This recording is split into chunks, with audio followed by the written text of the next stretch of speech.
Turn your radios up. Turn your radios up. Y'all know what this is. Y'all know who this is. B-Eazy Dat Dude, an impromptu stream, back with another one. This one is gonna be a banger.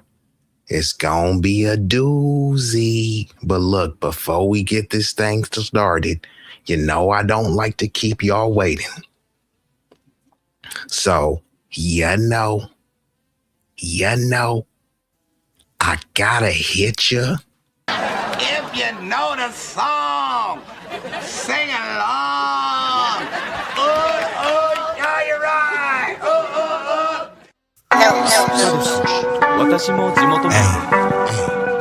と言っても、実は世代です。もう友達できたの？うん。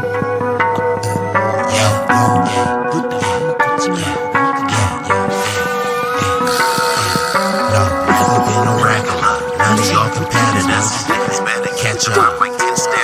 Look, this promethazine got me leaning like a cholo in the club. I'm 20 deep. I don't be riding solo. Pull some bad bitches, they vanilla and cocoa. They wanna take some photos when we kick it out in Soho. Chicks are showing tits and popping pussy for my promo. Told them like juvenile, baby, move it for me slow mo. Then I'm right back to the block, cause I keep getting modo. I be flipping, not shrinking. I don't give a fuck about no ho. This nigga name ain't D-Lo, but pimpin' these bitches and stacking this bread forever be my stilo. This is B-Eazy Dat Dude. In the trap making pass smooth. If I ever go broke, then I'm about to pull a jack move. Since a nigga healthy, I don't even gotta worry. With my bitch from Fiji, eating tandoori and chicken curry. That ism is really in me. My pimp game international. I design my own clothes, so I be always looking fashionable. Here's a couple facts about me that y'all didn't know. Some of y'all be getting bread, but I be getting bigger, dawg. I got bigger guns and a whole lot of bad. And we are activated. So we gonna get right into this thing. So dealing with the first topic. So this topic came up a few months ago. It was some lady, I don't know what her name was. Anyways, I think her name was Ari Lennox or something like that. Anyway, she accused the people on the show of Martin. They accused the show of Martin being colorist. So if y'all haven't seen the classic show Martin, I don't know what was colorist about that, but I'm gonna play this video and then we're gonna do a little breakdown of it. Let me know if y'all have any issues hearing this as well. I just came aware of something recently that was going on in the news about what's that singer's name? What's the person? No, what's the woman that said something? Is it Ari? Oh, Ari Lennox. Did she say something? Where the colorism thing, where she felt like Martin was bagging on me because I was brown skinned and because she was a brown skinned girl. And I have heard this story. I guess it was. So it was more than Ari. It wasn't just Ari. Other people I think it was only Ari. Oh, okay.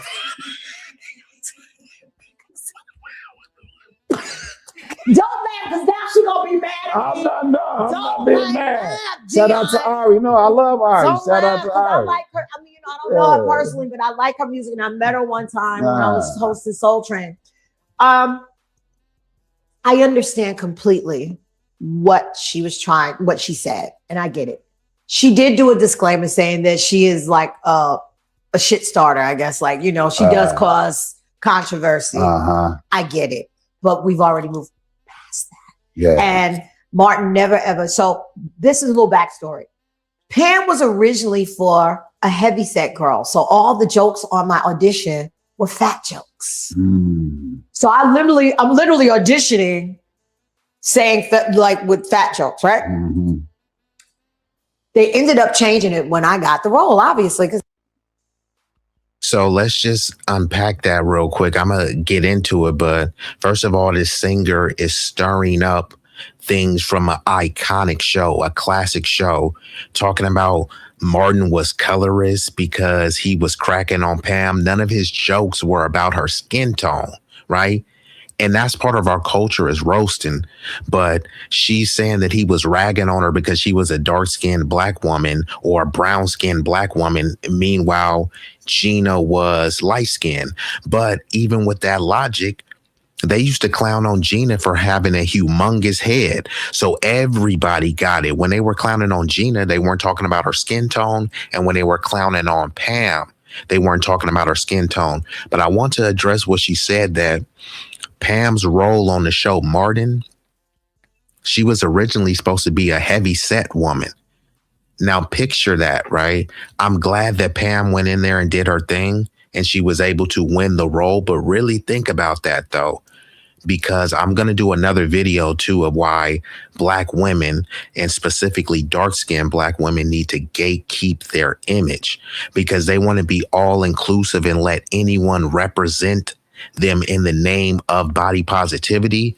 But what they like to do is they like to get a non-black person and measure them against a heavy set black woman or a bald headed black woman or a black woman with a bonnet and say, see, you guys just don't stack up. They don't want to measure them against a Kelly Rowland or a Megan Good or something.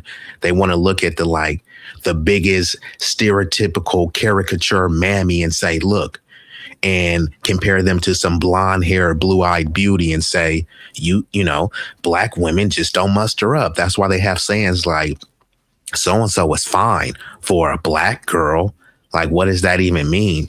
It presumes that the other races are inherently and naturally beauty, and it's an anomaly to find a beautiful black woman. But you have to think, why would they make this specific character heavy set? I know people could say, oh, well, you know, you're just overlooking it, right? But no, when you look at the most iconic shows, which I don't really like, you know, watch these shows, but whether it be like the Friends show or, you know, whatever non-melanated show that they're propping up, they never put like heavy set people as the stars. And this is not like fat phobic or fat shaming or anything like that, but it is like a psychology thing. Same way many of the black characters, they make them not as smart, right? On camera. They make them less sophisticated. They make the black women less desirable, more masculine. And then they hide behind, well, it's just a show. They're just acting.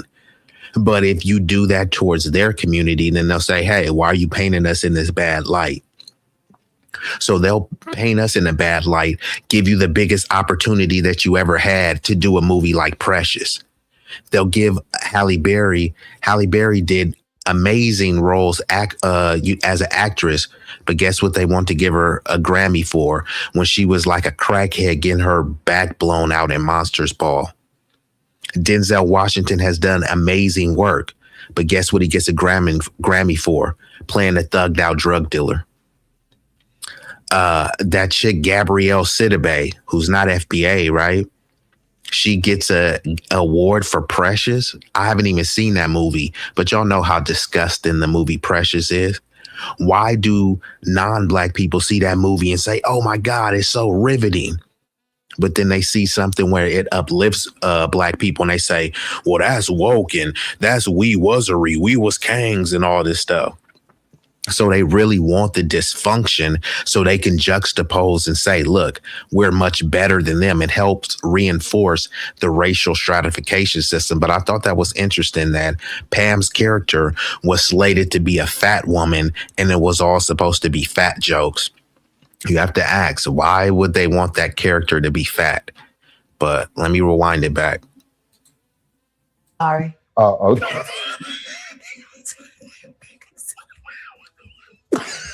Don't laugh, because now she gonna be mad at me. I'm not being mad. Laugh, Shout out to Ari. No, I love Ari. Don't Shout laugh, out to 'cause I Ari. like her. I mean, I don't know her personally, but I like her music, and I met her one time when I was hosting Soul Train.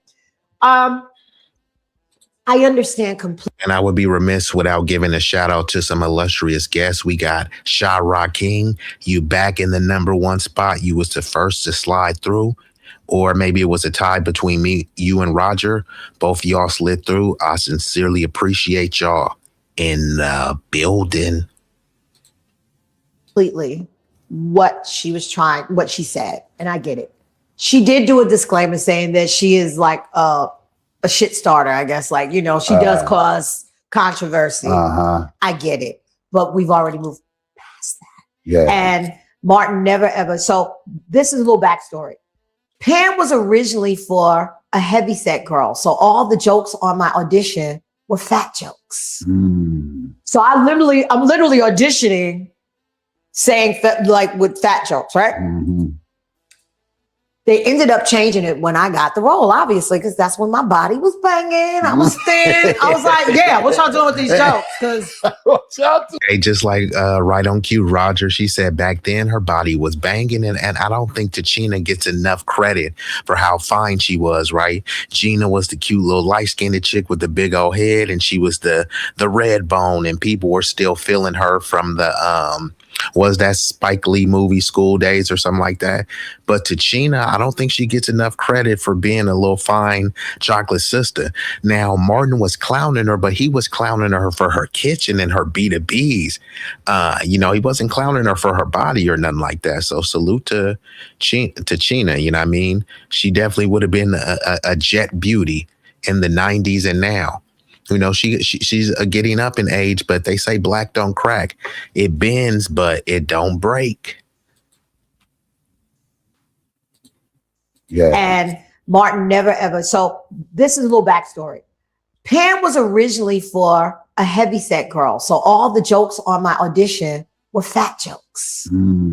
So I'm literally auditioning saying with fat jokes, right? They ended up changing it when I got the role, obviously, because that's when my body was banging. I was thin. I was like, yeah, what y'all doing with these jokes? Because what y'all doing with these jokes? Yeah, what's happening? 'Cause I'm not getting fat. Like I'm not. Yeah, that's not gonna happen. So we need a script change.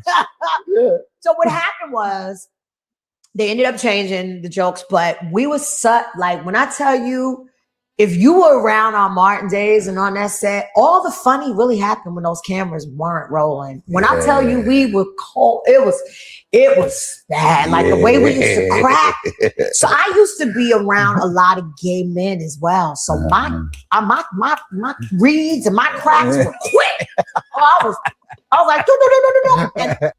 And so she said she used to be around a lot of gay men. So gay men, they be clowning, right? They know how to dress, but they know how to roast too. So when you be clowning on gay men, and I know now it's a protected class and, you can't call them a slur and you can't do that. But gay men be calling people niggas, bitches, slurs, epithets, insults, but you can't insult them. And like she's saying, behind the scenes, most of the people that was having the pressure, most of the people that was roasting the hardest was the gay people, because they're just human beings like anyone else, right? And especially if you of the FBA Friedman culture, you know what I mean? That's part of our culture, is to roast. So I thought that was interesting as well, because sometimes, like they do with Dave Chappelle, when Dave Chappelle starts clowning on trans people, they're like, he's punching down. Most of his bigoted, racist, derogatory jokes are towards black people, but people don't care once he craps on us. But if he takes a dump on trans people in a very tepid way, it's like, oh my God, you can't say that, you're a TERF. But isn't that equality? He's equally clowning on white people, equally clowning on black people, but you can't talk about trans people. But I thought y'all want to be equally recognized.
nasty, bro, like a nasty hoe. I got a nasty flow. My baddie though is a classy bro. I manage her and she escort. International exports. I got hardware, my tech support. Really about that business, cause I'm that dude, but you just adore. Used to be on that block, equipped with a Glock. I sold all kind of dope. 10 toes down on the pavement. I send that bitch like an envelope. Enclosed with a love letter. I love cheddar, so I grind hard. I be putting that work in, but I ain't punching no time card. When it comes to being a boss, nigga, I am the epitome.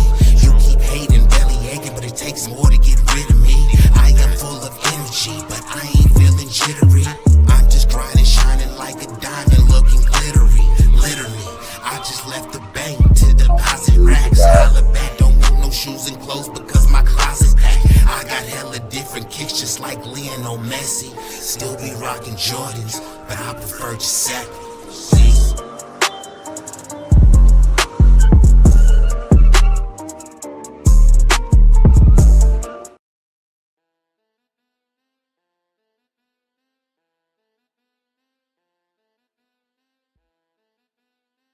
I don't know her personally, but I like her.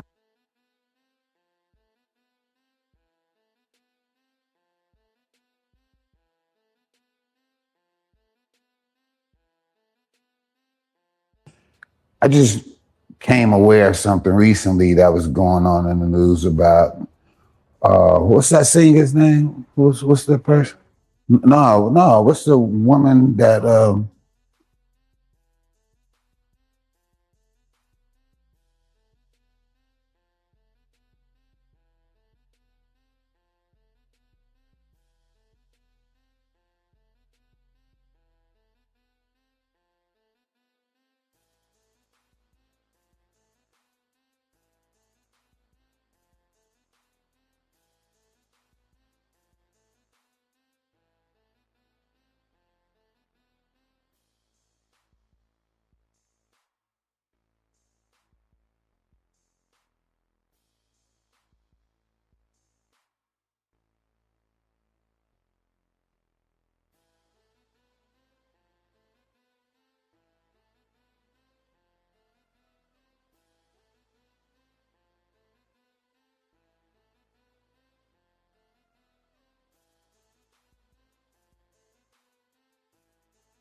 They ended up changing the jokes, but we were like, when I tell you, if you were around on Martin days and on that set, all the funny really happened when those cameras weren't rolling. When I tell you we were cold, it was bad. Like the way we used to crack. So I used to be around a lot of gay men as well. So my reads and my cracks were quick. I was like, do. And it was bad. And it was vicious. Oh, it was bad. Like, we used to crack to hurt you. I'm going to take you down. You're not going to say another joke for a whole week. I'm going to shut you up a whole week. So that's how it was. I mean, just we had a blast. Yeah. And so Martin and I ended up, because he said something to me off.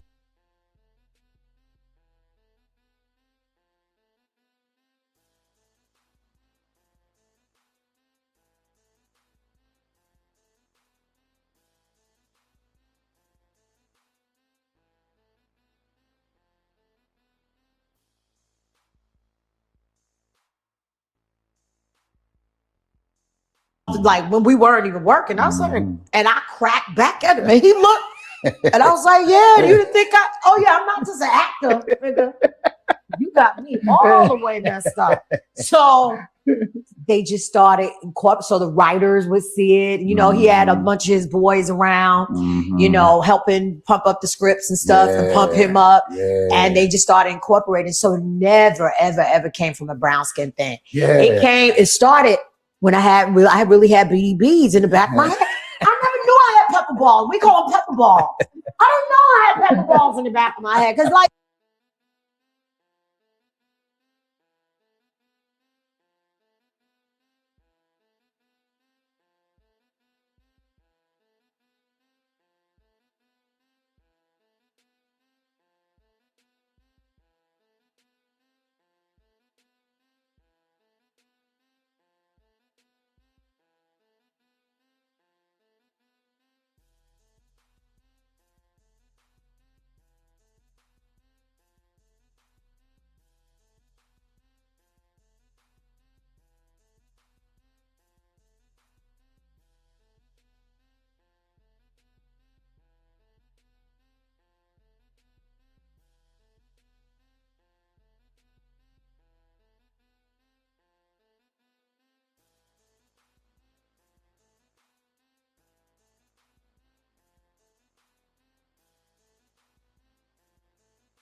you do your hair. And that's when I stopped perming my hair. My mom called it pepper balls. So I was like, damn. So that's when he got me because he started cracking on the back. So they started incorporating anything he and I did off the set.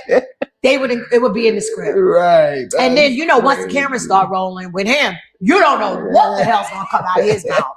So I just be waiting for it. I'm like, oh, I'm going to get him. I'm going to get him. So we would go back and forth. So it was out of love. It was out of that's what we did.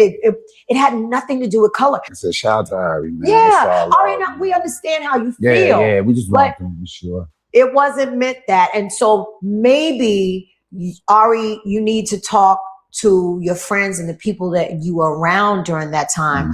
Who made you feel that way? Yeah. Somebody, maybe in your family or friends, somebody may have done or said something to you which allowed you to look at things a little differently and not receive them in the spirit that they were given.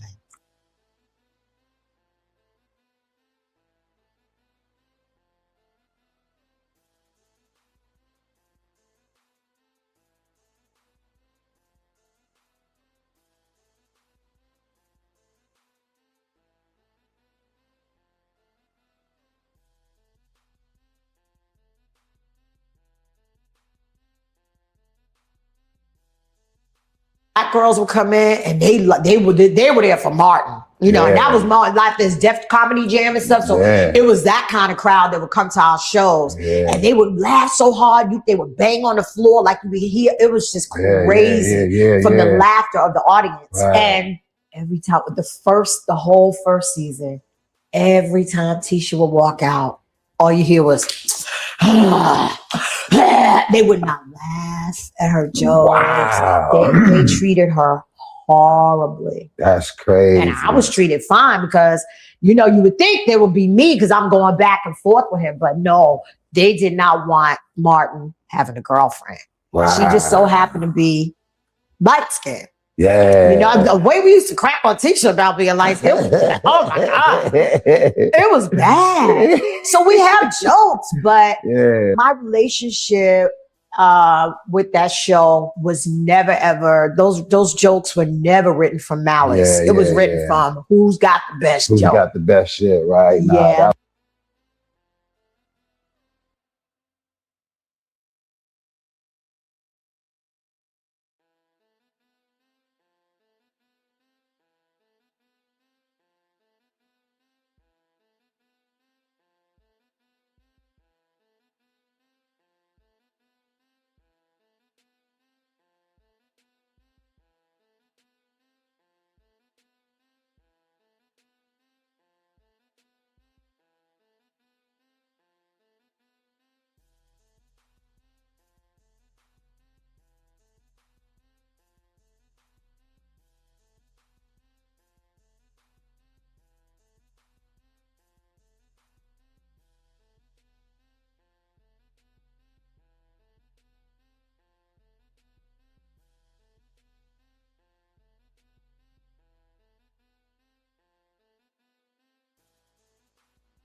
Oh, damn.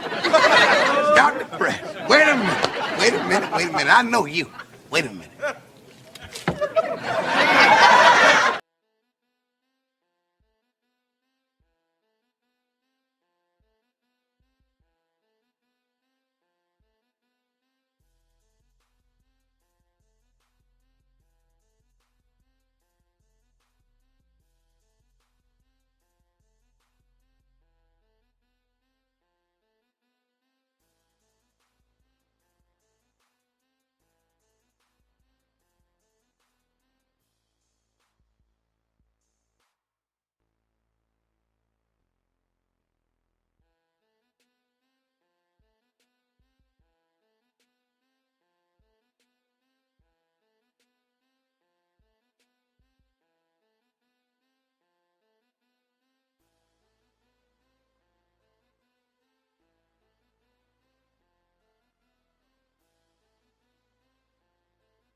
Stood on business.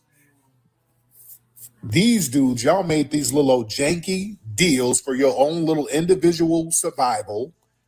Your little tribe, you're trying to get your little tribe in good, and it all backfired. You know? And now you had to flee over here to the people who stood on business. Foundational Black Americans, we put in work when paid through blood, not no forms or no paperwork. We endured slavery, lynching, disenfranchisement, the whole shebang.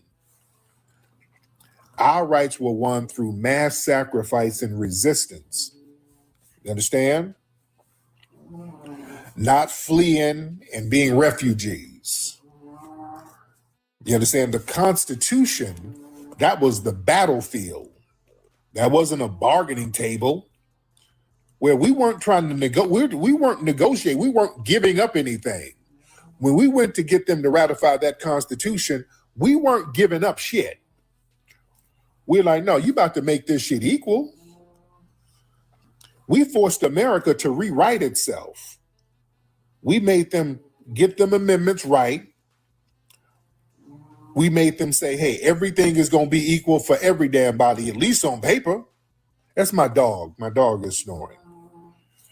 See, the little paperwork deals that the little Angolan Tethered, those little deals they do, those little deals accept the existing white supremacist hierarchy, and they try to seek a... Meet the BeatStars Pro page, the world's #1 website builder for music producers. Sell beats, hooks, sound kits, services, membership.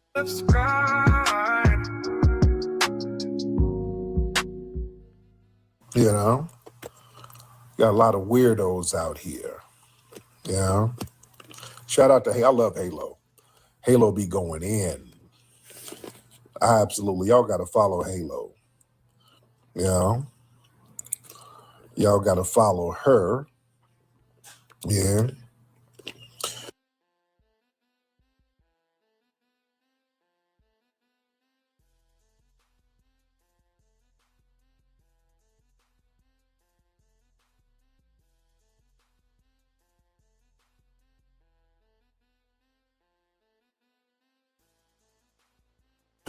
Let me get some of the family in here. All right. We got a lot of folks. Matt Nuclear. Well, Matt Nuclear. What's up, Matt? Hop on in, Mr. Matt. I'm doing good. I'm doing good. I was wondering if we could set up a formal debate. Hop on camera, Matt. No, I don't feel like hopping on camera right now.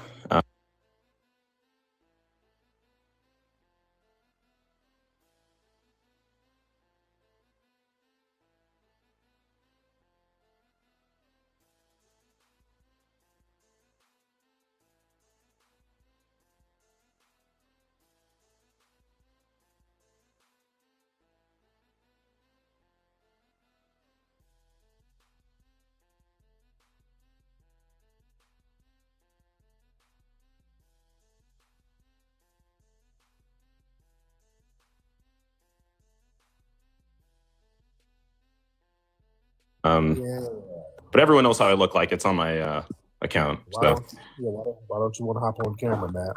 Because it's dark. I'm not gonna like put on a shirt. I'm not gonna do all of that right now. So that's that.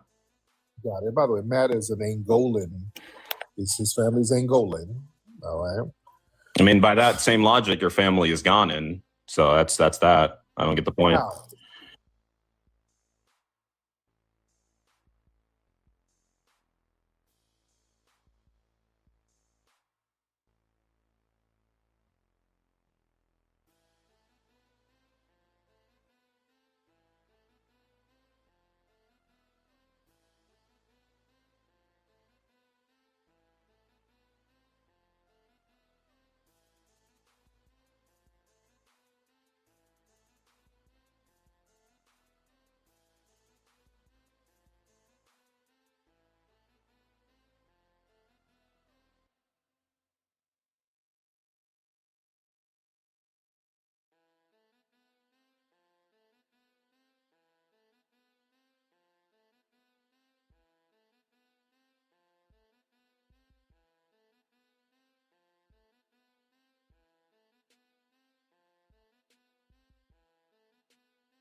Because your ancestry, it's called genetics. Your genealogy traces back to Western Africa, no matter how much you try to deny it. Shit, everybody's ancestry traces to Africa. False. That ain't false. My ancestry goes to Africa, Europe, Asia, and here, sir. I'm a foundational Black American. I'm not a continental. Yeah, but there's also something called like haplogroups, right? Like that's what you're failing to understand is that you specifically come from a set group or multiple different tribes in Africa. You have like maybe 20, 30% European DNA, but you're at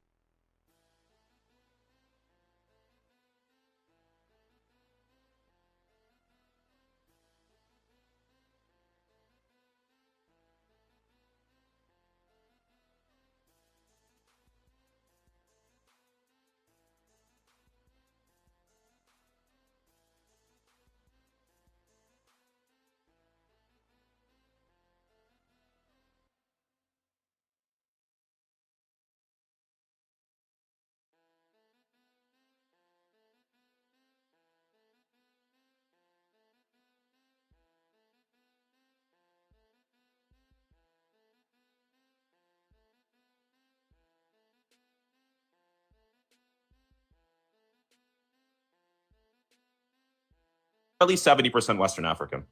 No, because those tribes didn't. It's dark. I'm not going to like put on a shirt. There's also something called like haplogroups, right? Like that's what you're failing to understand is that you specifically come from a set group or multiple different tribes in Africa. You have like maybe 20, 30% European DNA, but you're at least 70% Western African. No, because those tribes didn't exist centuries ago, sir. Many of those tribes became codified in the last a couple of hundred years. So no, I'm not a part of that, sir. Genetically.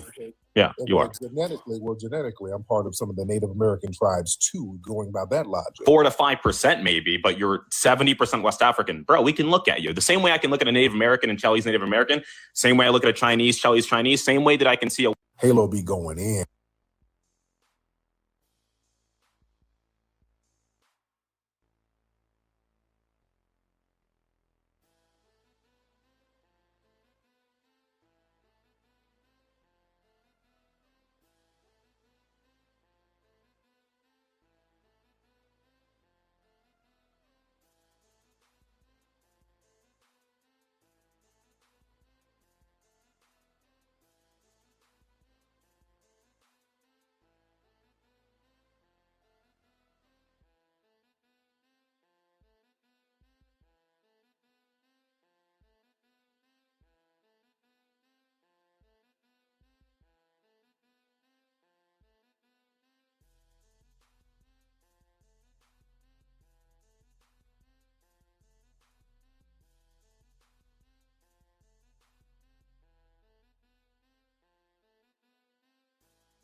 What was wrong about that? have legal power to vote, right? Under the Naturalization Act of 1790. Do you know what that was? Sir, we voted before. You're African because you came directly from Africa. I'm not a continental African. I'm a foreigner if I go to Africa, just like your family had to fill out paperwork to come here. I didn't. So it's really simple. Well, I mean, paperwork was needed in order to make you an American and naturalized. I mean, it was. Like for example, 13th Amendment, the Emancipation Proclamation of 1863 those things were paperwork that made you American. So paperwork was necessitated to make you American as well. 13th and 14th Amendment. No, we were already Americans because we built the country and we were able to vote. Wrong. Even before the 14th Amendment. No, what you mean wrong? So the reason why you're specifically wrong is because the Immigration Act or the Naturalization Act of 1790. No. Wrong where? No, I said we built the country and we were able to vote. What was wrong about that? Let's slow down. What was wrong about you that? Have legal power to vote, right? Under the Naturalization Act of 1790. Do you know what that was? Sir, we voted before then, sir. There were places in this country that we voted before that time, sir. Do you not know history? Sir, like who? In different states, sir. Give me the name of the person who was voting prior to 13th Amendment. Yeah, there were several. Can I get some names?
But I got I can't name the specific person. Well, there you go, because they weren't voting. How's that? They were voting. They weren't voting.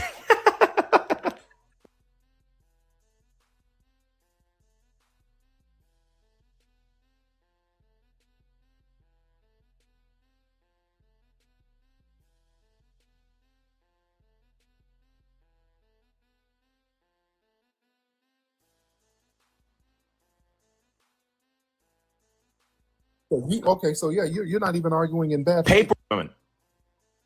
Yeah, there were several. Can I get some names? But I can't name the specific person. Well, there you go, because they weren't voting. How's that? They were voting. They weren't voting. So yeah, you're not even arguing in bad faith. Paperwork made you American, man. No, it didn't. We were already American, sir. It didn't. No, it didn't. The reason why you weren't American is because of the Naturalization Act of 1790, which basically made it so the only Americans were free white men that swore an oath to the Constitution and that resided in America for at least 2 years. Those were the only people that were actually considered people that could vote. You have to own. You also had to own land as well, right? Which the majority of Africans didn't own. But paperwork made you American, brother. You weren't considered American because you were a slave here. You weren't literate. They didn't teach you how to read or write. I mean, read Frederick Douglass and what he was talking about. I mean, simple fact. That's not true, sir. That's not true at all. What you're saying is not true at all. You know that? Oh, goodness, sir. We were able to vote in this country for centuries. So in certain states, free black men could vote in certain states. What year? In the North and the South. In Massachusetts, black men were able to vote. In New Hampshire, black men in Vermont, black men were able to vote. In New York, black men were able to vote. This is very well documented. In what year? Sir. We're talking about going back to the 1700s. Also, in New Jersey, they revoked black men's voting rights in 1807. Get your pen and write this down. Document this stuff. We were able to vote. They revoked it in certain periods, but we were able to vote at certain times. All right. Even in Pennsylvania, we were able to vote. They started getting funny style with it around 1838. All right. It's actually false. So the 15th Amendment was supposed to guarantee black men specifically to vote. The 15th Amendment barred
barred racial, it basically barred people of different racial groups from being prevented from voting specifically. Obviously, the Voting Rights Act of 1965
they've made it so that southern states couldn't impose Jim Crow laws like literacy tests, but the 15th Amendment granted you federally the ability to vote. We're talking about like actually on a federal level. Yes, certain states didn't have slavery. It didn't mean slavery didn't exist, obviously, right? That doesn't mean slavery didn't exist. If you're talking about like an example of a one-off example in one state where someone might have been allowed to vote, sure, but that's not like a generalized thing. So now you're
admitting, oh, no. So now you said we couldn't do it at all. Now you were conceding that we were able to vote. I'm not sure that's true because I'm not finding any source on that here at all. Yeah, I just gave you some of the. Well, you just told me. You didn't give me a source. You didn't give me a reference. Oh, just look it up. I just looked it up. Are black men voting before the 13th Amendment? It's right. New Hampshire. All right. Black men voted in New Hampshire before the 14th Amendment. All right. Black men voted in Maine until 1820. I'm only seeing stuff in the 1860s, sir. No, sir. Where are you looking at, sir? I'm using a search engine, and I'm looking at National Museum of American History. I'm looking through the history, National Archives. I'm not finding anything here. In Connecticut? Okay, let me look up some stuff, because I don't know why because I know some of this stuff. Well, we were in fact voting as free people before the 13th Amendment.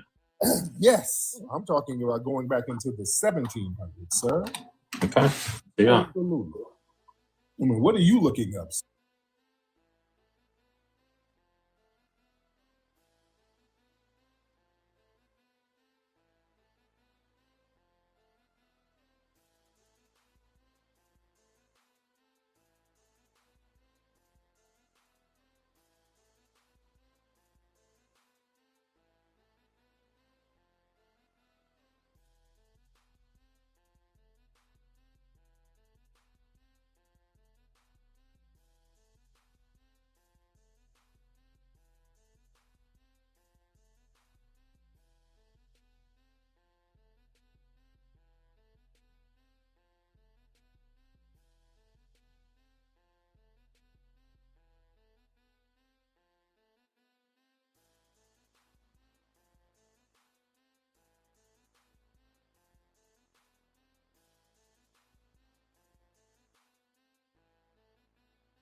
Sir, tell me what sites are you looking at? I just named you the sites I'm looking at, so I'm not finding any credible evidence of this. You haven't told me one site. I told you National Museum of American History. I told you history.com, nationalarchives.gov, and I'm not seeing anything on that.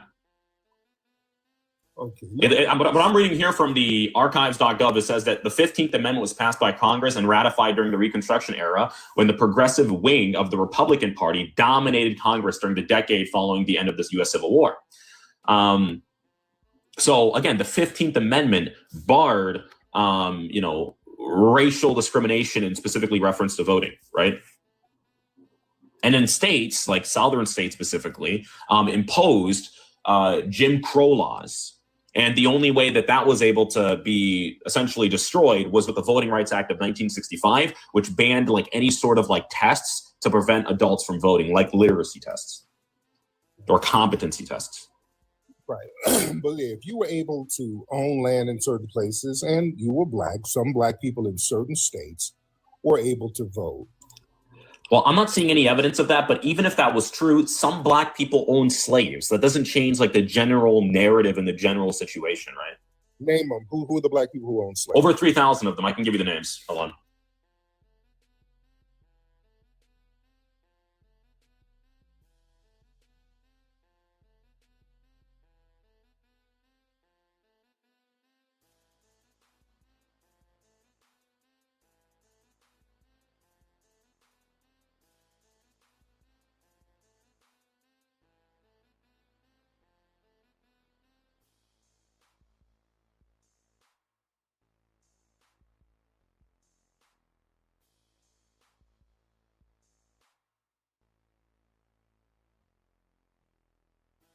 Give me some of the names. Okay.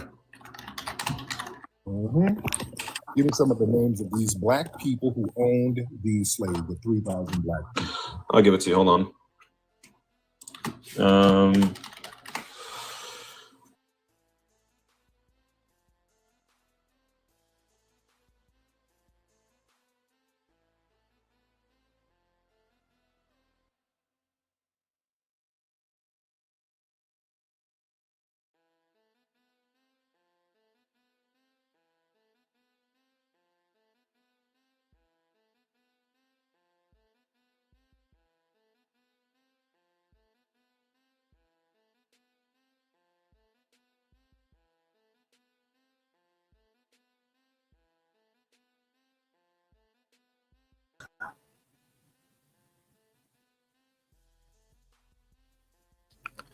Okay, I know exactly what happened now.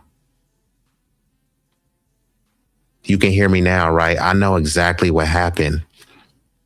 It pushed me out of here. So while I was playing the video, all the stuff I was saying wasn't even being recorded, man. So my apologies. I was cooking too. Let me just play more of the video. I know exactly what happened now. Planning to publish your book?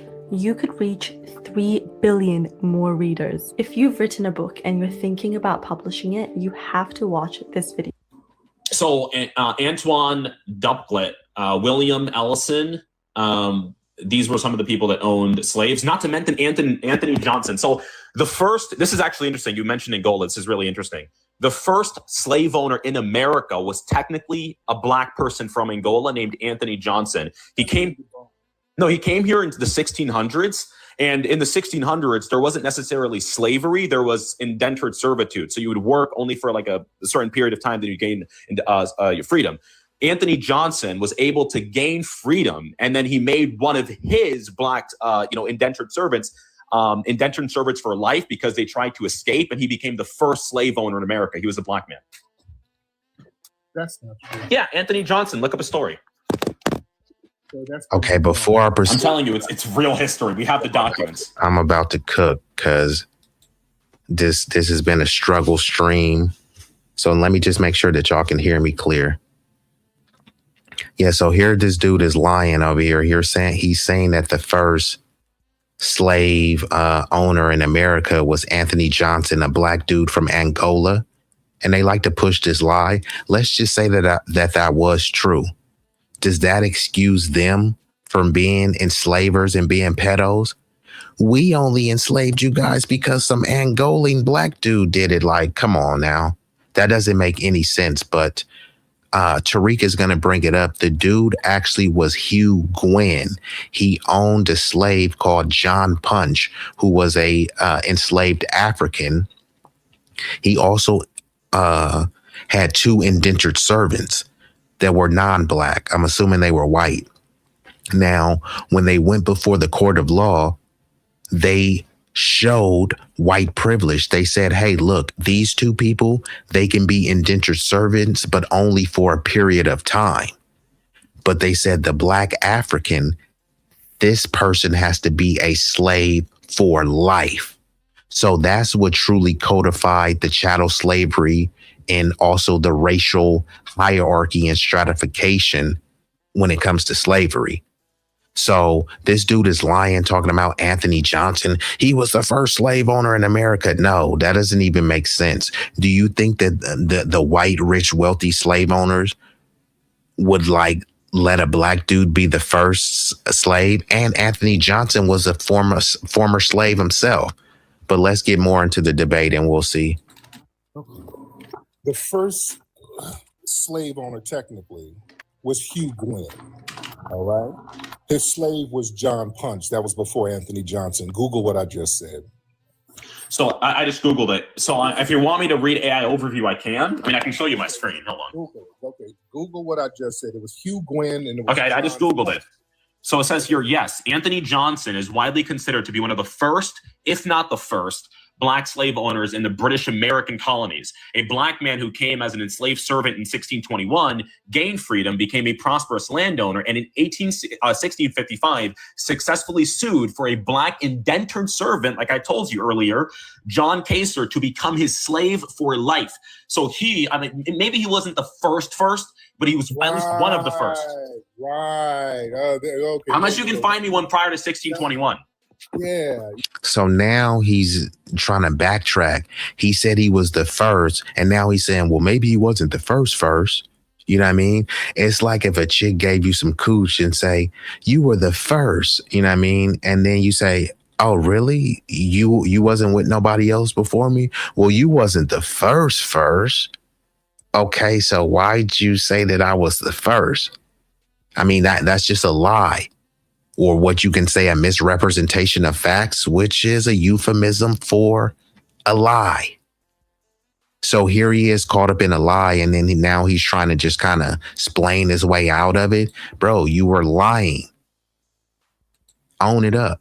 A black man who came as an enslaved servant in 1621, gained freedom, became a prosperous landowner, and in 1655 successfully sued for a black indentured servant, like I told you earlier, John Kaser, to become his slave for life. So maybe he wasn't the first, but he was at least one of the first. Right. Okay. Unless you can find me one prior to 1621. Yeah. Hugh Gwynn, sir. Hugh what? Hugh Gwynn. He's a white man. Gwyn. Hugh Gwynn. Okay. He was before Anthony Johnson. People have been telling that Anthony Johnson lie for the longest. Hugh Gwynn was the first one. He had a slave named John Punch that was enslaved for life. So hold on. Actually wrong. So let me show you. Yeah, I'm Hugh Goyen. You have it right here. In his case, with an African servant named John Punch in 1640 is a landmark in American slavery. This was 1640. What I read to you earlier here says 1621 is when this man had the indentured servant specifically. Who? Anthony Johnson. So he was the first slave owner. He came before Hugh Goyen.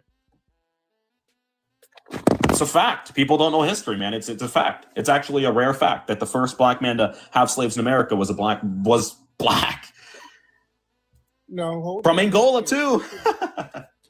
Do y'all hear this dude? And he's saying from Angola too. Like, come on, bro. Like, this dude is a extremely moist maniac. So now let me just pull this stuff up because he's like, it's a rare known fact. No, it's not really that rare after all, because people have been telling this lie for quite some time. So let me pull this up real quick because, we like to do scholarship over here. So just give me uno momento and I'm going to pull this up like such. Bam. And don't trip. I will enhance it for you. So could y'all see that? Hugh Gwynn was a British colonist in Virginia, recognized as the first the first legally sanctioned slave owner in the colony for his ownership of John Punch, a man sentenced to a lifelong servitude in 1640. So the case that he's trying to bring up with Anthony Johnson was in 1655, 15 years later. So imagine you was with a chick, right? And you said, oh, you know, man, I'm so glad to be inside this box. Am I your first? And it was somebody that hit it 15 years prior. I think that's something you would want to know about, right? You're saying, oh, this dude is the first slave owner. Actually, there was someone legally, the legal precedence was set 15 years prior. So this dude is lying and he's saying it's a rare known fact and all this stuff. Bruh, look how quick it took me to find this stuff. So y'all can see that the dude is just lying. But let me emphasize this right here. In 1640, John Punch, Victor, a Dutchman, and James Gregory, a Scotsman, all indentured servants working for Gwen, attempted to escape. So there was actually solidarity, right? The black dudes and the white dudes was like, look, man, you know, they treating us, you know, both as less than. Let's try to escape together, right? So they all attempted escape to Maryland. Upon capture, the Virginia, General Court ruled that all three men should receive whippings. However, in the first legal distinction establishing lifelong slavery for Punch, the black servant was sentenced to serve Gwen for life, while the two white men received extended indentures. So this is white privilege right here. So it's like they were punished too. Yeah, they were punished, but less harshly. That is a privilege. There's no other way that you can slice it. If you look at the definition of privilege, this is the epitome. Now, this ruling is considered the first, there's that word again, the first legally sanctioned instance of lifelong slavery in the English American colonies, setting a precedence for the racialized system of slavery that followed. And what do people like to say? Slavery was everywhere. Yeah, but racialized slavery wasn't everywhere. That's something entirely different.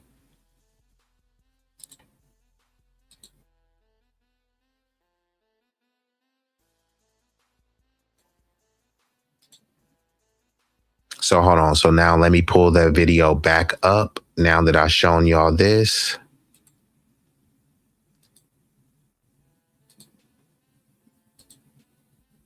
And we are back at it. 1621. No, that's not what I said. What is your, okay? You're bringing this. So the landmark case. Okay, no. Well, you just said 1621, sir. You just said 1621. He got here 1621. That's Johnson. No, that's Johnson. That's what I'm saying. Johnson did not have any slaves in 1621. He did. Just got here. No, he didn't. No, so you're not understanding, sir. So yeah, I'm understanding. No, you're not. Sir. So he had an indentured servant in 1621. No, he didn't. He did. John Castor. And now this dude is just lying and projecting. He's trying to say that Johnson had a slave in 1621, but no, he was enslaved at that time. And when he's trying to say that he was the first and he sued, that case was in 1655. That case was 1653, sir. Or my bad, 1653. But, you know, that's quite some time afterwards for saying someone was the first. That case was in 1653. I'm saying he already had it in the indentured servant that you're talking about. He already had him before Hugh Goyen had him. How? What do you mean? How? Anthony Johnson was an indentured servant, sir. Yes, but did he gain freedom? Yeah, he didn't get no freedom in 1621 because he just got here. I'm not talking about just getting here. Did he gain freedom and own slaves as a black man? Later on, he had some indentured servants. Okay, great. Later. He successfully sued for a black indentured servant, John Kaser, to become his slave for life. In 1653. Again, remember, your original argument, No, because you're moving the envelope and you're moving. Yeah, dude is moving the goalpost because he made a statement saying that the first black slave owner was black. Now he's kind of backing off of it because he's been debunked, and now he's trying to say, well, you said that there were no black slave owners at all, and I named one for you. So like he's trying to flip it as if he won this argument, but he's just been lying the whole time. The goal, nope, sir. Yeah, and this proves my point that Hugh Gwynn had the first slave for life before John Castor was enslaved. Sir, you're proving my point. That's not. You're just wrong. You keep lying about the dates to try to crowbar. Nope, you said that you. So he says Tariq is wrong, but he hasn't proven him wrong. He's just saying that he's wrong. He hasn't presented any evidence or scholarship to debunk Tariq. So this is looking bad for the Tethers. You asked me a very simple question. You asked me, who was the black? No, we hear you, sir. What you doing? No, because what you're doing. Oh, you're interrupting me now. Because you're wrong. You're debunked. How am I wrong? Okay, again, you asked me a very simple question. Your original question was, what was the name of the black person who owned slaves? I gave you the name. Listen, if you want to argue, No, sir. He was from your homeland. No. That's where you're from. Yeah, I'm not. Yes, you are. See, and this is the thing, right? So whenever you point out someone that's actually from the continent of Africa or from the Caribbean, and you point out, oh, your homeland, well, that's your homeland too. You see what I'm saying? So it's funny where they'll come to America and say America is not their homeland. But we can't claim America as our homeland. We have to claim some distant land in Africa that we've never been to because this dude wants to try to make us comparable to immigrants. No, man. Many of us don't know anything about Africa. They'll say that you were stripped of everything, your tribal names, your heritage, all this other type of stuff. So what we build, forged and fomented here was something completely different. It was devoid of any African culture. You already said we've been stripped of that. So we built something new. We built something new and they like, well, that's still African. How? The whole time y'all come over here, stay away from the Akata, right? You're talking about how this Nigerian culture is superior and, immigrants do this better and immigrants work harder and stuff. And then you say, hey, look, y'all say that we're not like y'all. We're lazy and all this other stuff. And then you say, you know what? You're right. We're not like each other. We're not like y'all. And y'all not like us. Now you're being divisive. And what about Pan-Africanism? It's like there's no Pan-Africanism in Africa. Where are the Arabs who are African? Yeah, they're North African. Are they African or are they not? So where are the Arabs that are working with the melanated Africans over there? Where are the white Africans that are working with the Africans over there? Africans in Africa are not working together to the level that they need to be. But they're coming over here to preach to us about unity and dysfunction. You're fleeing dysfunction and you're trying to complain about dysfunction. You'll talk about, oh, this culture is degenerate. Like, is it more degenerate than your homeland? And somehow that's offensive to say, but you coming over here, immigrating over here, crapping on the entire community, generalizing the entire community. I say, hey, all stereotypes matter. Continue to insult us, continue to use slurs, epithets, and generalize us. Use the stereotypes that we're low IQ, thuggish monkeys who love watermelon and fried chicken, right? That's fair game. So when we roast y'all back with the most heinous and harsh stereotypes, it's just a word. Ain't that what y'all say? When y'all hear people saying nigga all day, y'all still tripping off that word. It's just a word. Why you triggered? So when I call you a slur or epithet or something pejorative, don't trip. It's just a word. We keeping the same energy. Let's commence. Not? Yes. No, I'm not. Don't do it to yourself. No. I'm not. I'm not a continental African, sir. I'm not you. I don't know why you keep using that term because you're a continental African. I'm not. Sir. Right. So be more specific. I don't know why you're even using. So it says, yes, we are. Maybe you're saying hear you now. We could have the video though. Yeah.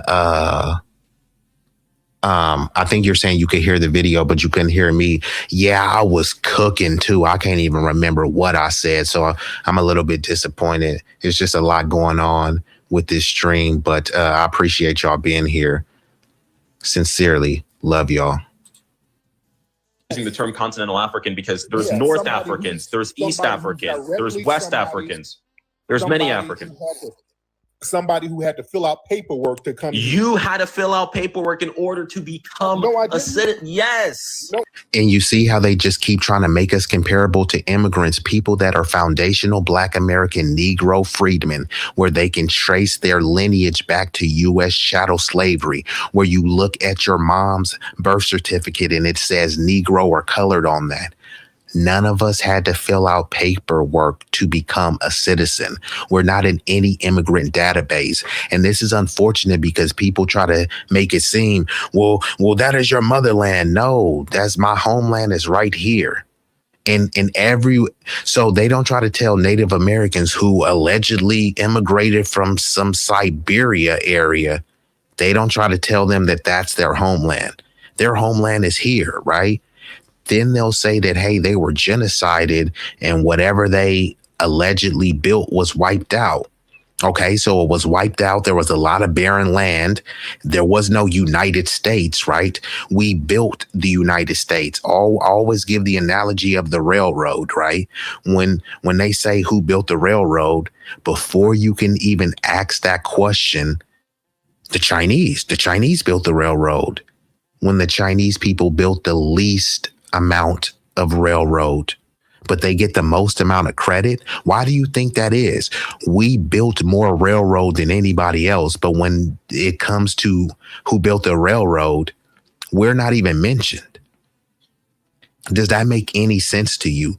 And mind you, so imagine you was on a basketball team, right? And somebody scored 60 points and you came in and scored 25, right? I mean, you did a great job scoring 25. And they say, man, you were the one who carried the team. You can say, look, man, I did a great job. But I mean, we really owe it to the person that scored 60 points. You know, it was a team effort, but the person who scored 60 points, they were the real winner. That's how it is with us. We built over 9,000 miles of railroad. Chinese people built about 700 miles. What's a bigger number? 9,000 or 700. So why do you think they always say that the Chinese built the railroad? So they can say, push this, we're a nation of immigrants and the country was built by immigrants. No, the country was not built by immigrants. The country was built by slave labor and also settler colonialism. That's what it was built by. And people don't want to grasp that, so they want to try to make it into this great immigrant story. Immigrants immigrated to something that was already built and they helped contribute, right? Thank you for the contribution. Imagine you have built a car and somebody comes and contributes to the sound system. Did they build the car? No, you're happy that you have a fly sound system and somebody contributed something to it, but you try to act like someone helping you wire up your sound system is the same as building the car. I mean, that would be utterly ridiculous. But let's get back into the video. And we've been joined by King Pix, Angolan Tether. That thumbnail is crazy, bro. This dude is crazy. His name is Matt Nuclear. He's only like 20 years old. Like, bruh, you don't know enough. Still wet behind the ears, breath smelling like Similac. And the Lotus tie, what it did do in the building. Salute the Lotus tie. And Lotus tie, I know you be kind of cooking. So if you want to chime in, you're welcome to come up. Same thing with Ronnie Q as well. Notice how his voice is getting meek and not so loud. Yes, and now he's trying to obfuscate and do what's called gish galloping, which is a tactic that people do in debates where they throw a bunch of random tidbits and irrelevant non-useful information. So you're arguing about something that you didn't even know. And is that her? I got to hit you with one of these. Oh, damn. Stop the press. Wait a minute. I know you. Wait a minute.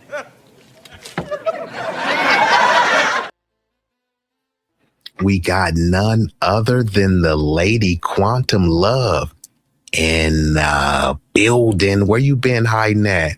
And this, I think you still out there in Florida. And shout out to my girl Sunlight. She over there in Florida too. So shout out to the Florida fam. And it's good to see you, Lady Quantum. I know you manifesting some beautiful things. This, you know, I know you still in your witch bag. So, you know, she's a bad witch. Shout out to Lady Quantum Love. Let's commence. No, I didn't. It's simple. No, I didn't. No. Foundation on Black Americans, we never cut a deal with the white supremacists here. We've never cut a deal with them. Y'all had to cut deals with them. Quick question. Sir. Sure. Let me ask you a quick question. No. Yeah, that's the only way to say it properly. Florida.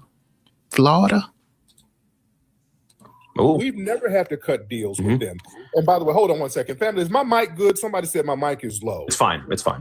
Oh, okay, got it. Somebody was texting me saying my mic is low. But yeah, we never cut a deal. Now, Angola, y'all cut deals with the Portuguese. Y'all cut deals with a whole bunch of people. Those tribes cut all types of deals.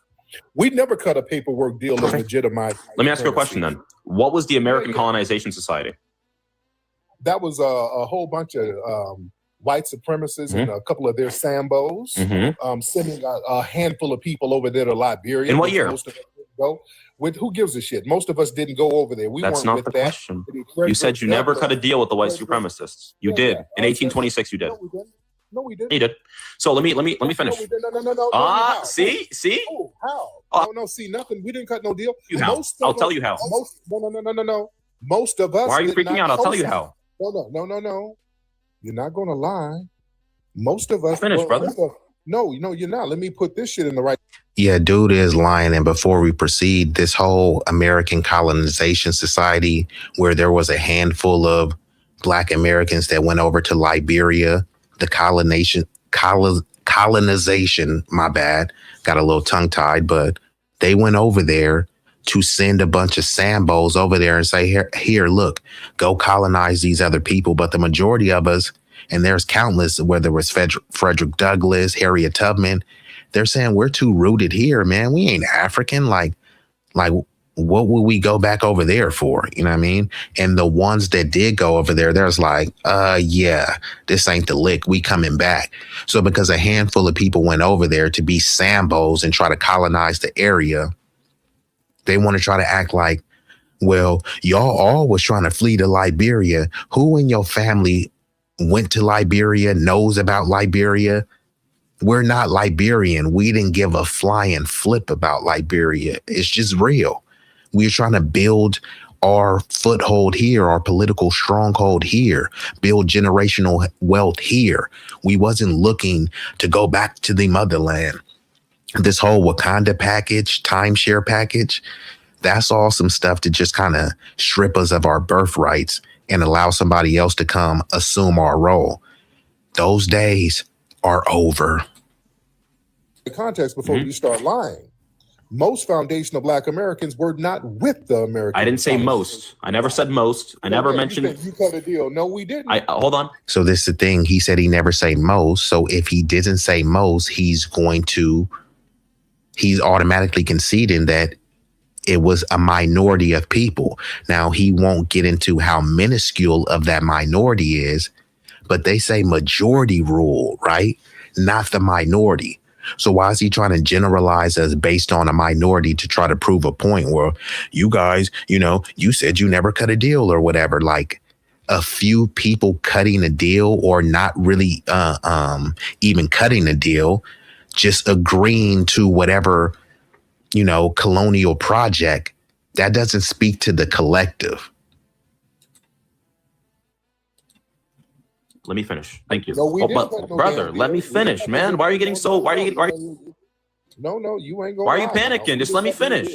And another thing too, where people say, just let me finish. Nah, bruh, just because you lie, nobody is obligated to let you finish a lie. And not only that, this is not a sanctioned, structured debate. So sometimes people like to come on your platform and just be able to spew a bunch of lies and think that if they talk fast, no, just let me finish. You know what I mean? Why are you getting triggered, bruh? You lying. I don't have to let you finish a lie. I'm not obligated to just let you lie to people. Why are you panicking? No. I'm not panicking. We didn't cut no. Okay, but let me finish. Most of us were against going over there. I didn't say most. You said you never cut a deal. Let me finish. So never did. In 1826, let me finish, brother. Okay, let me finish. Okay, if I'm wrong, just debunk me after I'm done. Let's have a cordial conversation. So your lying is mute. Whatever lie. It's not. So it's not a lie. It's objective reality. But just let me finish. No, it's moot. It's moot. Okay. Just let me finish. So in 1826. A bunch of foundational Black Americans went to the American Colonization Society that was headed by James Monroe and James Madison. And they asked for resources to go back to Africa and have a colony there.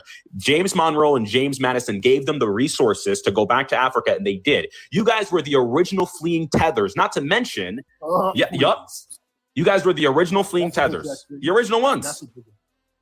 Yeah, that's so ridiculous. What's the capital of Liberia? Yeah, most of us didn't. Monrovia, because of James Monroe. Yeah, most.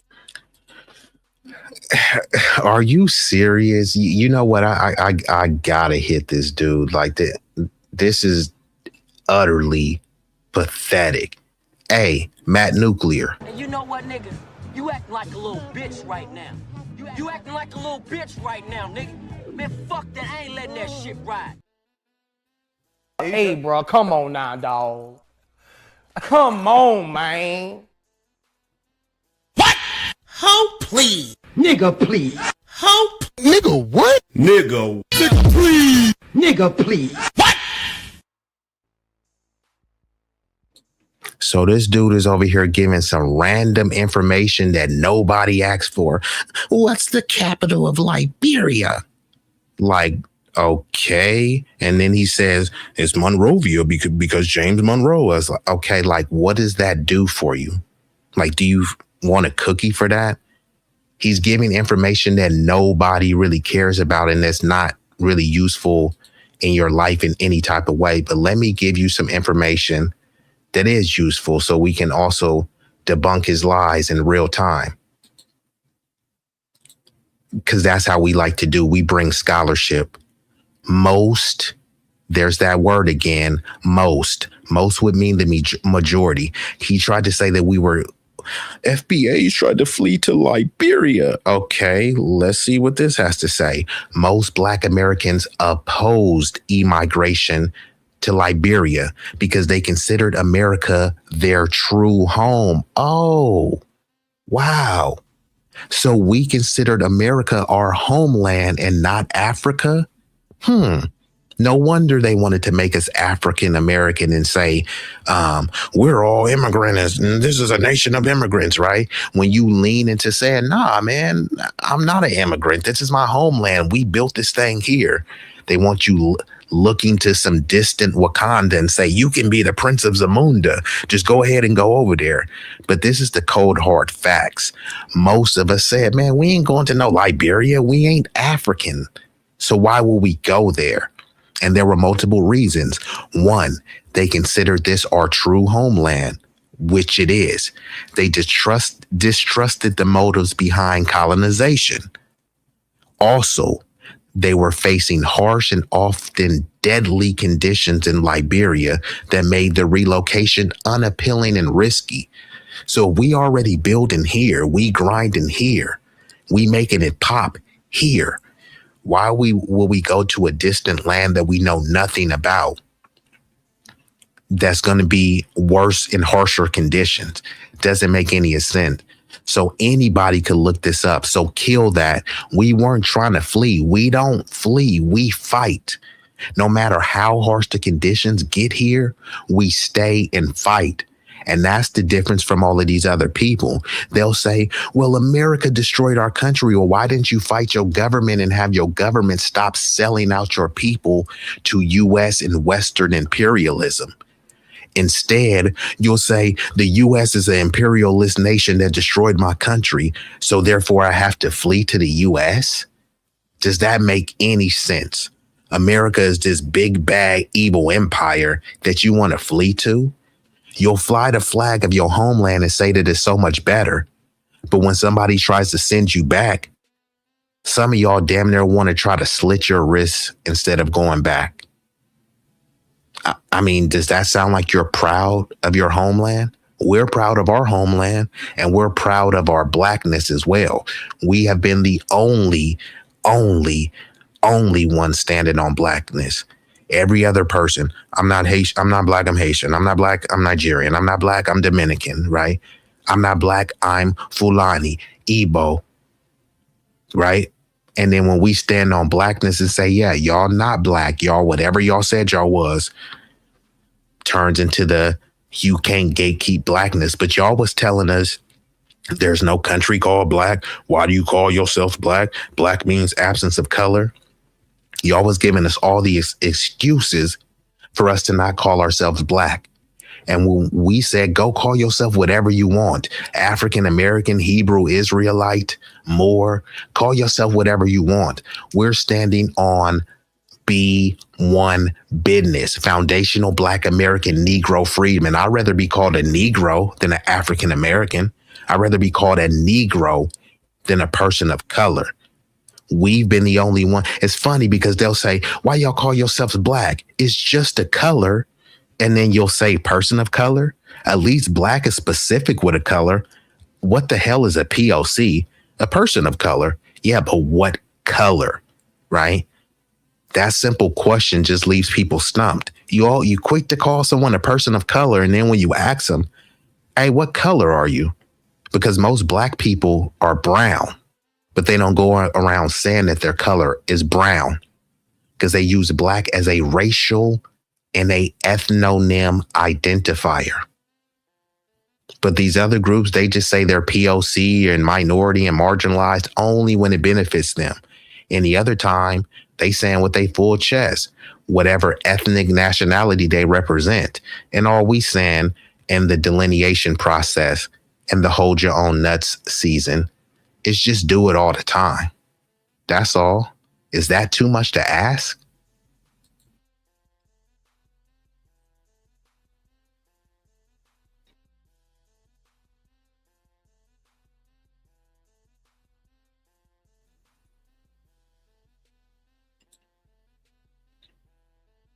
And shout out to Little Cleo coming through. Salute to you in building.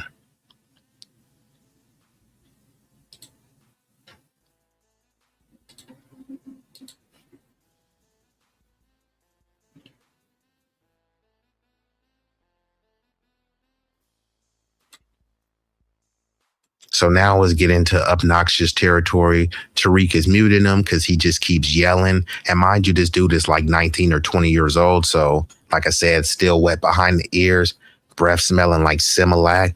His mama might need to burp him. He's not intellectually equipped for this conversation. So now he's kind of trolling and tapping out right now. So it's about to start going off the rails.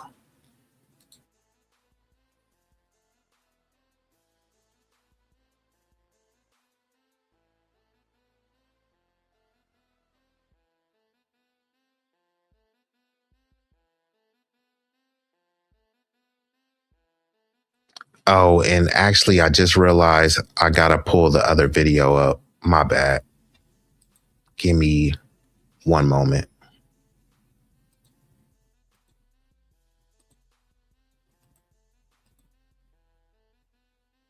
Because like you, I'm not a continental African, sir. I'm not you. I don't. 1921 is when this man had the indentured servant specifically. Who? Anthony Johnson. So yeah, he was the first slave owner. He came before Hugh Going. It's a fact. People don't know history, man. It's a fact. It's actually a rare fact that the first black man to have slaves in America was black. No, from Angola too.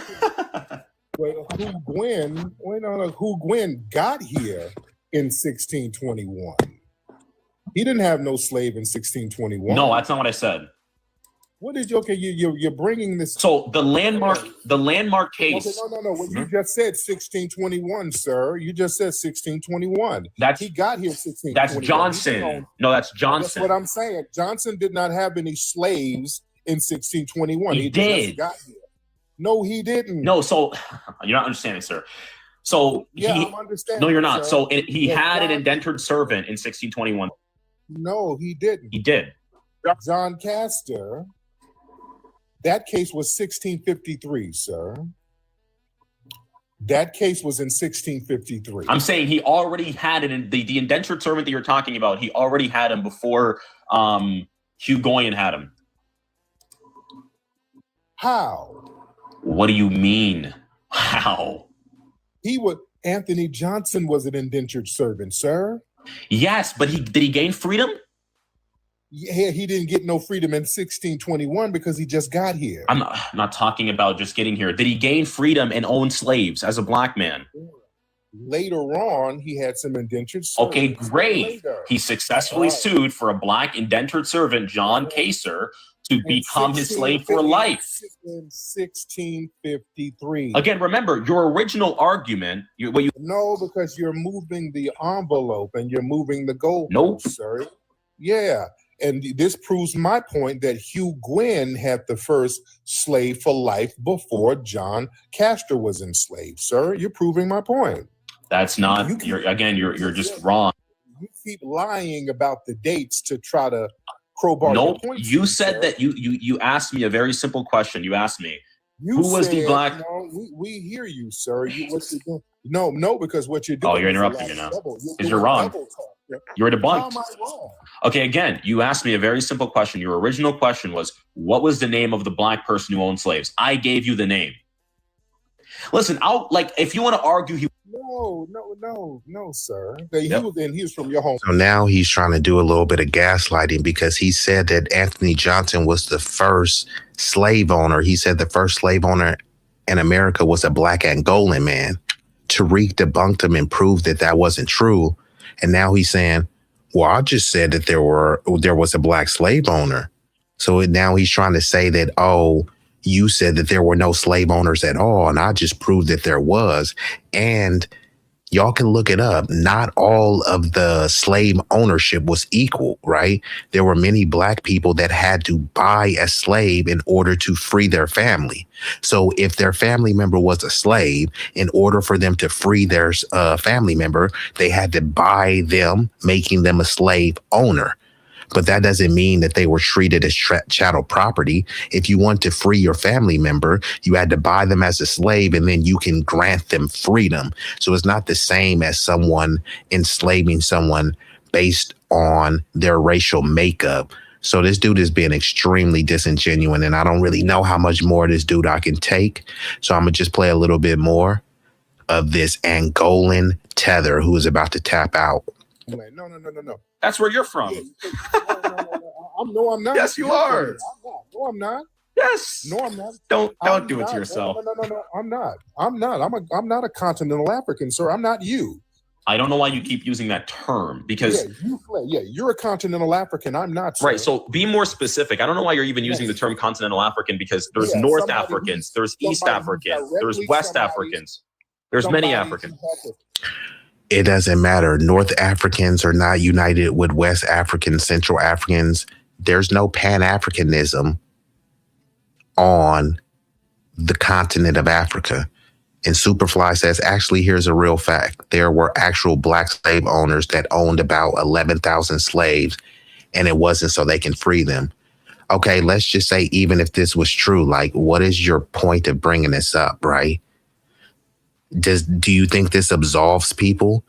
And 11,000 in a population of millions? It's a drop in the bucket. What do people like you like to say, right? It was less than 2% of white people that owned slaves, which is a lie, but let's just go to that, right? 11,000 versus, if you compare this to the population of black people, and you would have to compare this to the population of free black people. This won't even be 1%. Let me say that again. It won't even be 1%. And you said it wasn't so that they can free them, right? What proof do you have of this? Provide me with some proof. Because all you're doing is babbling incoherently until you provide proof. I'm bringing up proof. I'm saying names. I'm citing sources. You're saying that here's an actual real fact. Okay, prove that there were 11, prove that they owned 11,000 slaves. Could you prove that? And how many slaves? There were actual black slave owners, yeah, and there were more white people, right? So it's like, I don't really know what you're trying to excuse. Even, let's just forget 11,000. Let's just say they owned 20,000 slaves. Does that absolve the people that you're caping for? Because you said black slave owners did it to free their family. Not true. I didn't say black slave owners. I said some, right? And yeah, I'm sure some owned slaves and some didn't, but you haven't proven anything. And you say you're a traditionalist who cries. You're literally crying in the chat. I mean, the link is there, bro. So if you got smoke, he or she, they or them, won't you come up? Because you still haven't proven no facts. You're over here crying and making an emotional argument. But let's get back into the video. Somebody who had to fill out paperwork to come. You had to fill out paperwork in order to become a citizen. Yes. No, I didn't. It's simple. No, I didn't. No. Foundation on Black Americans, we never cut a deal with the white supremacists here. We've never cut a deal with them. Y'all had to cut deals with them. Quick question. Sure. Let me ask you a quick question. No. Ooh. We've never had to cut deals with them. And by the way, hold on one second. Family, is my mic good? Somebody said my mic is low. It's fine. It's fine. Oh, okay, got it. Somebody was texting me saying my mic is low. But yeah, we never cut a deal. Now, Angola, y'all cut deals with the Portuguese. Y'all cut deals with a whole bunch of people. Those tribes cut all types of deals. We never cut a paperwork deal to legitimize. Let me ask you a question then. What was the American Colonization Society? That was a whole bunch of white supremacists and a couple of their Sambos sending a handful of people over there to Liberia. In what year? Most of us didn't go. With who gives a shit? Most of us didn't go over there. That's not the question. You said you never cut a deal with the white supremacists. You did. In 1826, you did. No, we didn't. You did. So let me finish. No. See? Oh, how? No, see nothing. We didn't cut no deal. Hey, what's up, Lotus Ty? Is that you?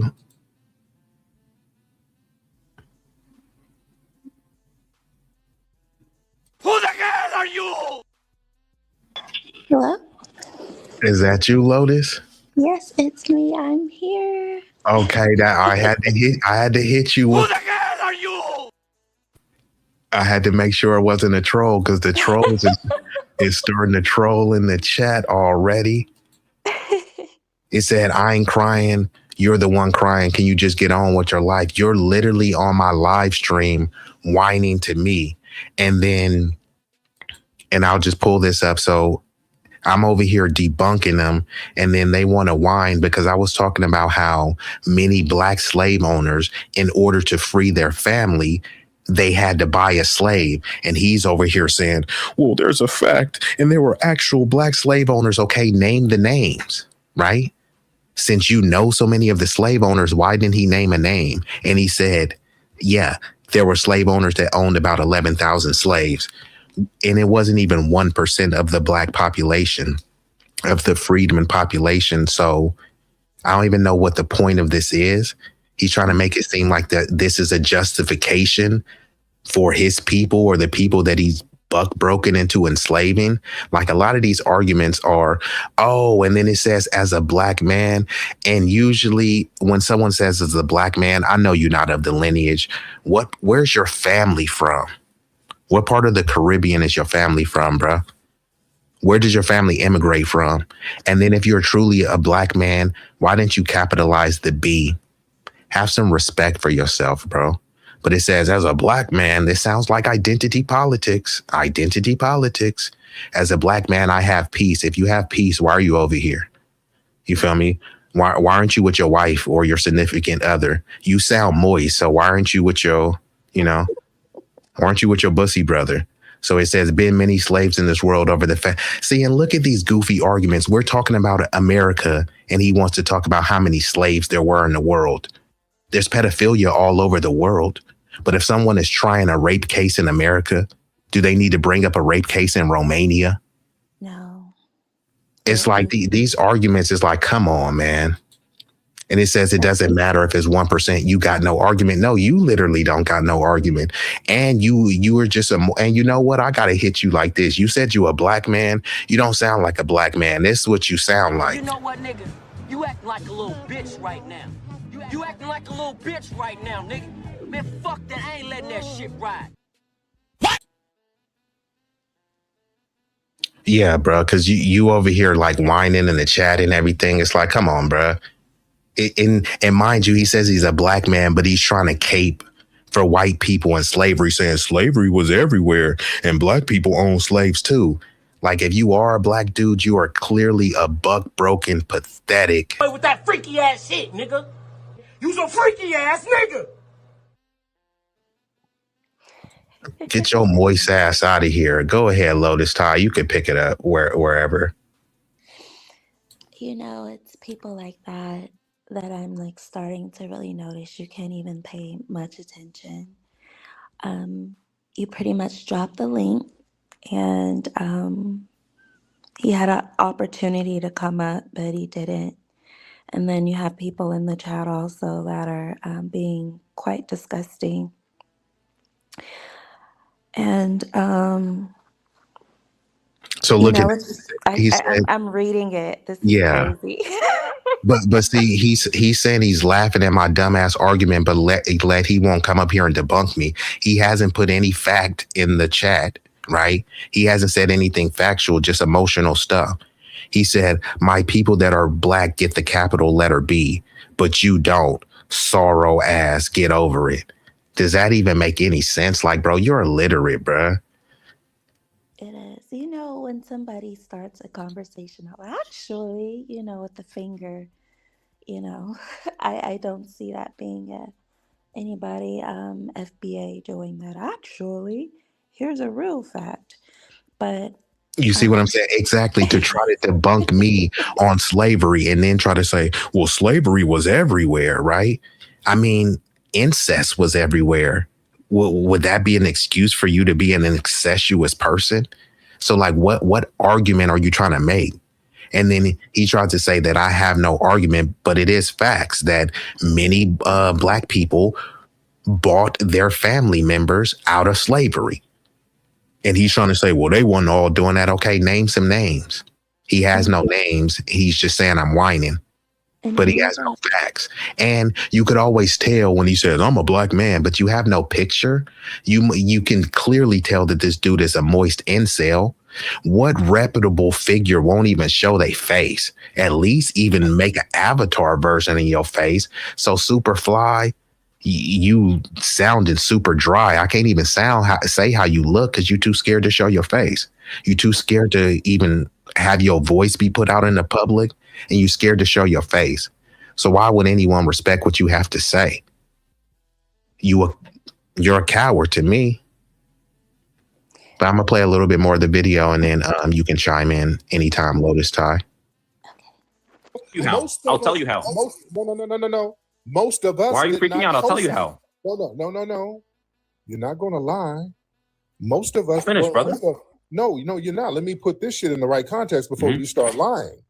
Most foundational black Americans were not with the American. I didn't say most. I never said most. I never mentioned. You cut a deal. No, we didn't. Hold on. Let me finish. Thank you. No, we didn't. Brother, let me finish. So I don't know if you had seen the argument that this dude, this Tether was making, this Angolan Tether. He was trying to say, because Tariq said we had never cut a deal. You, like many of these people, were cutting deals in their homeland. And he tried to bring up the American Colonization Society and about some black Americans going over to Liberia and participating in this colonial project. But I just brought up the receipt. The majority of us was not on that. We said that America was our homeland. Not only that, It's like we already built something here. Why are we going to go to a land where the conditions are harsh, where it's hostile, and try to build over there? It's like we have a better shot over here. So Tariq is debunking him on this. And, he just keeps trying to say, well, you guys are African and that's where you're from and that's your homeland. Like, he doesn't really have a true argument, whether it was Frederick Douglass, Harriet Tubman, A. Philip Randolph. We were standing on business here. We recognized that our homeland was here.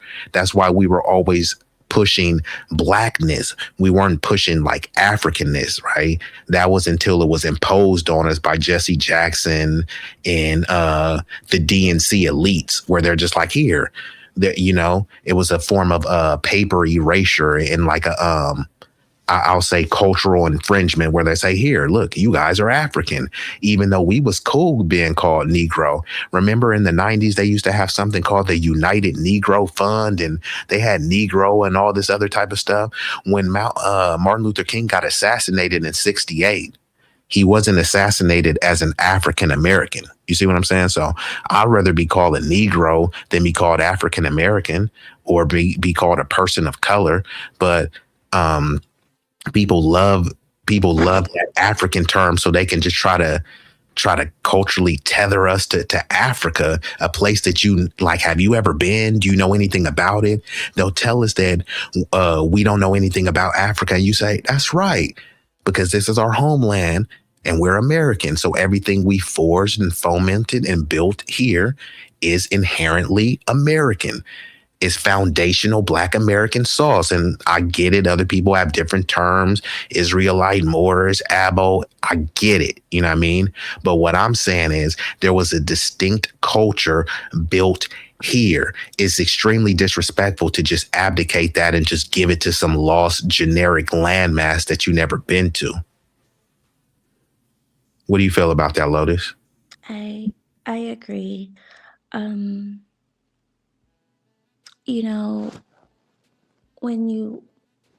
When the person came in and was talking about, trying to give, their facts without without a mention of how there's actual documentation about how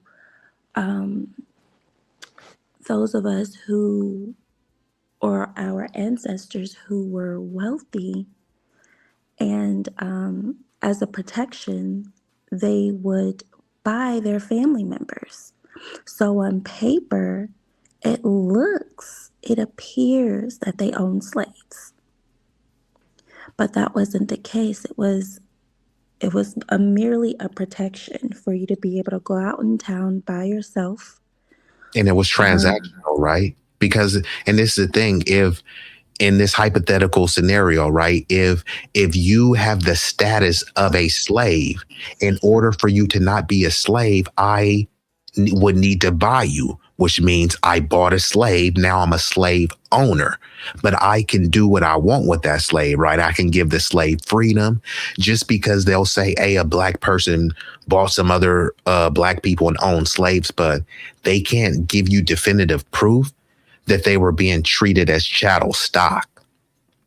On paper, they can say that, yeah, so-and-so owned them, but people can't point to you and say, yeah, they own this person and they were treating them worse, worse than the white folks. You know what I mean? Like a lot of the information is extremely vague, and people just say, yeah, that they'll throw out a number. Over 3,000 people own slaves. Okay, if you know that number was 3,000, that means you should have 3,000 names, right? And then fine, you don't even produce 3,000 names. Could you produce 30 names? And then you see how the arguments start to fall apart. But see, they equate the owning of quote unquote slaves or other people. Like I said, sometimes it would appear that way, but free people would basically go out, and there's documentation of it. This was actually documented with, what was that? It was that one riot. Oh my God, was this, was that James Williams? He was like lynched like outside of his house, or in front of his house, or adjacent to his house. I think it used to be a schoolyard there, where a giant white mob basically came and burned down this entire community. And so they took him and they ended up lynching him. But if I'm not mistaken, it was either like his wife technically like owned him, if that makes sense. It wasn't as if his body was put on display for him to be sold. You see what I'm saying? So he was a free man of color. I think his name was James Williams. I could be wrong, but No, you're right. His name was James William. He was lynched by the Ku Klux Klan. I think it was like South Carolina. yeah. And but when you look deeper into the history, you start looking into the land that he owned and the maps and what's there today. They weren't slaves. This man was not a slave. He was actually very wealthy. And this is just how households were ran, how free people ran their households. Because when we take a look and we go back to the Negro Act of 1740, it says that, it was up to people it was up to the people to basically petition the court to prove who they were. So this was just an added layer of security. Like you go outside and it's like, let's show me your papers type of thing. You know what I mean? So even if they didn't believe that you were what you were, you had this. But that's where it comes into where this homogenization of a people came in, which today we would call the FBA lineage. So there were the Aboriginals that were here prior to the African slaves In the arrival. transatlantic slave trade, yeah. And Right. this is what people refer to as the ethnogenesis, because when they say free people of color, right? So that's telling you that there were free people, then there were also enslaved people. And then even on the documents, they would talk about enslaved Africans, but also free blacks or free people of color, which they would delineate. They would make a distinguishing. But what happened with Walter Plecker and other people when they did the paper genocide, they lumped us all together as one big global Negro. So they stripped you of your indigenous heritage and said, man, you just a nigga, right? They were trying to create separate races with octoroons, mulattoes, quadroons, Creoles, right? They were trying to make all these little fractured ones. But then at the same time, there also was pushing the one drop rule, which means that y'all all are niggas, right?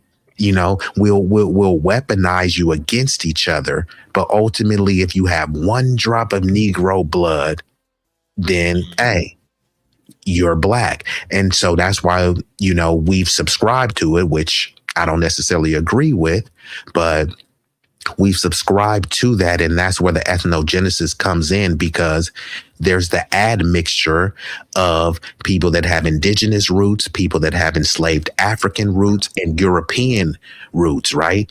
There was a lot of raping going on those plantations, right? That's why, we have, that's why most Black American freedmen, they're brown. They're not black. They're not the same complexion as someone from the Sudan or Congo or something.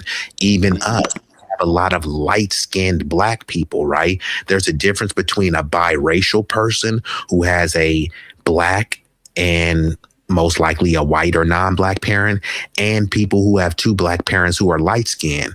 That's who we call like red bones and stuff, right?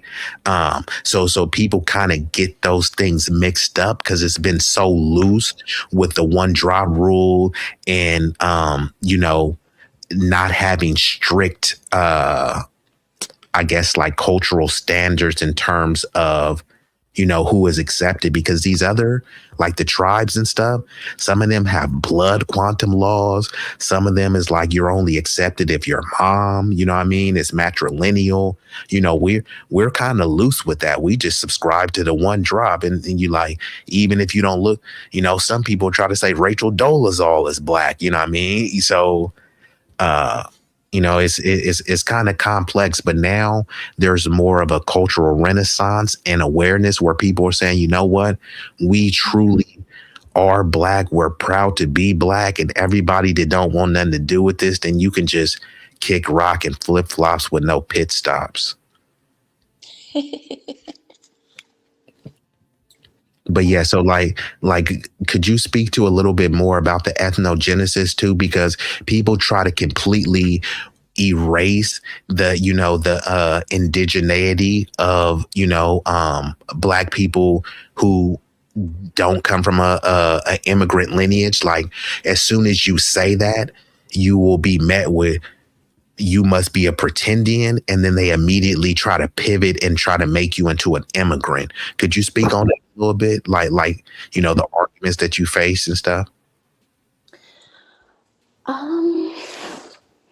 I'm not even sure if I necessarily have that argument, or that I've had to, actually sit around and argue with, Okay. Someone in or the African lineage. However, I find it really funny that here's my thing. I'll say this: if we rewind back to before 1988, before that African American term, and we go back to the first term we were called, which was Indian. And we can put that on a timeline as early as, for the Caribbean, 1492. When Columbus and them crash landed in the Caribbean. But I think this is where a lot of that gets misconstrued, because they didn't crash land in present day United States in 1492 when he sailed the ocean blue and that whole spill that they gave us in elementary. And if we And were still he never called came to North that, America, right? Columbus never exactly, set foot here. So how could he have exactly, discovered this? exactly. So if we were still called that, what would be their argument today? If we were never called this African American term, what would be their argument today? It wouldn't exist. We wouldn't be having this conversation right now. And if anything, these conversations need to be had with the people south of the United States border, that border the Caribbean, where the boats Had pulled up way in the more. transatlantic slave trade. That's who they need to be speaking to. But for some reason, they come around and they center FBA, which is just is almost appalling. It's like, why are we the main characters? And then they say And you this got is main character syndrome when y'all making us the main character. exactly, we weren't the first stop. And they think that in that transatlantic slave trade, they don't know that there's a pattern in which, the waves go, and I forget what else they call it. It's on the tip of my tongue. You can't just drive your boat all the way from Europe in a straight Are you line and talking about think the that you're gonna. continental drift? Right, right. You can't just drive your boat there right across the way and think that you're gonna hit New York. It doesn't work that way. You have to go down, and they have to go in through the Caribbean. It's pretty much you know, clockwise to get here. We were the last stop. That's And why not only only that, 3% yeah, of the slave of the Africans that were in the slave trade even made it here.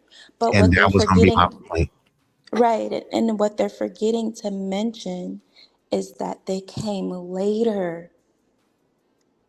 They came much, much later. And you know, I'll land my plane there. I'll land my plane there. Like, what would you, if we were still called Indian, which some of us still are, that's what we go by, we have the right to self-determine and to self-identify. If that word never came up in 1988, would this be an argument today?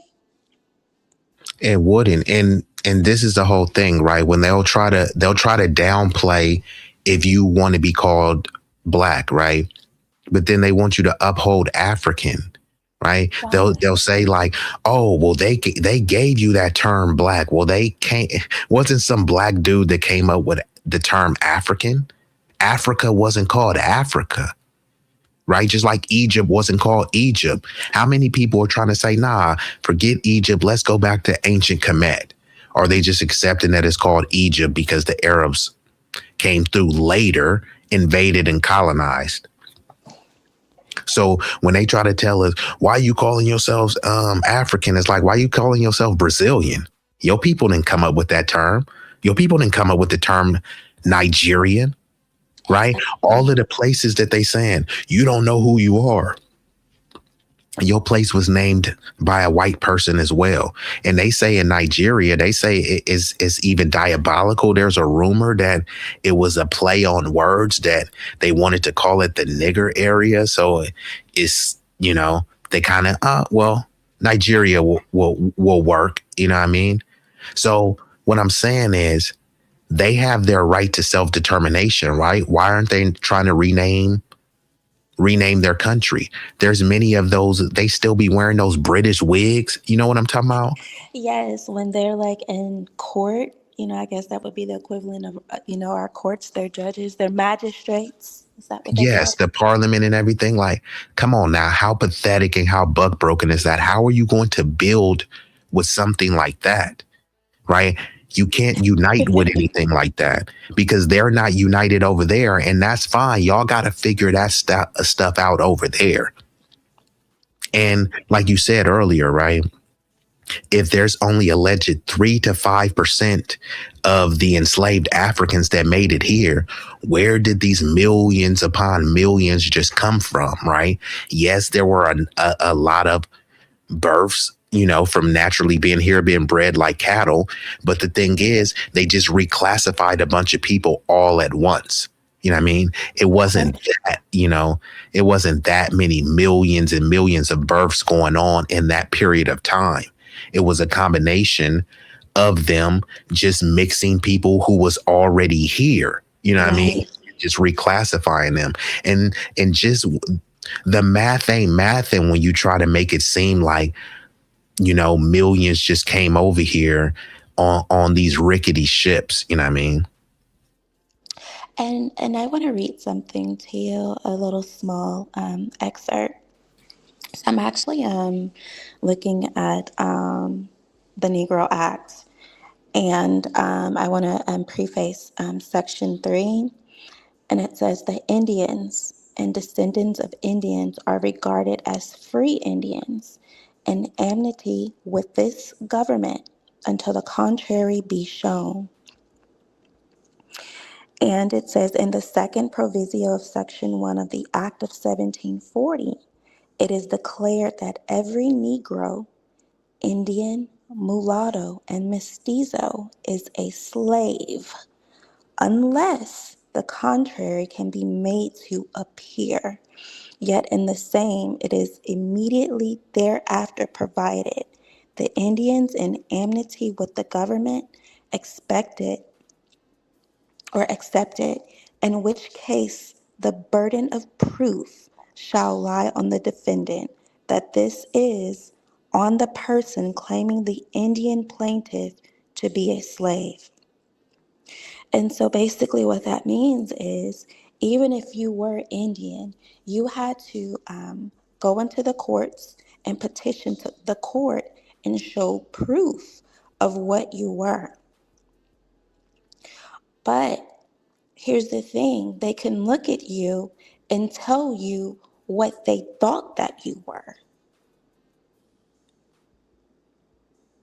And that right there in that section basically tells us what they did to a people. And when you go into to further readings, it tells you, and therefore, in so many words, it says, you are extinct. Actually, it says it right here. I'll read ahead. It says, the race of a slave, Indians, or of Indians not in enmity to this government, the state, is extinct. And hence the previous part of the proviso has no application. I mean, I don't care if we would slap people in the face with this stuff. They would still try and call you what you are not. You know what I mean? And Yes, so, and I this is mean, the go ahead, kind I'm of so sorry. disgusting. No, I want you to chime back into, and I want to give a shout out to Big Rig and John. Shout out to y'all. It looked like it's some trolls in the chat, but y'all are too cowardly to come up, so I'm not even going to respond to y'all. I'm gonna start blocking y'all, and I'm not a censorship type of guy, but if you too scared to stand on what you're saying, then just get up out of here. But this is the thing, right? Everything you laid out, they'll try to keep pushing that the pretendian and you don't know who you are. You trying to be anti-African. That's why you're trying to cling on to they're trying to say that you're trying to culturally appropriate Indian culture, even though they despise being called Indians, but now I guess it's cool. So now they're like, no, you guys aren't Indians. We're the real Indians, right? So there's this thing to detach us from this land and to make us a generic African. But do you know who Elizabeth Warren is? Yes. So Miss Elizabeth, Pocahontas, as Donald Trump calls her. correct, right? I didn't see a huge outrage from the Native American community. I just didn't. Maybe there were a handful of people here and there. But if once a black person who actually does have lineage to this land, they have to fight tooth and nail to get tribal recognition. And many of those treaties that many of these native tribes signed, they signed them contingent upon excluding us. So Right. even if you do want to grant them, they're indigenous and this was their land and all this other stuff, okay, stop trying to pretend that they were just these sweet, innocent angels. When they talk about the Trail of Tears, why don't they always fail to mention that they were transporting slaves as well? Right? It's Right. just a sad story for them. Okay, well, what about those slaves that you guys were transporting? Were they just treated right? You know, so, and their stuff is always framed as just, oh, well, it was the so mind you, people will come over and say, we stole their land, right? But then when it comes to us, they won't say we enslaved them. Like, who is we? You suddenly start speaking French when it comes to, we interned the Japanese, we genocided the native. So how could you have genocided them, but yet they're still here to, collect compensation and be allocated resources? Like, clearly they weren't genocided, right? So it kind of goes like back and forth, and I'm being facetious with that because, the genocide, technically the definition is in whole or in part. But many of those native tribes were even more barbaric than some of the European colonists, right? But you can't even say that. But I brought up Elizabeth Warren because there's no outrage of her being Pocahontas. People are mad at Trump for calling her out. But then if an FBA steps up and say, look, man, and many people do believe that they have indigenous backgrounds, but they don't want to deal with the backlash of being called a pretendian. So they kind of, unfortunately, abdicate many of their lineage, you know what I mean? Which is unfortunate. Have you experienced that or heard what I'm talking about in terms of that? People are afraid to identify with their indigenous or aboriginal lineage because they're afraid of being called a pretendian and anti-African. Or anti, we were both on a panel to where, a guy, Oh yeah. I won't get into that, but you know exactly where I'm going. And so, yes, I agree. I 100% agree with you about that. The thing is a lot of people equate slavery to only the Africans that were brought from the transatlantic slave trade. They don't understand that slavery began with the Aboriginal people that were already here. So it was what internal, you know what I mean, or intra versus inter, and so There were already civil wars here, right? right, But it was a more tribal warfare. But right, they were still beefing with each other, right? right, and so for me, I think you're right. I think it's even hard on me. And it's harder on me because I am a direct descendant, meaning my father is part of a tribe, and his father, and so on and so forth, and his father's father and mother. So I'm a direct descendant. So for me, I don't have that problem as far as me knowing my genealogy. But what's crazy to me is it's just like they're like, oh, well, they want like these quote unquote, I guess, black people here. Well, I guess if you call yourself that, if you're thinking that you're, African or something. But for me, I feel like I am caught between two worlds, if that makes sense. Well, it does, because I was going to kind of allude to that, because it's kind of like a damned if you do. If you acknowledge and say, yeah, I may have had some sort of ancestry or genetics from Africa, then they'll say, aha, we're a nation of immigrants and you immigrated too. If you say that you're indigenous and you have Aboriginal lineage, who you think you are, you're a pretendian and you don't know who you are, you're anti-African.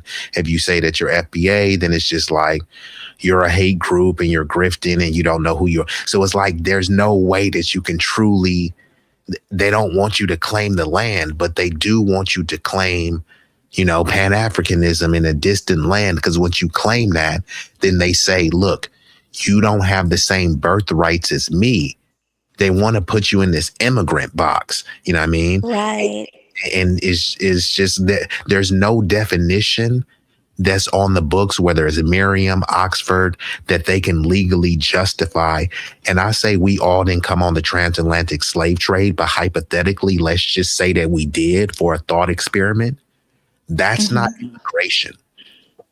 Forcibly transporting someone, human trafficking, raping, pillaging, and plundering, that's not immigration. I always give the example. If I go to China right now, find a little girl, bring her here, sexually assault her over and over and over. She has kids, I sexually assault them in 20, 30 years and say, yeah, you guys immigrated to the country and you're immigrants just like everyone else.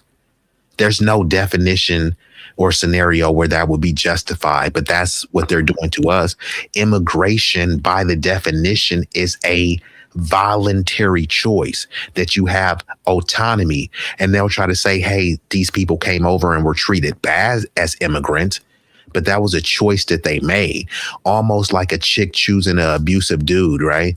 Yeah, she shouldn't be getting beat, but it's like you knew that this dude was a woman beater and you still want to lay up with him. So if you get beat, you know what I mean? There is some level of culpability you should assume. Not that you should be subject to that, but once you know the track, and that's what people will say. The U.S. helped to stabilize my homeland. The U.S. is white supremacist. The U.S. is this and this and that. It's the evil empire. But why are they here? It's like, why would you come if that's true? Why would you come to the land that so-called destabilized your country? Why? You never get an answer. You only just get the deflection of that xenophobic. But that's a serious question too, because yes, I'm a realist, so I will talk about how the U.S. and the Western imperialist powers, they are going around meddling and being the world's police and destabilizing places, but they're doing that with the assistance and complicity of their corrupt Governments, exactly, like Nigeria. Exactly. It's like, you guys just begged. They just begged for the. They begged them. And so this was a collaboration between the Nigerian government and the United States of America, their government here, or our government here. And for whatever reason, I don't know what Nigeria paid them because they don't have any money. So we already know at this point, America wants a return on their investment. They're like, hey, They we have did this minerals for over you. there. So come up off, yeah, we need you to come up off of those minerals, this oil. What do you got? You got diamonds too, or a little bit of gold. Yeah, we need some of that. Yeah, we're going to need this for about the next 25 years. Yeah, they have a That's large our payment plan.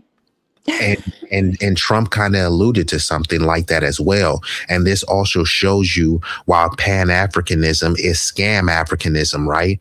Where they say Egyptians, right? Egyptians, Jordanians, even Israelis, right? They're considered North African. Why they ain't trying to unite? Where are the other African nations to unite? So think about how pathetic this is, right? You're an African nation in the continent of Africa, and you have to go to the big bad evil empire to do your Right. work. That's showing that how feckless and pathetic you are. You guys can't even, imagine you with a dude, right? And he can't protect you, that he gotta call somebody from down the street. Hey, come protect my girl from me. Like, huh? Like you can't even keep your girl safe. Did you see Anthony Joshua, right? His trainer and his best friend died because Nigeria infrastructure is horrible. This dude is like the creme de la creme, like the star of the country, right? And they don't even have proper medical services.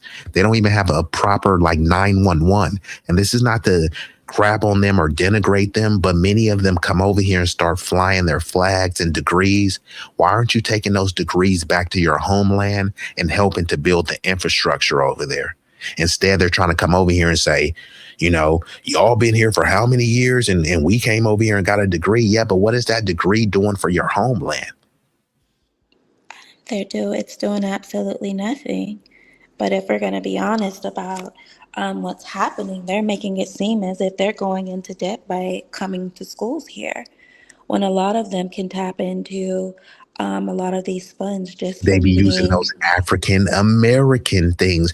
If you look at every time it's a Juneteenth scholarship or anything that has the term African American, and many of them are popping a collar saying, I'm more African American than you, because they'll say, I'm from the continent.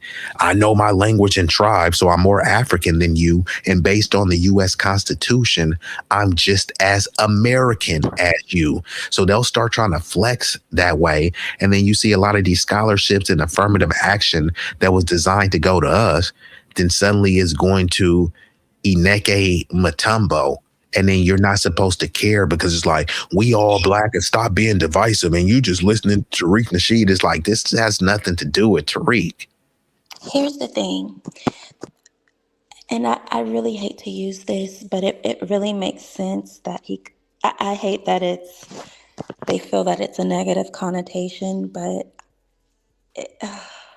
it may be the perfect word that they're trying to tether on to a lineage and culture that is not of their own. And I'm going to hit them with some facts with the Negro Law again. So it says this, Section 4, the term Negro is confined to slave Africans. And then it says in parentheses, the ancient Berbers and their descendants. It does not, and then it goes into more about the Egyptians and the Moors, the Asiatics, and even like mulatto and things like that. But I feel like the term Negro is confined to slave Africans. Do you see what I mean?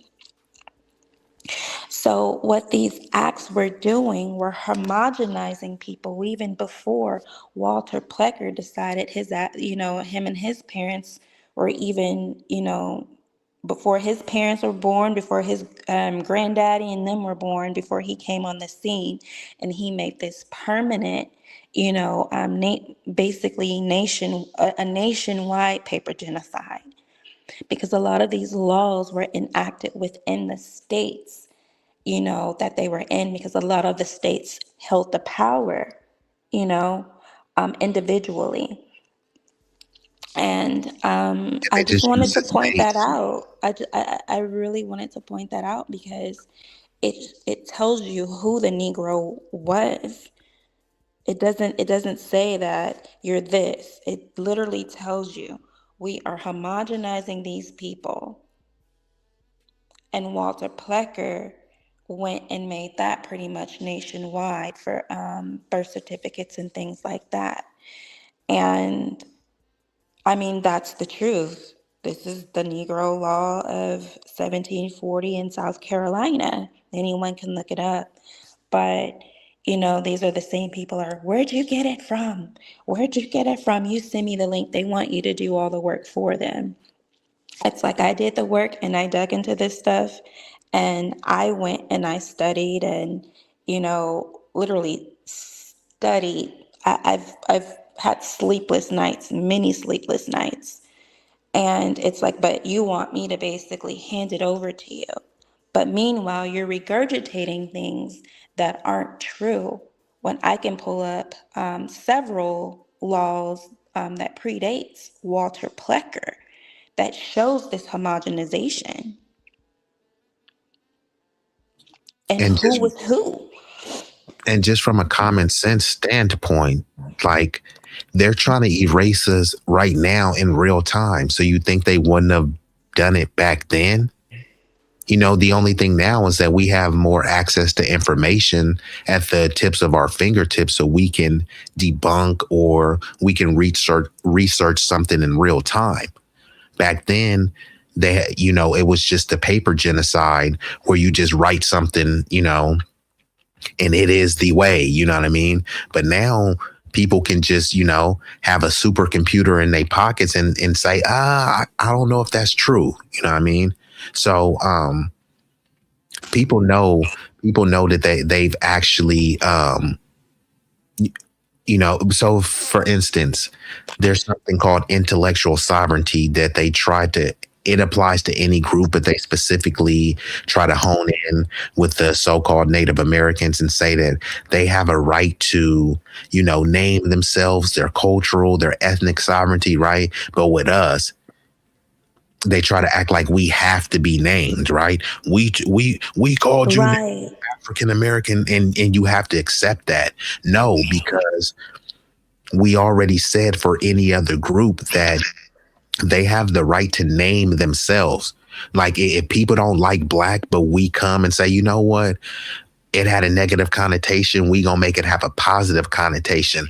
That's our right as a collective. No other group gets to come in and say, no, y'all Africans, right? Because I mean, how many white people descend from Europe, but they're not going around calling themselves European?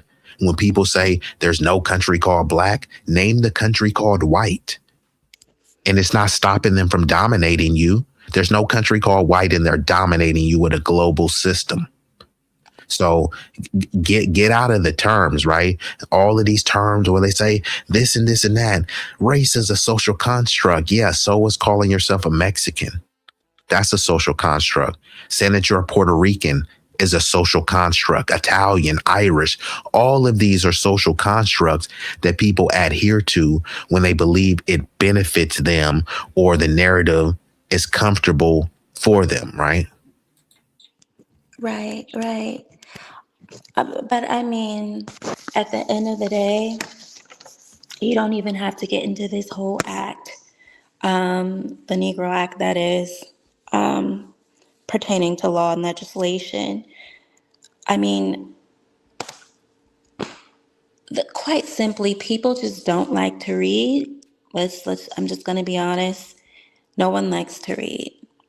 No I one's mean, sitting down and reading books. They I don't hate want that to. stereotype, but they say if you want to keep some away from niggas, put it in a book. So Interesting. so it's an unfortunate. Now, this doesn't just apply only to us. People in Right. general don't like to read, but unfortunately, since we're at the bottom of society, us not wanting to read has a higher impact. You know what I mean? Because then they know they can give you the blueprint to for success.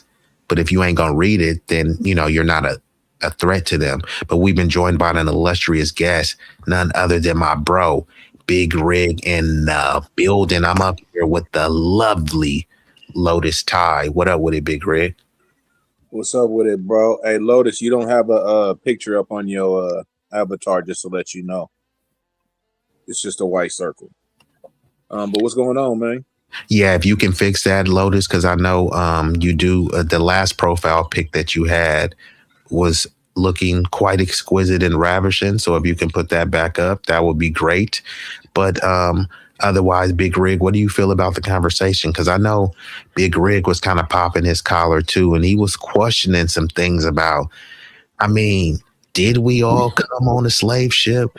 Where are the slave ships and things? And Big Rig, you look like you got some kind of, you look like you got some Cherokee or some. Yeah, I do. You really do. I was gonna lie. Yeah. I was gonna say, bro, you literally look like you do. My fam that I know, like the same with their structure and all this stuff. Speak on it, bro. Yeah, I get that from like my mom's side, but yeah, man, I was kind of like, I've been kind of fucked off today because I was up late with y'all yesterday, man. So my whole day been fucked off. I was kind of dozing in and out, you know what I mean? But I did catch a little bit what y'all was talking about, especially when she brought up the point about a lot of the cats was already here on the soil, bro. You know what I'm saying? During that what was it, the transatlantic slave trade, right? Correct. So, that just hella rang in my ears, bro, because, I always kind of be like on that a little bit with you, man. It's, I kind of question it. Like people don't like, for certain things to be questioned, man. But I question it, bro. That's kind of what we were talking about. Since people don't like it to be questioned, people kind of shy away from it. And Lotus Tie, just like you said, you got some on your mom's side. I believe Lotus Tie has some indigenous ancestry, I believe on both sides, if I'm not mistaken. But people try to shame you into speaking about it and say, nah, you don't got no rights to this land. You from Africa. Like, remember that scene on Boys in the Hood where when he was like, you from Africa, he was like, man, I'm from Crenshaw Mafia. Yeah, hell yeah. So that's what he's saying. Is like, bro, I'm American. There she goes. So actually, since you put before I continue, since you put that picture up, Lotus Tie, I gotta hit you. Oh, damn! Stop the press. Wait a minute. I know you. Wait a minute.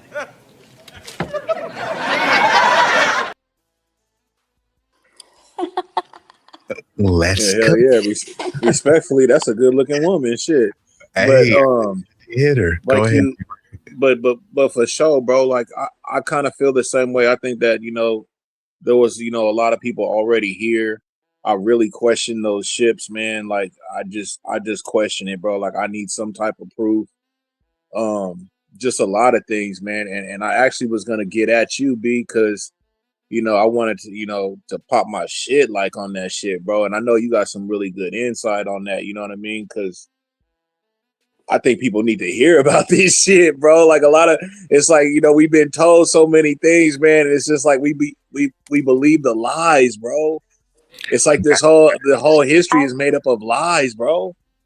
And yeah, go ahead, Lotus Tie. Yeah, and it's all good, Big Rig. And I do want to have Lotus Tie in that conversation because she really be pushing the line on that. Because see, they want us scared to talk about this stuff, but like they'll fund Pan-Africanism. They want you wearing dashikis and all this other type of stuff. But that's not your culture, bro. That's not what you grew up on. Everything you know is on this land, and they want you to just straight excuse that.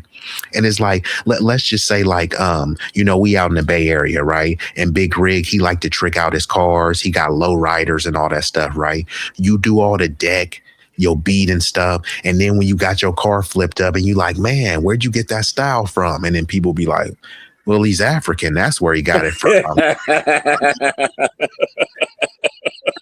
Come on, dog. Hey, bro, come on now, dog. Come on, man. What is African about me riding on sixes and having absolutely nothing, bro. Go ahead, Lotus Ty, you got it. You know, it's just mind blowing to me that I actually heard a comment or saw a comment where someone was saying, "Well, I don't know. It was a." I try to be diplomatic, but I'll just spit it out. So there was a Mexican man that said, "Well, I've never seen any, blacks or whatever, on any other reservations in Oklahoma," and I thought that was hilarious. Um, Very hilarious, by the way, because when you think at the end of the day, if you're on those reservations, technically you wouldn't be considered black. Let's just go ahead And and throw that technically, out you there. wouldn't be considered an There, American either. exactly. And so many people say these things, and they're just they're ill informed. And I'm like, so well, if you saw me, what would you call me? Because even with my phenotype and how I look, I was still called a mayate. I'm gonna just keep it 100. And this was a couple of months ago out here in California, and I have to be honest. And if we are who our fathers are, my father is Chata, Hey, specifically the Lotus, land in Oklahoma. what Yeah, part of go ahead. California was that where you got called a Mayate? Like north, south, where? I'm in SoCal. I was just gonna say that. All right, go ahead. Mm-hmm. Mm-hmm. Yes, it's ugly out there. And Stan says Big Rig got the high cheekbones just like the rest of us natives. Yeah, I ain't gonna lie, Big Rig, you really do. That's why I was guessing, but I was like, bro, look like he got some Cherokee in him. Cause like everybody that I know have Cherokee. You know what I mean? They have a certain complexion, the cheekbones and things like that. And then sometimes people will be like, well, I can't tell the difference between, Big Rig and FBA, a black person, because that's what people saying. Like, bro, we already been here. It's just like we were just kind of mixed in. Yes, there were people brought here. I'm not the one that says there were no slaves brought here. Documented it was. But like Lotus said earlier, it was in between 2 to 5%, which means 95% was still sent elsewhere. So how did our numbers get so large if such a small part got over here? Is because they reclassified us. They took people that looked like Big Rigs. They took people that was look like Mariah Carey, and they took people that look like Akon and said, y'all all one big global Negro. That's how that went. That's why once you start looking into the papers, what the hell is an octoroon? What the hell is a quadroon? A Creole, a mulatto. They were trying to create different races and subsets of people. And then they turned around and just said, you know what? All of y'all are black because you got one drop of blood. And if you was like, man, but I'm Cherokee though, they like, nope, Negro blood, you a nigga. You see Hey, what I I'm saying? got a I got a quick question for Lotus. I don't want to drag this on or nothing, Lotus, but you said you was like in the Southern California area when they used that word mayate on you. What was the Mm-hmm. reason why they came at you like that? Like, how did the discussion end up coming up to where they ended up calling you a mayate? Oh, see, I thought I was gonna go and visit this little Mexican restaurant and support. And I was there with someone, and so I decided to go to the bathroom, because after you have a big meal, you may have to, tinkle. And that's what I had to do. So they only had one bathroom. So I was coming out, I was washing my hands, and at this point, I was drying them off, and somebody tried the door. And so as soon as I'm drying my hands off, I'm trying to dry them off real quick. You're trying to get out so someone else can come in. And so you can hear, oh, well, yeah, that mayate is in there. Mm, So I did nothing but pay absolutely. about $60, $70 to eat there and was treated that way. Yep. Okay. I just, I just wanted to know. Southern California it's a whole different ball game than Northern California. That's why it's kind of funny when a lot of people that don't really know California, they kind of base a lot of California just from like LA, and that's not really what it is. You know what I'm saying? Like I'm, we from like Northern Cali, so it's a whole different type of environment. But when I'm out there in Southern California, I definitely feel that. You know what I'm saying? Like it's definitely, you could feel like some type of racism out there, or like a definitely the divide. You know what I mean? So that's why I kind of wanted to ask why they came at you like that, and basically just off the top, that's just what the fuck they do. You know what I'm saying? Be easy. It's like culture, right?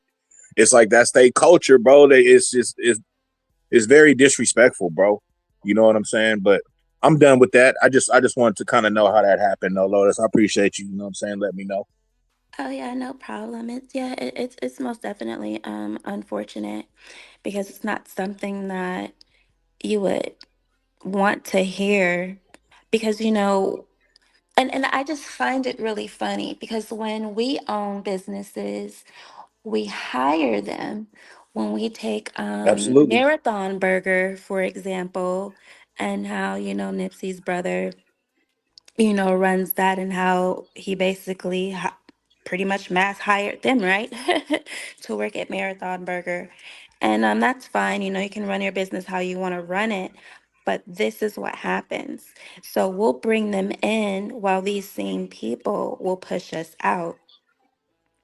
She popping it Do you right see what I now, mean? B. Um, Yeah, hey, for but I'm sure being though. diplomatic about it. I'm not being nasty about it. No, I mean, no, for I'm sure. You being know a what I mean? You're lady spitting about it. facts, man. But this is what happened, and this has been my experience here. And Right. we have to be honest, especially in the medical field out here. They're running a lot of the Black women out of the medical field.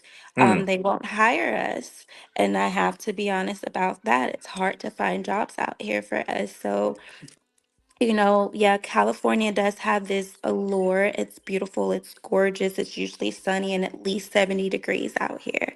Very alluring.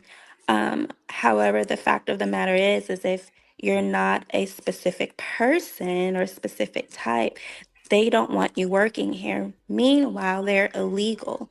Meanwhile, they can go into these local schools and colleges and be able to get their education for free while we rack up 60, $70,000 Mm. and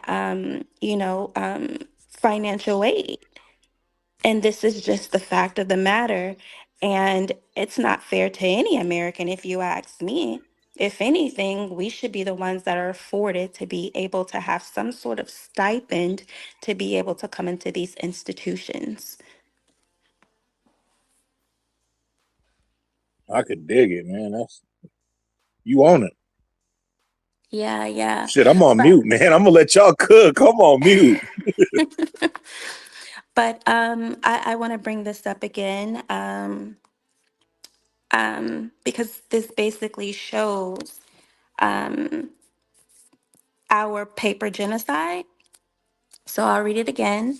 This is from the Negro Act of 1740, or the Negro Law of South Carolina. This particular excerpt is in section 3 towards the end. It says, the race of slave Indians or of Indians not in enmity to this government is extinct. So, way before Walter Plecker decided to bring his ass around, excuse my language, and decide that he was going to formally paper genocide nationwide. In South Carolina, they had already did this. In specific states, this was already done.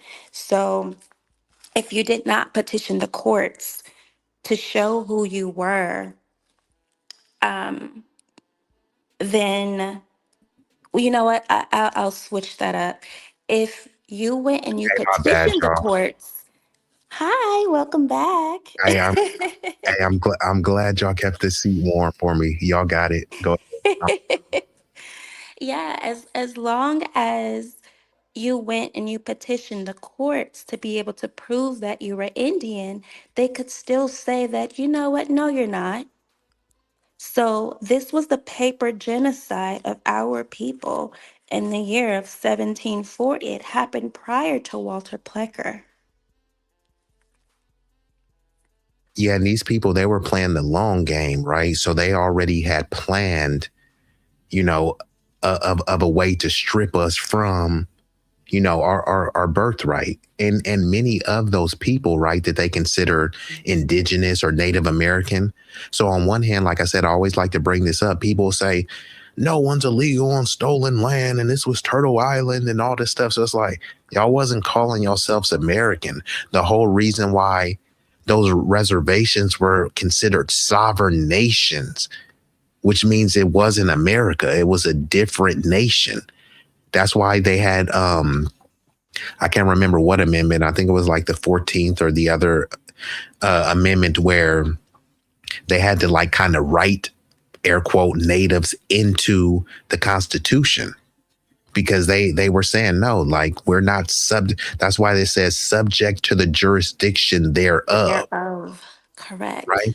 They were subject to a different jurisdiction, which means they were a different nation, no different than Israel, Denmark, or Sweden, or anything like that.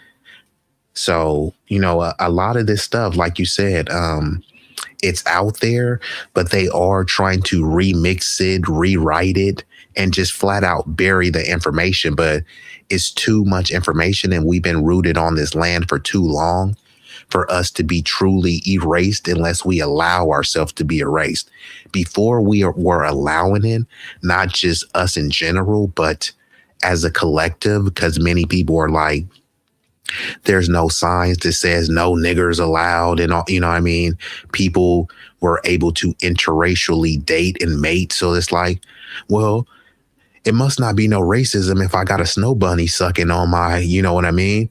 You know, and people think that because they have interracial sexual access that there's not a system, you know, and a hidden hand to subjugate you, you know what I mean? So even when people are like, oh, well, you know, it can't be all bad. I got me a white woman. Where the white women at? It's like, what does that have to do with the paper genocide, right, of the collective? And many are willing to put their own personal pleasure and have that usurp the betterment and advancement of the entire collective. You know, so it's extremely selfish and pathetic. You But know what's interesting? mhm. When you speak about that amendment, and specifically where it tells you that you are subject to the jurisdiction of um, basically from whatever nation that you come from, whether you are domestic or whether you are foreign, whether you're a domestic national or a foreign national. And here's the question that I've always posed for them. It may be more rhetorical in nature, but it's, you know, if you're legally classified as white, why do you need the 14th Amendment?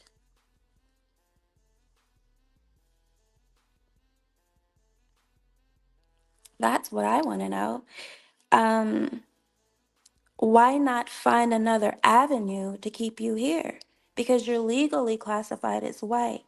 And so now you're trying to use, as President Donald Trump says, this amendment was what? For the babies of slaves, as he says, you know, out of his own mouth. If this is their interpretation of that, then why do you need that amendment to ground you here? So they're people of color when it's convenient for them.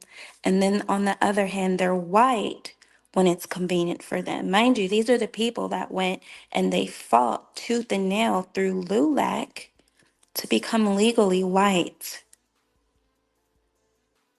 So why don't you ask the white people to come out and to come march for you? And you see what I mean?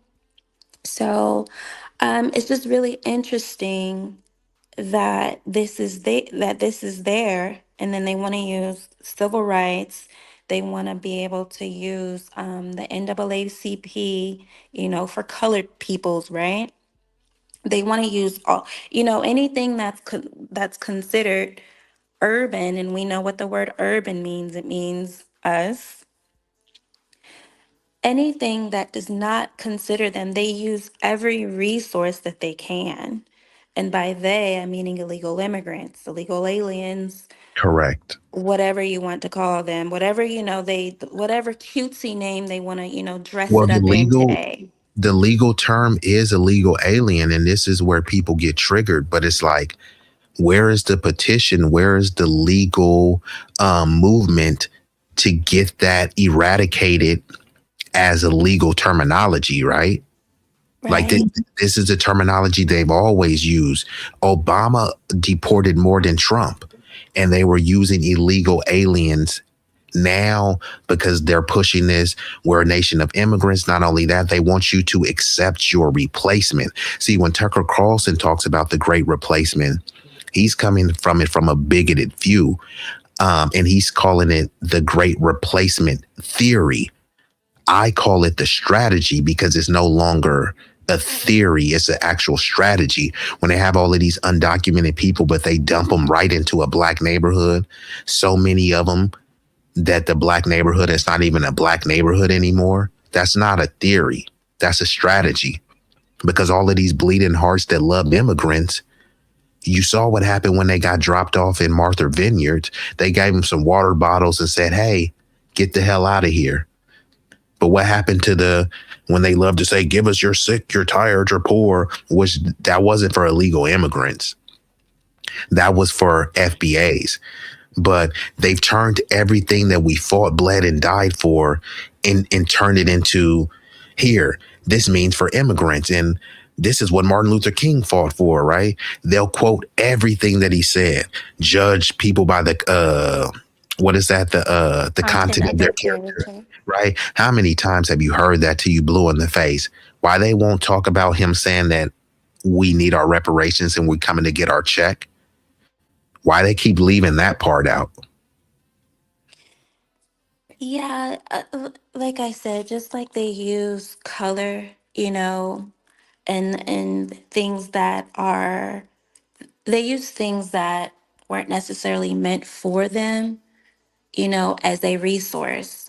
So they usurp all of these resources, whether that is the civil rights, whether that is the 14th Amendment, whether that is Affirmative action. affirmative action, whether that is the DACA for, how they're able to Dreamers. to basically write dreamers, how they're But where they basically get that dream from, that dreamers came from MLK to have a dream, and they flipped MLK to say, these are the dreamers, right? The whole American dream, but the American dream is for Right. immigrants.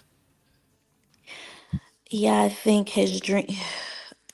I'm Think so about sick of this. this. I'm so sick of it. When I I just grew have up, fatigue. yeah, I got tether fatigue. I got immigrant fatigue. It's a lot. I got a lot of fatigue right now, just like people got of us, right? And Stan says, are you talking about Van Jones? No, Van Jones is one of the most disgusting Sambos ever known to man. A buck broken dude who's always crying every chance that he can get. No. And he says, are the bigger users of civil rights are white women and LGBT white men? Yes, this is what I said. Like, they're always painting us the face of things. So, and I'm gonna come right to you, Big Rig. They always paint it so when they say welfare queen, even though it's more white women getting welfare, y'all the queens of affirmative action, even though more white women benefited. They'll say, y'all only got the DEI higher, right?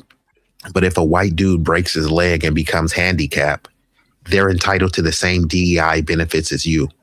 If a white dude was a straight male all of his life and says, you know what, I'm trans now, they're part of a marginalized, protected group and entitled to the same benefits as you. Go ahead, Big Rig. You have something to chime in?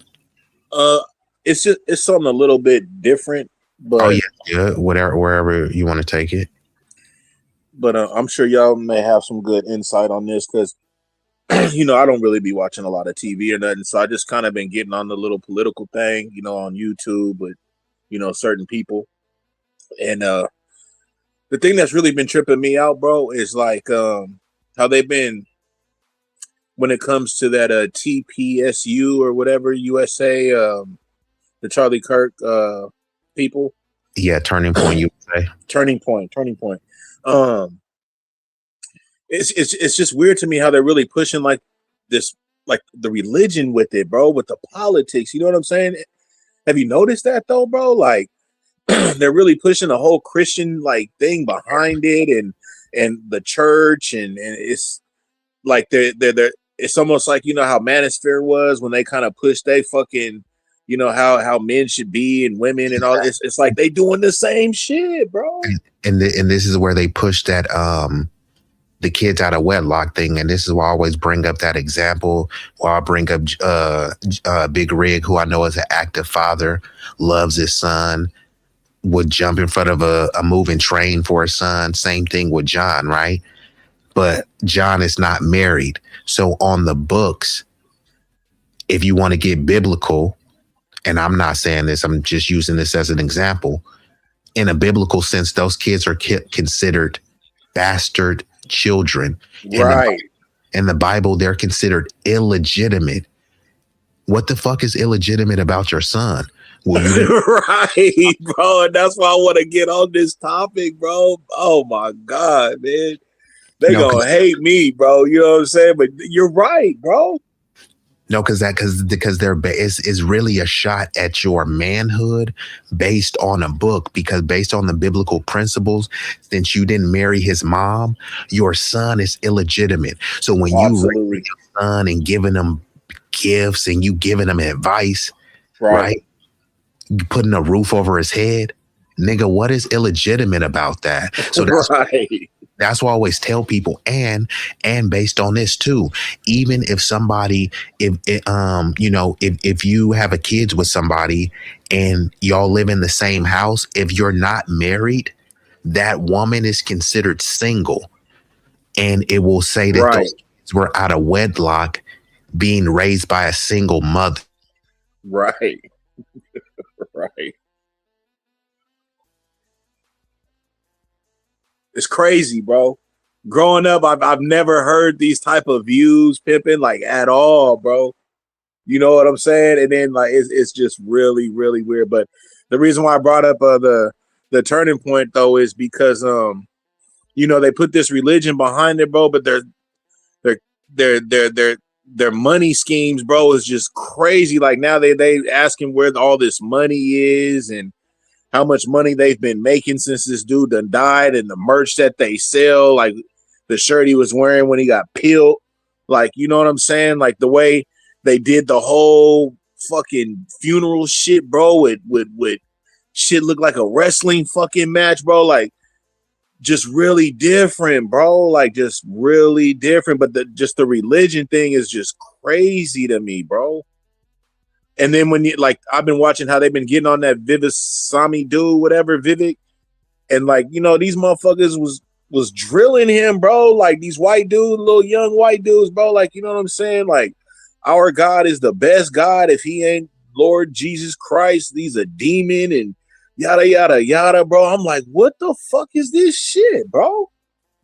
Oh, what is it? Did you miss what's going on? And did you miss what's let me fill you in. Speak on it. I'm on mute. Let me fill you in. So this past what was it? September, October, November, the white people have been excuse me. The dominant society has been running amok in London and UK because of they're having the same problem. Actually, theirs is much worse there. So basically, what's going on is they are flooded with illegal and legal, pretty much a bunch of refugees from the Indus Valley, UAE, Pakistan, wherever, the Arabs. So they are so pretty much what's happening over there. They are, I hate that I saw this, but they're literally slaying people with machete, sword type devices in the streets. And literally, broad daylight, people are walking by as if it's normal. Um, the immigrant problem there is so bad. Their views are not their views anymore. So Sharia law is basically taken over, and these European countries, the European Union, whatever they call it, I don't know. But this is what's going on over there, and it's out of control. And it's so many of them. You guys, I don't if you can, when you get a few minutes of your time, I highly encourage you to just kind of maybe put it in your YouTube browser just to see what's going on. I forget the guy's name that basically had like a 5 million man march. That's what it looked like to me, um, in London about these people. And he even FaceTimed Elon Musk, and he spoke on it. And they had him on a big jumbotron. They were out there acting a fool, beating up the police. This is dominant society over there. So that's what's going on over there. Sharia law is, they're basically in an uproar about these people. And so they have been warning the Americans and showing, hey, if you let Mondani and any of them get in, this is what they're going to start implementing, just like what's going on in Texas. So that is technically my hometown. I've been trying to ring the alarm on these people in Irving, Texas, and what's going on for years. For years, at least it's gotten worse the last 2 or 3 years. When I say their population has completely just changed an entire area, these people are not playing. And so they're literally trying to basically make Sharia law here. And they're saying this stuff, they're not being quiet about it. They're armed with AKs, all types of stuff in Texas. It's getting real. So this is why the dominant society is basically grilling him, because they want to see where he's coming from. And what they're doing is they've said what their plan was. They install these people. Where did he come from? Where did this Mandami guy come from? I just got to be honest. I've never heard of him. Nowhere. And And then could y'all hear me? we all have to what? We all have to swear on the Bible. You know what he swore on? The Quran. The Quran. So what makes him different from everyone else? I don't see any Yeah. Jewish people, saying, oh, okay, well, we're going to come over here and not conform to what's going on over here. We'll swear on this too. But they come over here and they change laws. Mind you, um, I don't know if this was in Chicago, or if this is in New York. If anyone knows, please correct me on this. But it's somewhere up, northeast. And they have implemented, how they have their prayers? They have made this a law. And they're saying they're having to hear these sounds, this call to prayer at all times of the day and night now. And so this is what they're, like you said, this is now a strategy. So the great replacement strategy has already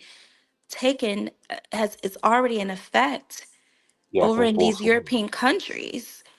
And they're saying, don't let it be you. They are over there fighting for their lives and acting a fool, beating up police and whomever. It's mayhem there. Yeah, and real So quick, yeah, could you that's hear me? what's going on.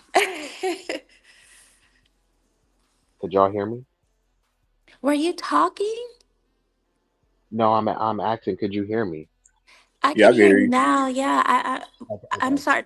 Did I talk over you? Because I didn't hear No, no, you. I'm so no, sorry. no, no, you didn't talk over me. It's just Okay. my computer was tripping, so I had to join on my phone. So I just want to make sure that you heard me. And the other thing too, Mondami is a reason why we had to delineate and drop the term African American because uh he's a Indian from Uganda, right?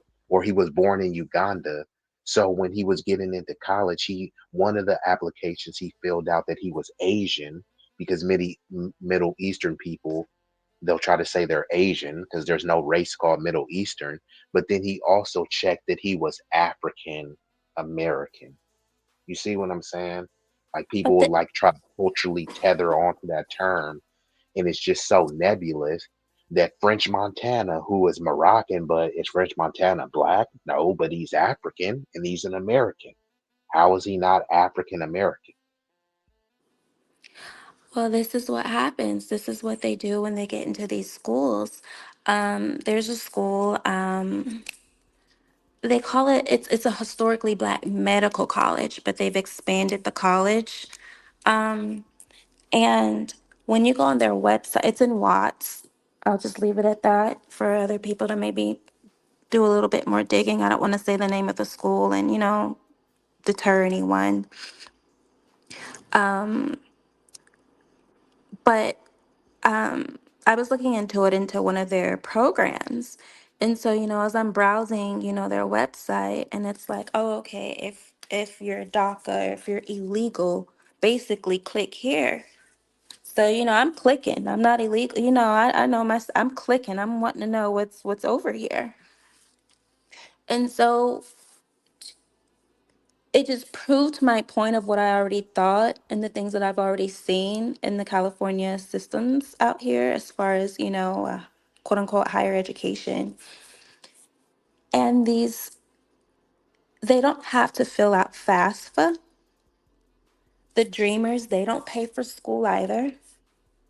Any of these illegals that are out here, they do not have to pay for school at all. And And remember during COVID, right? They were telling you in order for you to go to a club, you need to have a mask and you need to show that you got a special you had got the jab. But when they was letting them over here, they wasn't required to have a jab. You see what I'm saying? So they They can weren't come even over here. required to have vaccinations. Yeah, that's what I'm talking about. You see what I'm saying? And on top of that, there used to be a ban on and this is back to the Obama days. There used to be a ban to people if they had AIDS, right? And I'm not into Hmm. demonizing people with all the stereotypes of, you from Africa, you have AIDS and stuff, right? But there was a ban on, hey, if you have AIDS, you can't come over here. Obama lifted that ban, and there was a bunch of people, Africans, that had AIDS, and I'm not saying they were the only ones, but I'm saying when he lifted that ban, what neighborhood do you think they dropped those people in? They were dropping them in the black neighborhoods. That's what was happening. Bingo. So then when I'm not trying to say like, hey, all FBAs is just innocent angels. Nobody gets, diseases. No one does crime. The thing is, we already have enough of our own negative stereotypes that we will want to deal with by ourselves. We don't want someone coming in from a foreign land adding, you know what I mean? So if someone comes in and they're a poor immigrant and they're used to, having, aborting their babies, that's gonna fall on black women. Hey, B, stand in the back. Um, and just to piggyback off of that a bit, I think this was either last year. It was either 24 or 25 last year. So either 24 or 25 now, where California lifted a law that was in place. They lifted it quietly that stated that, you had to notify people of your status. You don't have to do that anymore. So now it's not criminal. anymore in the state of California. You know, I can't speak on other states at the moment and if this is a requirement, but Yeah, I you just don't wanted have to to put that out require it. there as well. But we already know our numbers are very low here, and I'm meaning as far as a people, as FBA or Black Americans, we're not. Our numbers are very low in SoCal, and I know the county I'm in right now. I think we're what 3% of the entire population. Like I'm lucky if I see somebody that looks like me Monday through Friday. If I see you once a month, like it's just like, oh, there's anybody that looks like me. So, yeah, our numbers here are low. So if it just somehow it has hit California, well, you already know what population it's hitting. It's not us. Correct. And all we're saying is like, let's have a appropriate disaggregating of the data, because people always like to say that they better than us. So you should want to separate the data so on paper you can see how much better than us you're actually doing. But when you lay it out like that, then people don't want a true accounting of the data, because then it's going to show, you know what I mean, how much when people like, man, that's black culture. It's like, Kodak Black, bro, he's Haitian, right? Oh, this person does this. That person's Jamaican. Hey, he's Haitian American. Mm-mm. Stan came off mute. There's Mute. that. Yeah, he's one of There's that yours. That's one of homogenization. your kids. Y'all can't be coming in talking You, about you, Haitian you, Americans. They've been here for a century. Y'all been giving birth to them hey, babies. hey, Hey, B, hey, who else up here, B? Sac Passe. I Stuff don't I know say. who This I is don't know who Pan that is. Mulattoism, brother. How y'all doing? Okay. On the Okay, what's Ho- going on with it? yeah. Hey, peace. Hopefully you ain't on no troll stuff. But go ahead, Stan, and then we'll go to Pan No, Mulatto. not at all. I Okay, for sure. only could be here for a short while because I can't say where Yeah. I'm What's going on? located, but I had a break. Great discussion. Um, good work. I just want to, like I've always said that African Americans always had culture, even though African Americans always said they didn't. I'm like, yo, that's kind of fake and false. Because when you look around the world, anybody that look like us act like they're African American, thanks to BET and other, you know, entertainment that use black actors and put out in the world and made their money and didn't pay black actors anything, and also in sports. Um, I know you guys talked about a little bit about Pan Africanism.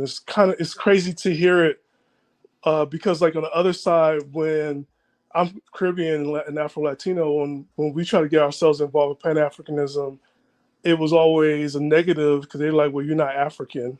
Why are you trying to do that for? But we understood the thing is about it. It was like it's to meet other people that look like you, because if you grew up in an all white neighborhood, it's like you. It was always good for you. Um, We don't look Yeah. like Africans. I'm no, Yeah. no, It was no, sorry. like, I hear you, but the Pan African stuff was good because it's good to meet other people who are black, and like there's no one color for anybody black. Like that's just it. But like if you grew up in an all white neighborhood, I didn't have a good time in Las Vegas. My middle school got burned 3 times. I'm like, yeah, I deserved it because it was racist as fuck. I don't feel no bad about that school, but like, yeah, California, when everybody gets mad at us, I'm like, yo, we don't have the numbers. It's crazy to see a black radio station, nobody black is working there. And what I mean by black radio station, they have black music, but nobody black work at the radio stations yeah, it's ever. all Mexicans up there. Black Americans, or you talking about But black Caribbean? Americans, anybody black, because here So in are we Bay Area, inviting Africans into the conversation? no, I wouldn't say that. Look, I grew up in Because I'm just California. trying to figure out how is that their culture? Oh no, okay, let me go. But Okay. I'll go back. Mm-hmm. Okay, what we call people say they cosplay black, right? We Ooh cannot wee. ignore. We really cannot ignore. I'm gonna say it because guess what? When I look at a movie that was like Once We Were Warriors or Once We Were Kings that was based in Samoa, And that movie came out in the 90s, and on their wall was Right On magazine and Vibe, right? The influence that Black culture had across the world for people of darker hue is huge. It's influential. We can't go back in time and say you can't get it. It's like, no, these are your kids. If you are African American, you've made historically, you guys made a point. You guys help out a lot of people. I'm not ungrateful about that. I am against people coming into the country and not, giving back to the people who gave to them. Yes, I'm with you on that. Growing up in the Bay Area, we have to be honest here. Anytime Summer Jam is a big, big example of this. Summer Jam, all of us from all the communities, Oakland, San Jose, used to go to Summer Jam. And I ain't gonna say name the radio host. He called it ghetto, but it was our artists, Black artists. I don't know who these artists like. I don't know if they 100% African American and all this other stuff. But guess what? They're Black, and everybody vibed to Brandy, and everybody vibed to Tony Braxton. Everybody vibed to it.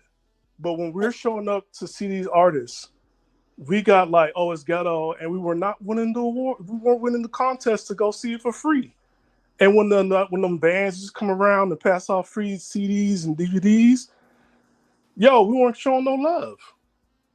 So there are some stuff we gotta do as a collective, and there's some other stuff like, primarily for African Americans, you guys need your stuff. Yes, I'm with you. But Kodak Black, he's half Haitian.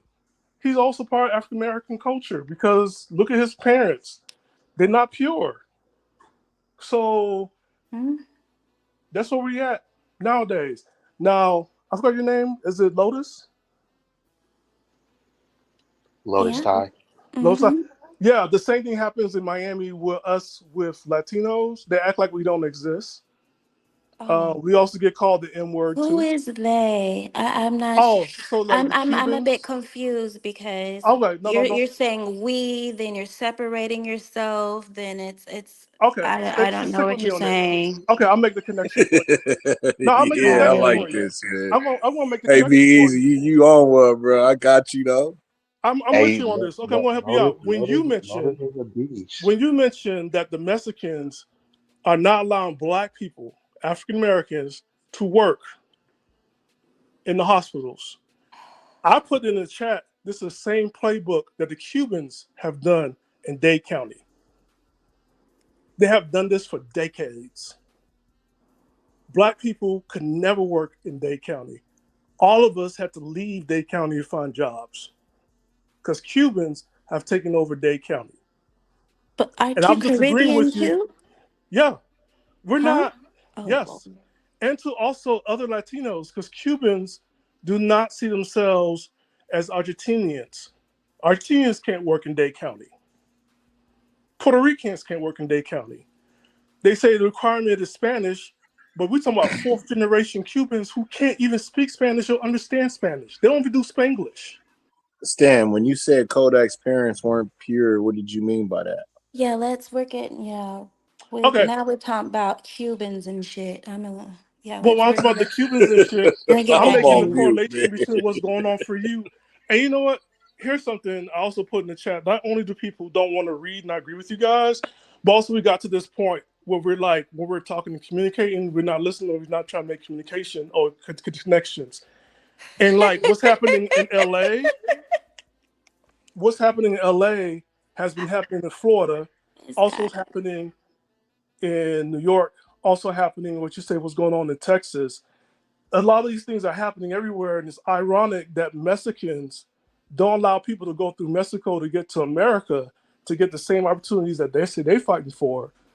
But once you go to Mexico, they send you back to your country.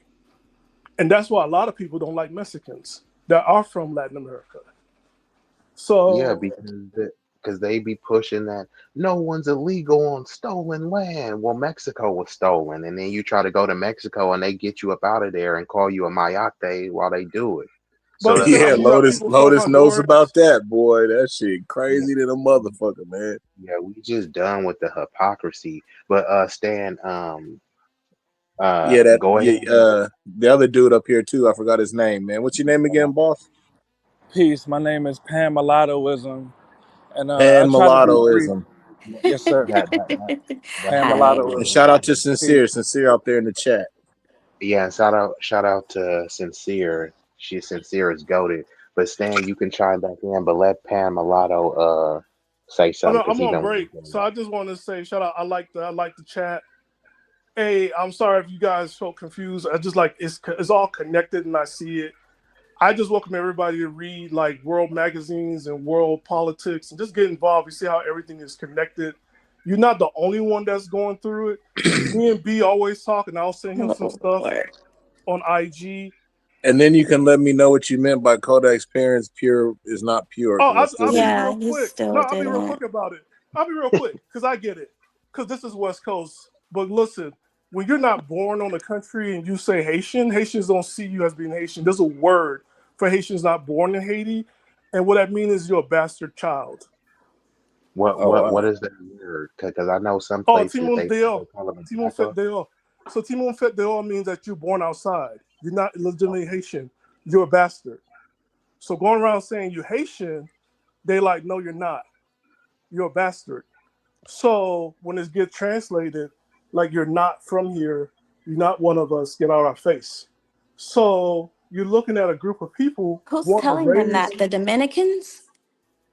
no, the Haitians. Other Haitians are telling other Haitians that? Or telling Yeah, other for Caribbeans decades. that?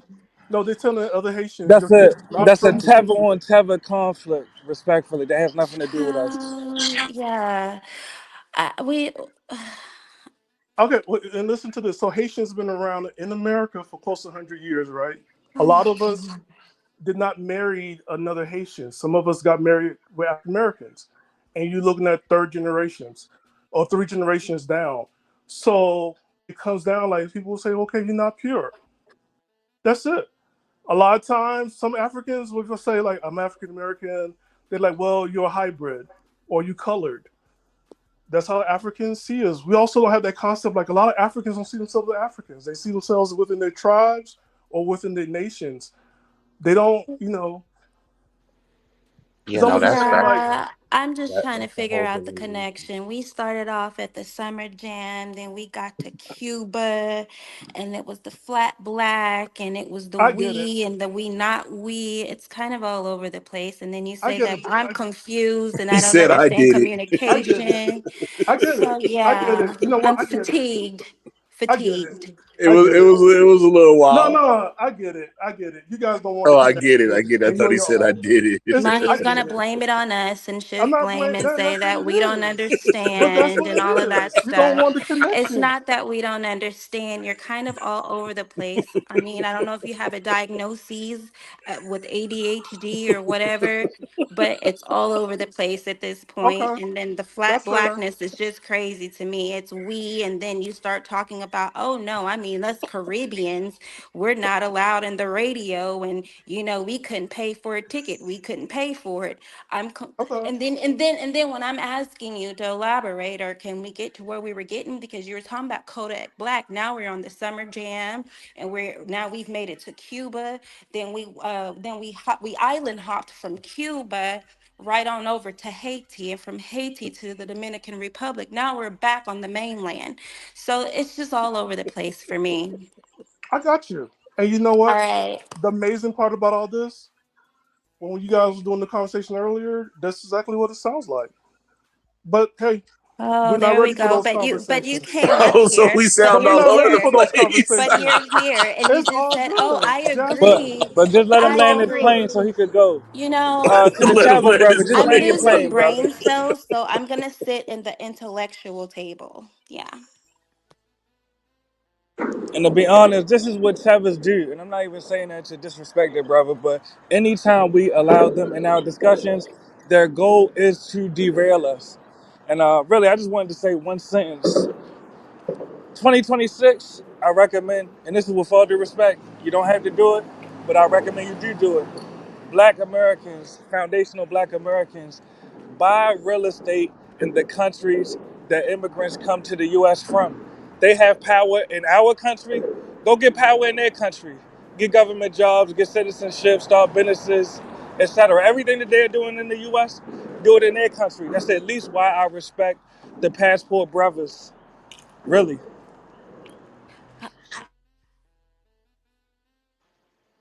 Okay. I don't really know many passport brothers that's doing that, but if they are doing that, I support that. I would definitely promote more of that. But many of them just be going over there and like, here, look at this spicy Latina I got. Here, look at this chick in Thailand I got. So they just showing off chicks that they can smash because a lot of them niggas had no game here. You feel me? I'm all about building. You feel me? Especially here and globally.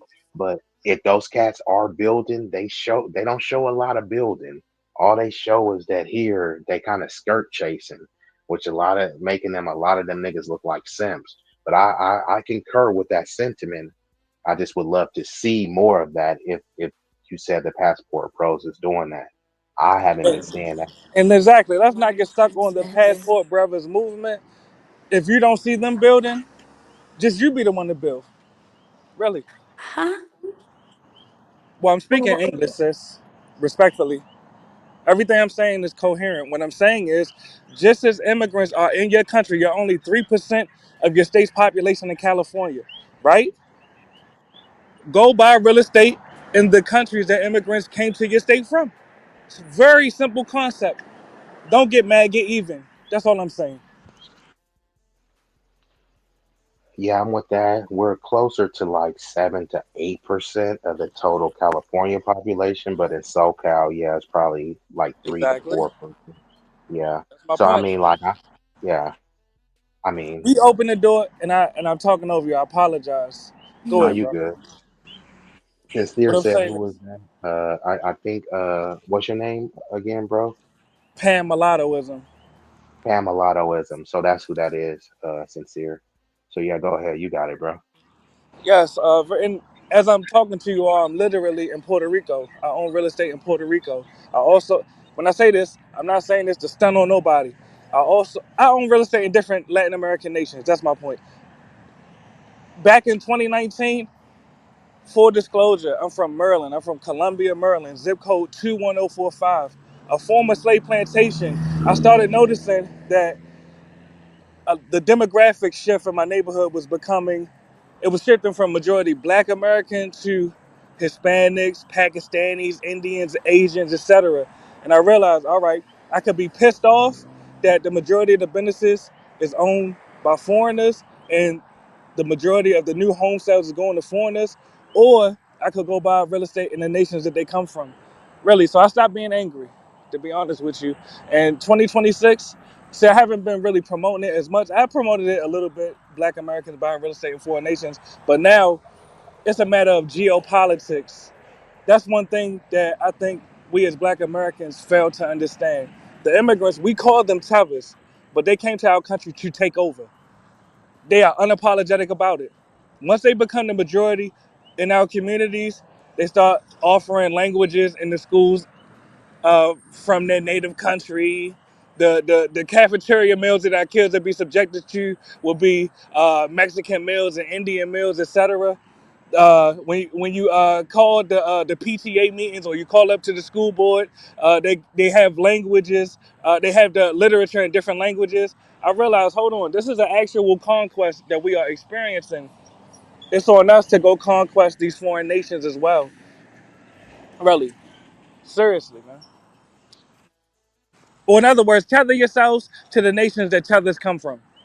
That's the best way I could put it.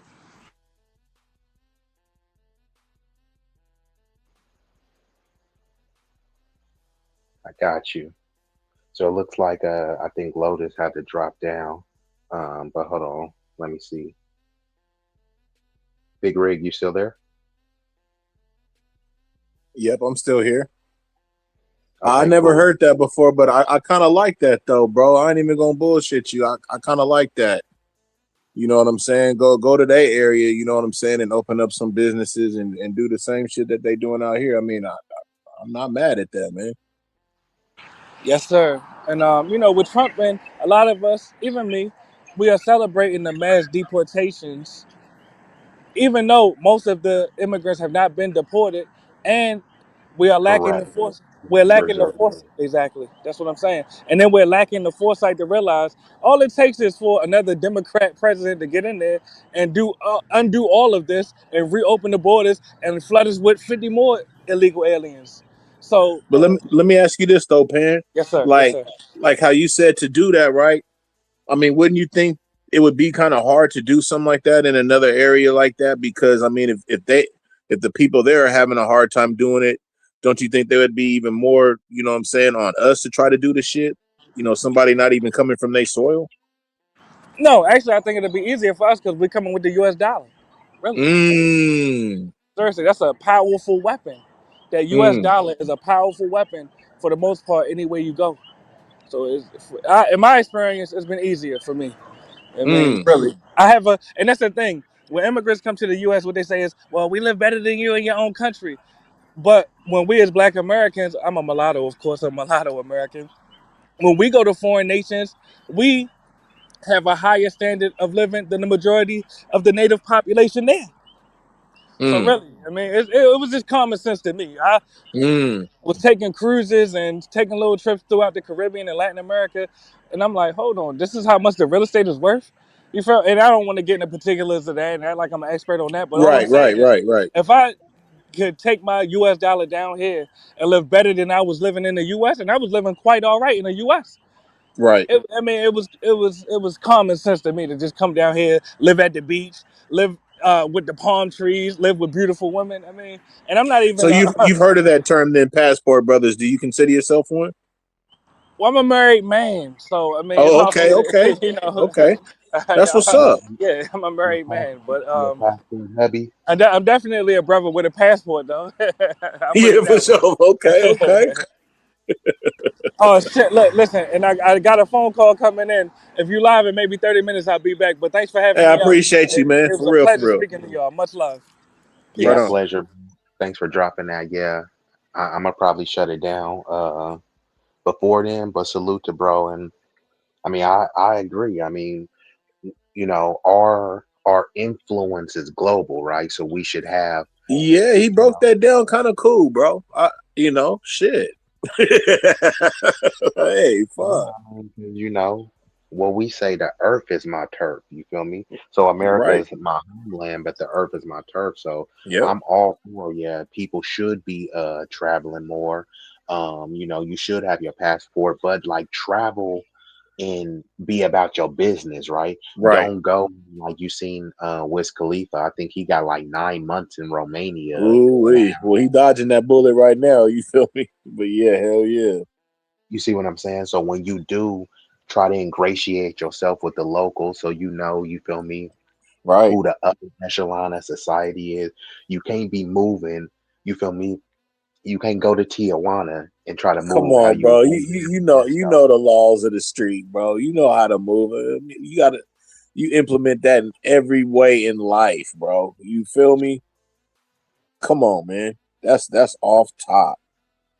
Especially if you go into some other countries and all kind of shit like that, bro. Oh, man, yeah, yeah, you're yes, you kind of got to be on your best behavior. That's on why I was your talking about best, bro.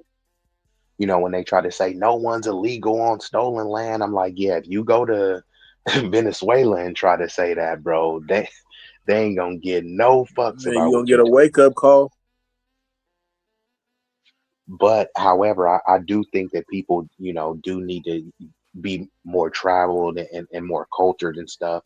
But for me, this is my homeland here. So I'm as much as I will be willing to build somewhere else, it's gonna be in addition to building here. You know what I mean? Right, Because right, there's a reason why, the people from what they call third world countries there's a reason right. why they want to come here, Absolutely, B.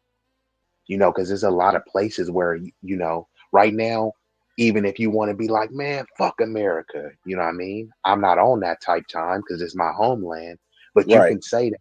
You can make a page. I mean, you can make a content every day and say fuck America.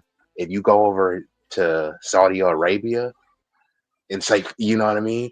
You go over to Mexico and say fuck the Mexican government. You think some cartel people ain't gonna, come tap you on the shoulder? Man, you might get more than a tap. So you might not have a shoulder. And what I'm saying is, it's like Yeah, I'm tired. as much as people try to shit on it, like, man, why y'all want to stay in this land and all this other type of stuff? It's all relative to what place are you comparing it to, right? And then You're people will try to absolutely right. they'll try to compare it to a resort, right? Oh, I'm living in Jamaica. Like, yeah, you living on a Jamaican resort, but if you set foot off that resort, it's a jungle out there. You ain't talking about that. You feel me? But Stan in the chat going crazy. Meanwhile, out here we can navigate. We can navigate the jungle. We can navigate the garden. You see what I'm saying? We got various options to move and do. You know what I mean? In these other places, if you haven't built the infrastructure and mingled with the locals and established a rapport and camaraderie, you're gonna be kind of like a sitting duck over there. You feel me? And you ain't gonna have no backup. You feel me? So it's like, I agree with the bro was saying. I think it has to be done in a more cohesive and a collective way. So that way, Big Rig ain't just kind of in Mexico by himself. You know what I mean? Right. You Right. you someone to tap into in case, because they had Gene Hackman. I don't know if you know who that is. He's like a Yeah. super prominent actor. Him and his wife was just randomly found dead in Mexico. You feel me? When? This was like 2 months ago. Gene Hackman's gone? Yeah. I'm out of pocket, bro. I didn't even know that. Yeah, like they were found dead in their like Mexican home or something like that. And I'm not saying this is gonna happen. I'm just saying, like, if you don't have anyone to, Gene to tap in. Hackman, dog? Yeah. So he came up showed just like old boy from All in the Family, bro? Yeah. When I was talking Yeah, about man. how his son killed, that's the last thing I knew about. I didn't know about Gene Hackman, bro. He's very popular. Yeah, he was a legend, bro. Wow. I'm gonna have to look into that, B. Yeah. Yeah. So he actually died. They say it was of heart disease. It was him and his wife. They were just found dead in their house in New Mexico. And this was February 2025. Wow. Yep. Gene Hackman, huh? Yeah. That's He crazy, boy. I didn't see nothing on that. Sincere have you going crazy over old boy's name right now in chat, though. She just can't believe it, bro. Have you seen A Few Good Man? He was the one saying, "You Yeah, can't." I know who Gene Hackman is. That's why it's fucking me up, because I did not know that, bro. That's crazy. I didn't hear nothing on no news, no nothing, bro. That's crazy. Oh, and my bad. I didn't know that Lotus Ty was back there. So you got the You had floor. Lotus in the back the whole time, bro. Come on, bro. Hey, I'm on mute. You got it, Lotus. Hey, yeah, you got to time yourself out, bro. My bizad. Shout out to Lotus, man. Go ahead, Lotus. I'm on mute, man. Go on and cook.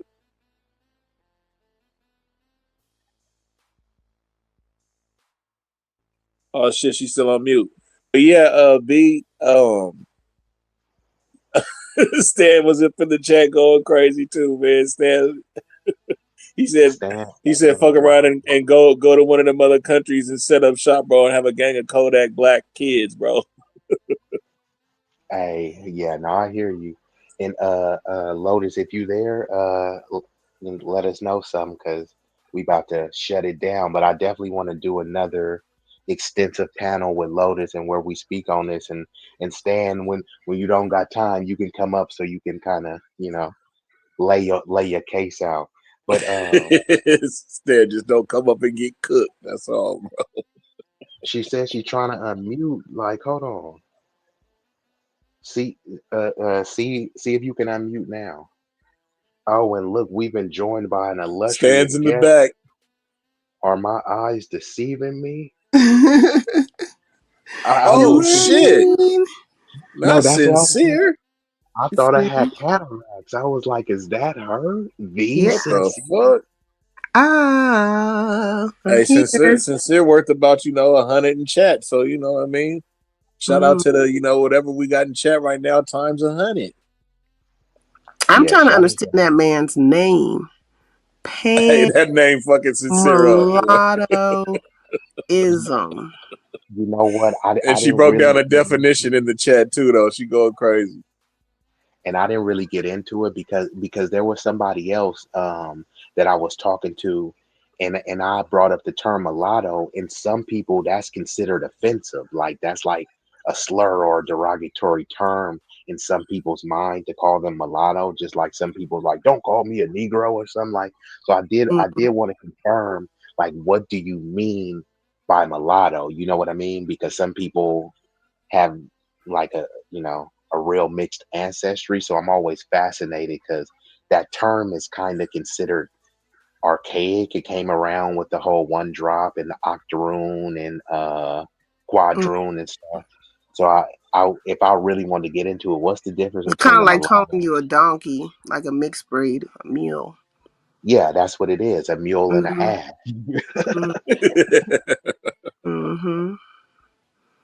I Yeah, don't know. so but see that's the thing. Some people they don't want to be called mixed or biracial, but mulatto is cool. Or for some people, mulatto is not cool, but mixed is cool.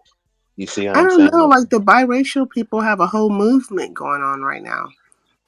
They want to be separated. Because they can't find like the worlds, right? The black world and the white world, the balance of it. They have the hard time balancing it, and they feel like they are their own distinct people, their own distinct culture, and so they want to be separated. They have a whole movement on You YouTube. got, I'm sorry, sincere. You got two notices up. Be easy. You might want to drop one of them. Probably the one on the top right. One of them needs to talk though. Hi, Lotus. How are you? Hey, what's up, Lotus? You here? I think she's having a hard time connecting, and that's why she. No, There she go. I'm here. I'm here. Okay. Okay, Good cool. morning. Hi. Hi. So And and yeah, and, I just and came up here for a second just to say, first of all, I understand that guy's name, and I think secondly, he was trying to say that okay, so like if you come from a black culture, not a American black culture, right? Say Haitian or Nigerian or whatever. And if at any time you have mixed with another race, which more than likely will be a black American, right? Sometimes they go outside of that circle as well, but they're not considered pure anymore, pure to their race. So a Haitian person can get with a foundational black American, however you want to phrase it, an indigenous black American, and what have you. Um, and it always comes down to tribalism because it's like these are tribalistic ways of thinking, right? But once you do that, you are no longer pure Haitian or pure whatever. You are now a mulatto or a mixed breed. You're not pure anymore. and that's kind of what people are saying. Like, and it's Mm-hmm. ultimately up to the self identification and then obviously the acceptance of the collective. We accept anybody. Like I said, unfortunately, we subscribe to the one drop rule. But like I said, that there's a box, right? Think of it in terms of like a basketball team. If there's a box and it says the Lakers, the Warriors, and the Celtics, and you check the Lakers box and you say, but I'm on the Celtics too. It's like, huh? You check the Lakers box. So this is what people do with the whole mix thing. There's a box that says two or more races. That Mm-hmm. means you're mixed. But instead they'll check the black box or they'll check some other box, but then around you they'll say they're mixed. So you're saying that you're a different box. That's fine that that you're identifying as other, but this is where the whole tethering comes in because it's like then you start trying to speak for the lineage and what we need to do, and y'all like who is we? You speak for the mixed people. Y'all go have a mixed kumbaya and powwow.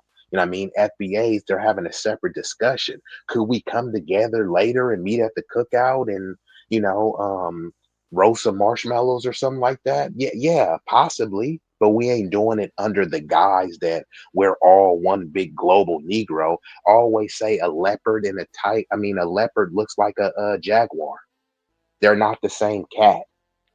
You No. know what I'm saying? So it's like that's all it is, and we have to understand. And people try to play these games because I know some people where they'll be like, half Hispanic, or they'll be like, I'm a quarter Hispanic, I'm a little bit of black, a little bit of this. They get around the whites, they say they're mixed. They come to the cookout, I'm blackity black. And then they go to school and it's like, damn, how many different identities do you have? One day you Hispanic, another day you black, another day you mixed, and all we're saying is we're just drawing a line in the sand. Whatever box you check, that's what you are. You know what I mean? And many people are checking white and other and all that stuff, and that's fine. But then they start acting confused as white people see them. They'll be talking about the black community doesn't accept me. Why the hell would they accept you? Right? You're saying you're mixed. You're saying that you're other.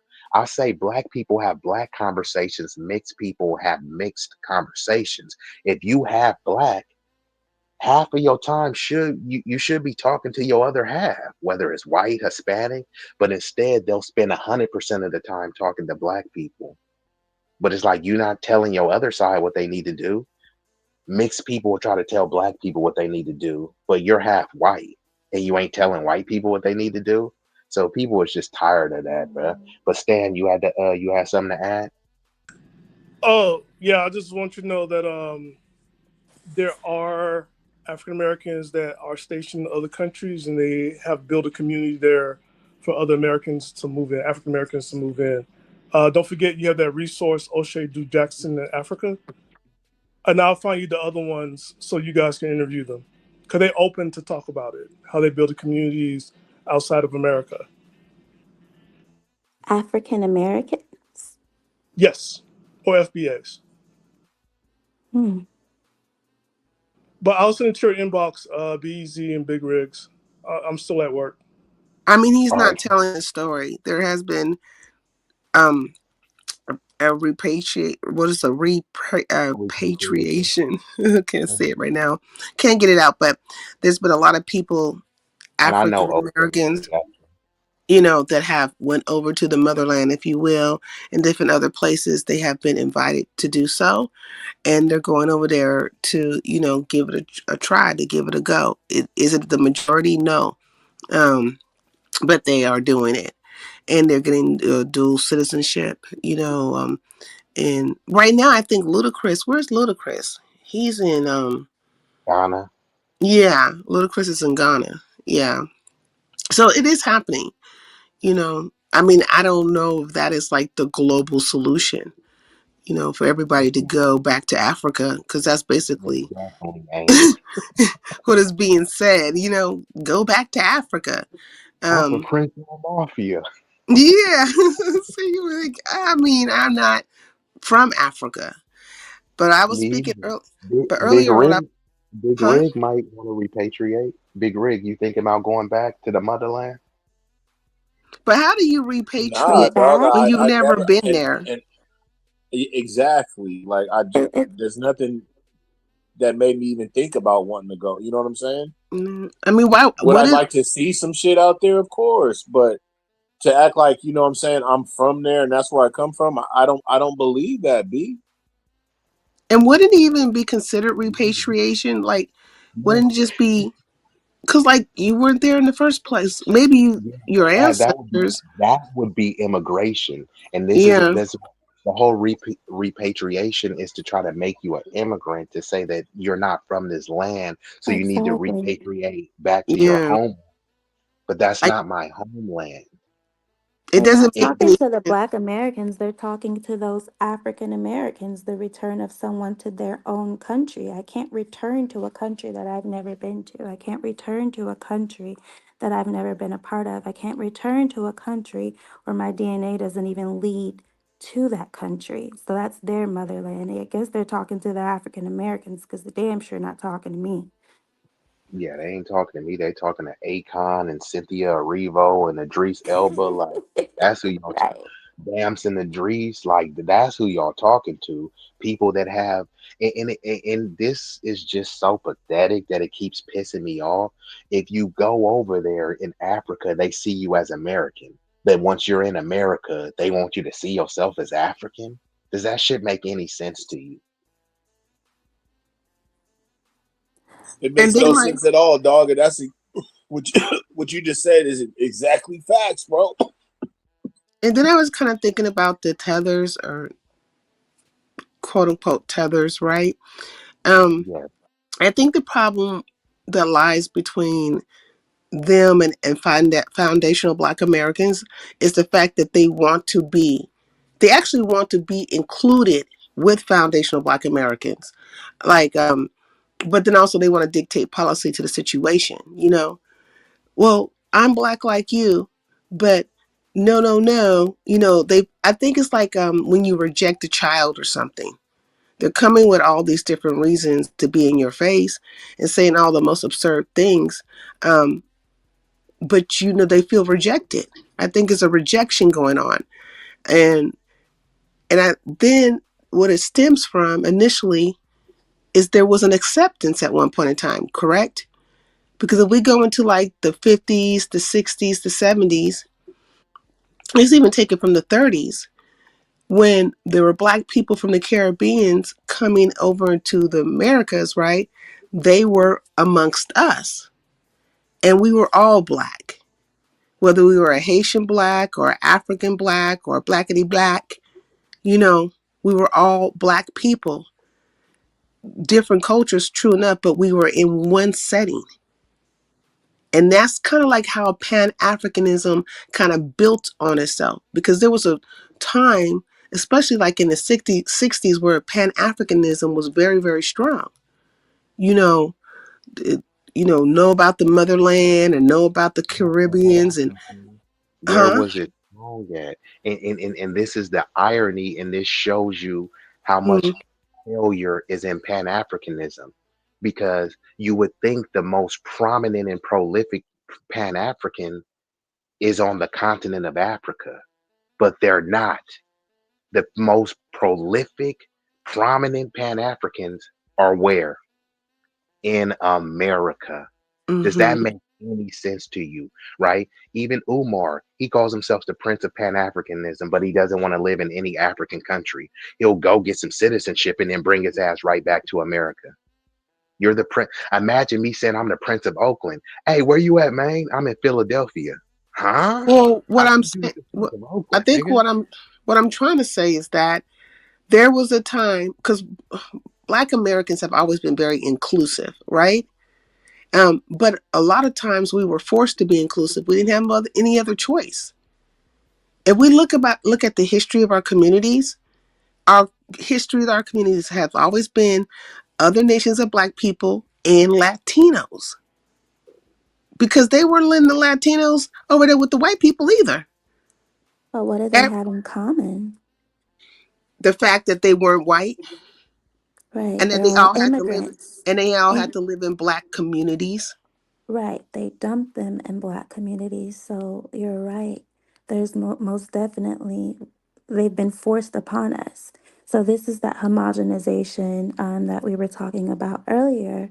And then this homogenization that technically goes back, it all, when you think about it, it all goes back to this act. And so the government has homogenized everyone. And so, um, you know, because we're from here and our ancestors are from here, our mothers, our grandfathers, so on and so forth. And this is a thing that has been happening. This isn't new. This hasn't been new for the last 100 years, the last 200 years. This is what they have been doing historically for hundreds of years. This act, it was already going on. This is in 1740. This is pre Walter Plecker. So this stuff has been going on, and it's been this cycle, and they're used to us, like you said, we've been having to forcefully be accepting, because they're gonna dump them where? In the Black neighborhoods. But today it's like, no, we're putting a stop to this, because every time that you guys dumped them here, we're forced to the back of the hiring lines. We're forced to the back of everything. So we've already, you hear people say, well, we're becoming a permanent underclass. This has been going on for hundreds of years. It's not new. So we've become the permanent underclass. And now we're like, you know what? We're stopping this. Because not only do we influence culture globally, there's a lot of things that we can do. And then we have the most money. And I don't want to say it out of the diaspora because I didn't consent to that. It was forced upon us. So, I'm so I sick of mean, that word. Yeah, diaspora. right. It just needs to die at this point because did your last time I checked, I didn't sign up to be a part of nobody's diaspora, or however you say it. I didn't Yeah, sign up well, you for know that it. they tried to force us. They tried to force that on us too. They have like this African Union thing where they said you guys are going to be like the seventh extinction of the African Union. It's like we didn't sign up for that, and the fact that they did that wasn't to help us. That's to make us immigrants. And Joe Biden did this too. He gave an apology, I think, to Kenya or some place for slavery and sent them like 55 billion. You see what I'm saying? So they won't give us anything here or reparations, but they want us to say, look, if y'all want your reparations, we'll give it to some African nation you don't know nothing about, and then let those corrupt leaders squander the money and then say, see, you know, you niggas just ain't good with the money. It's like, no, put it in my pocket like you did the Japanese people. Don't give it to some corrupt Somali or Nigerian governing body and say, hey, look, we all good here now, right? Right. And this just goes back to say what we were talking about earlier. Like I can slap somebody in the face with this information, but they won't these people won't be receiving of it. As stated before, the race of slave Indians or Indians not in enmity to this government is extinct. They've killed us. We were already gone, and before Walter Plecker decided to sign his pen into whatever he wrote on that paper into legislation, and it became national, we were already extinct. So by virtue of any name that we call ourselves, or excuse me, that they call us, is already extinct. Unless what? Unless we petition the courts. This is written. It's telling us what we need to do. This is written. You petition the court to tell them, hey, this is what I am. And then it'll be recognized. But it's But just this is why they crazy how keep this pushing that happens. whole, and this is why they keep pushing, they keep putting, because we come from a lineage and our culture is to respect our elders. But this is why I told people to shift the focus and recognizing someone who an elder is bestowing wisdom. An older is just somebody that's older than you. Just because they're older doesn't mean that they know more than you or they have anything to teach you. So sometimes they'll prop these elders in front of you who is pushing this failed pan scam Africanism to so that you're in the mindset of not wanting to petition and stand on anything here. That's why people are saying, Right. look, don't give me that red, black, and green flag. Like, give me the American color flags. And now they trying to shame you. Oh man, y'all want to fight for that flag and blah blah blah. I'm like, you're trying to immigrate to the country that you crapping on. You feel me? Like there was a foundational Black American. I believe her name was Grace Swisher. She had a hand in sewing the original flag. But they want you to not be proud of that. Be proud of a Nigerian flag. Be proud of a Senegalese flag. Like, I don't know shit about the Congo or Sudan or anything like that. I'm not Mhm. representing those flags. But your family, our family members fought, bled, and died in every war here. But they want you to feel ashamed about flying the American flag. Then they come over here and fly a flag for a country they don't even want to go back to, and then they'll try to tell you that you don't know who you are. You fly an American flag, you don't know who you are. And what are we talking about here, bruh? I mean, how many of us have military veterans in our family having limbs amputated, denied loans and benefits here? And it's like, yeah, man, forget about all that, man.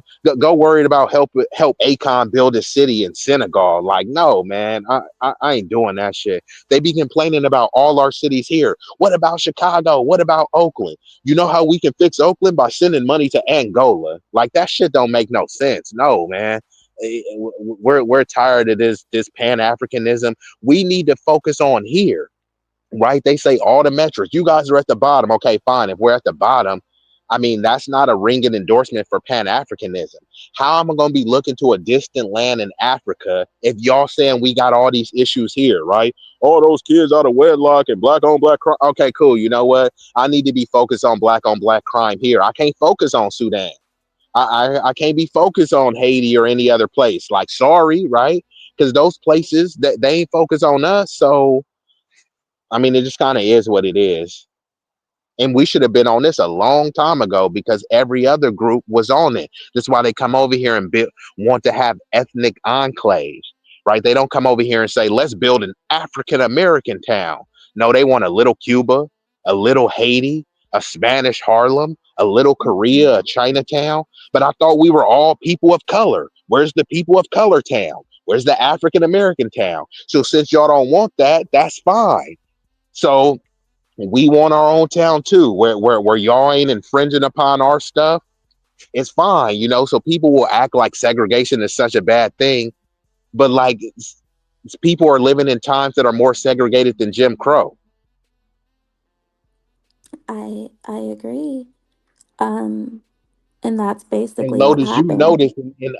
you notice in LA, like especially the Boyle Heights area, they dumped a bunch of illegal Mexicans over there. They firebombed the black people out. They did this shit on Mother's Day and was spraying NK nigga killer all over there. There's no They still story that write you can it. point to. They still What write was that. that? You still see that today. You see what I'm saying? Like, and then they be talking about black and brown, black and brown. The majority of them don't even consider themselves brown. You know what I mean? So it's like we got to worry about our own stuff. That they'll try to say Latinos help create hip hop, but then if that was the case, why y'all ain't trying to help put us in positions of power, right? They trying to take over. So kind of like, the bro was saying earlier, like when these people come over, they be all meek and humble, like, hey man, you guys want some tamales and stuff, and they get their numbers up, and then they start calling you a mayate, a nigga, a Right. chongo and stuff. But we ain't like that. You know what I mean? And it's kind of like a damned if you do thing. Like we invite everybody over because we're such 11 people, and then when you let them come over there, then they be saying like y'all just weak, y'all shouldn't have done this, right?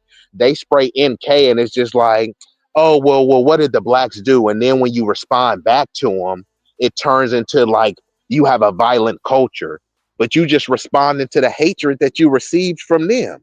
Like we're the least hateful group, but we get the most hate. So I wish that we would, dole out some more of that vitriol. I don't So, even think it so be needs to be easy. I hate. wanted to ask you this, like, Uh-huh. Wait, real quick, since you're real quick, because I just fucked around and knocked the fuck out just a minute ago, so I'm finna drop, bro. I appreciate y'all. This was a dope conversation. B, I wanted to tell you and Sincere, man, y'all was dope the other night. Was that last night? Y'all was dope oh last night, yeah, man. Y'all was rocking the fuck out. But I appreciate y'all. Happy New Year. Shit, man. I'll see y'all tomorrow for sure, for sure. Oh okay. yeah. Good I morning, gotta and link up with you, Big Rig, and then we'll have a deeper discussion. And then when we start talking about indigenous Aboriginal, I'll make sure that Lotus is there. And Stan, you can come in there too, and talk your For sure. Caribbean, talk Appreciate your y'all. Y'all be Caribbean good. chat. All right, peace, all right, man. Get some good rest, brother. morning. Okay, so I just want to say real quick, what do you think about if we never integrated into the school systems, into white society in any kind of way? What do you think would how we would be today if we never entertained integration at all? Well, shout out to Big O from coming through, and I say we would be better off. Big O's here. Hey, Big O. Yeah, that's what that was random. So shout out to Big O. But I would say that we would have been better off. You know, this is another quote that they don't like to bring up that MLK said. He said, with integration, he felt like he, you know, led his people into a burning building because he thought, you know, MLK was part of the Boule, but you know, he was on code and he thought what he was doing, you know, what was right. And once he seen that, oh hell no, they really trying to, you know, get us to fall for the okie doke, and he switched paths, and then, you know, suddenly he got assassinated after that. But yes, I'm with the whole separate but equal thing. In if it's in actually in the practical pragmatic sense, right? They said separate but equal on paper, but they did everything to make it unequal, redlining, denial of loans, and all this other type of stuff. But when we did have it truly separate, they thought it was because we were going to fail. And when we proved that we weren't failing, then they came, then it was the Coley, Florida, Wilmington, North Carolina, Tulsa, you know, the burning of Black Wall Street. People don't talk about they burned down Black Wall Street, but then they built Black Wall Street up again. And then, of course, it got sabotaged again. So integration, if we were left to our own vices, we would be fine. It's just as soon as we build something thriving, they come and attack. So mind you, right, when there's dilapidated buildings, crime infested areas, those areas don't get raided and don't get burnt down. But when you have families and businesses and, you know, people that are able to pass on generational wealth, that gets passed down. So that's why like a creator I listened to, he said, man, America has the Black people that they deserve.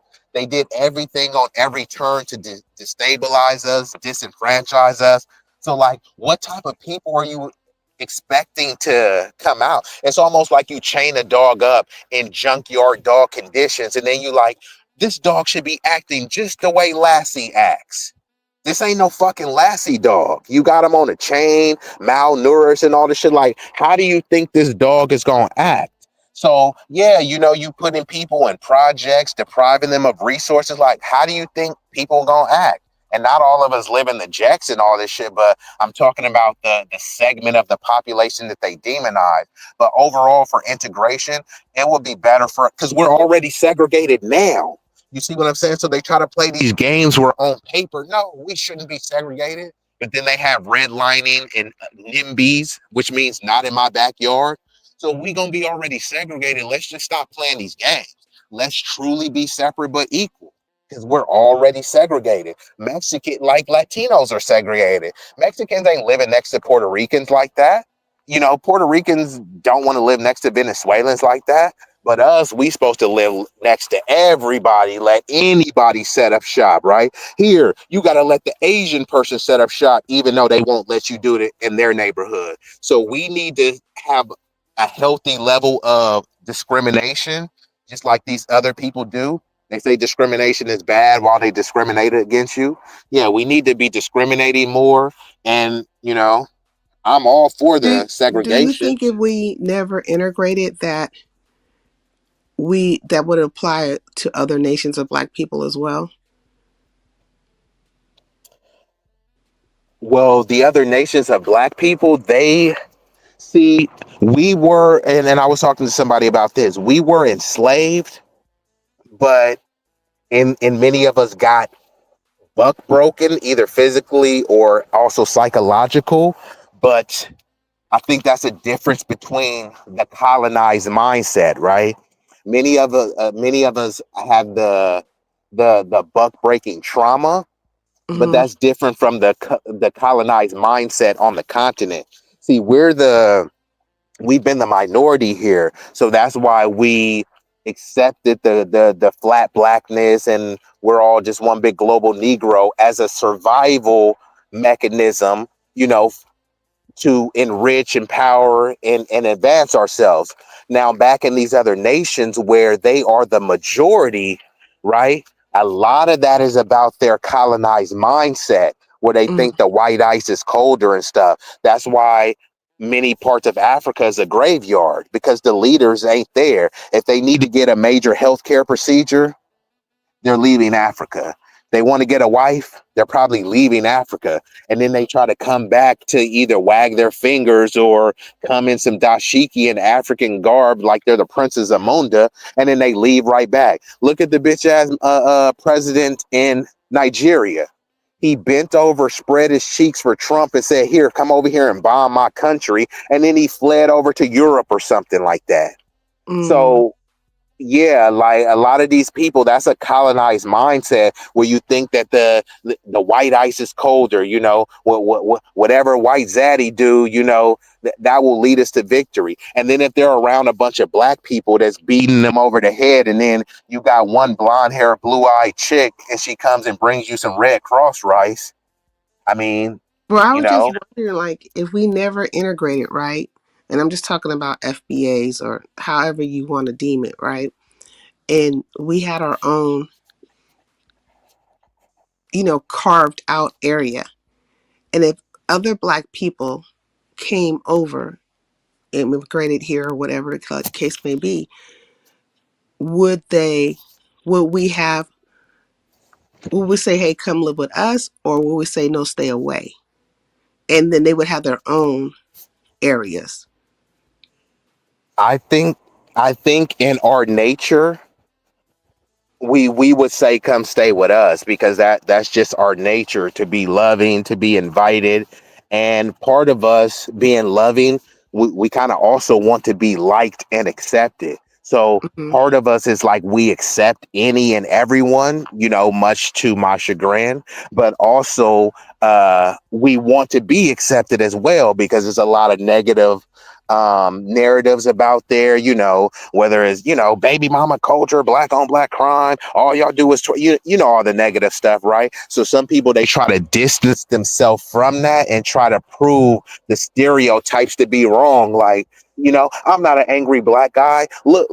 Look how nice I can be. I'm not woke and I'm not a victim. So, you know, so what if you call me a nigga? You know what I mean? Like we try to find ways for people to accept us, and then they turn around and still give us their ass to kiss. So I think we still would do it. Whether that would be the right decision or not, will be Well, I think it's that's the up for debate. conditions, right? The conditions and then the time period. So whatever the conditions of the time period. So say we were doing this in the 30s, the 1930s, right? We never integrated or whatever, and we have our own black ecosystem, our own lands, our own space, right? Carved out for ourselves. And then some black people come from different nations, other nations, right? Say from Africa or the Caribbean or wherever. And then they come into the Americas and they start suffering the things that we suffered. So they're going to want to escape that suffering. Where would they go? Where do you think they would run to? They would have had to create their own communities. Just as you said earlier, you mentioned that they were forced upon us. These people were thrown into our neighborhoods. Why? Because at that point, that was post integration. So if we're going to talk about a situation to where we are pre-integration at that point, and we had our own lands, if we're talking about, something like, in Tulsa, they wouldn't have been thrown into our neighborhoods because the people that would have possibly been coming over would have had to be self sufficient, because now we're talking about a time pre civil rights as well. So that didn't exist for them to even have a way for them to come here. So, to be quite honest, if we are thinking about, I don't think they would have been here because they're not self-sufficient. There wouldn't have been any laws and legislation in place for them to be here. So let's say like we were in the 50s or 60s, right? And we're not we're segregated. We're not integrated. And there were some Haitians and some Africans coming from whatever various countries in Africa, and they came over to the Americas for whatever reason. They found their way over here. And but we are the foundational Black Americans. We are segregated, and we have our own lands. We don't mix or mingle, right? We do our own thing. And so, do you think those other nations or cultures of Black people who found their way over into the Americas, North America, um, to be specific, United States of America, um, do you think they would have suffered any kind of racism or anything like that? They would have sent them back home. They don't Okay. want the Aboriginals here. So why would they allow those people to come into, their shores? I don't know because You know? I'm trying to understand why they actually were around. Why a Malcolm X was hanging around with a Haitian Dan? How did that happen? How did it happen that they were actually people from other places that weren't foundational Black Americans? Like, why were they? How did they get here? Why were they there? I'm just going to assume that they were self-sufficient. I don't think they were coming over here on They were welfare. self-sufficient, selling drugs. By whatever means that brought them their self-sufficiency. Okay, I mean, we're working off of a if-then scenario. No, we're not really in truth. Not in truth. Because if we look at the history, right, we know that there are people of other nations, Black people, right? They're not Black like the foundation of Black Americans, but they are Black people. And they weren't foundational Black Americans, or what is deemed as that. They were here. I don't I know. mean, Well, yeah, didn't Marcus Garvey exist? yeah, That's yeah. what I'm saying. If we We were know he segregated existed. as a people, this is just a thought process, right? If you're segregated as a people, foundational Black people, right? Not from Haiti, not from any country in Africa, not from anywhere in the Caribbeans, just indigenous, if you will, or however, what a term you want to use, enslaved or whatever to these Americas. And then some other people came around for whatever reason, however they made their way to North America, the United States of America. Would they suffer? Would they have been suffering in any kind of way?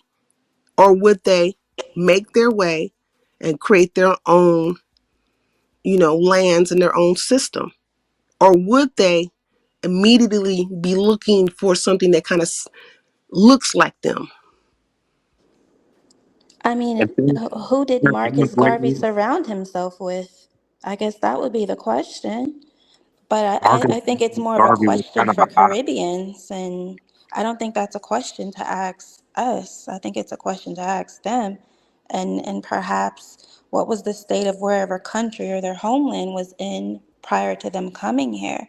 So I don't know the state of what So was we were going on separated, there. right? Like if we didn't integrate it at all in any kind of way, we definitely wouldn't have any kind of interaction with any other kind of Black people.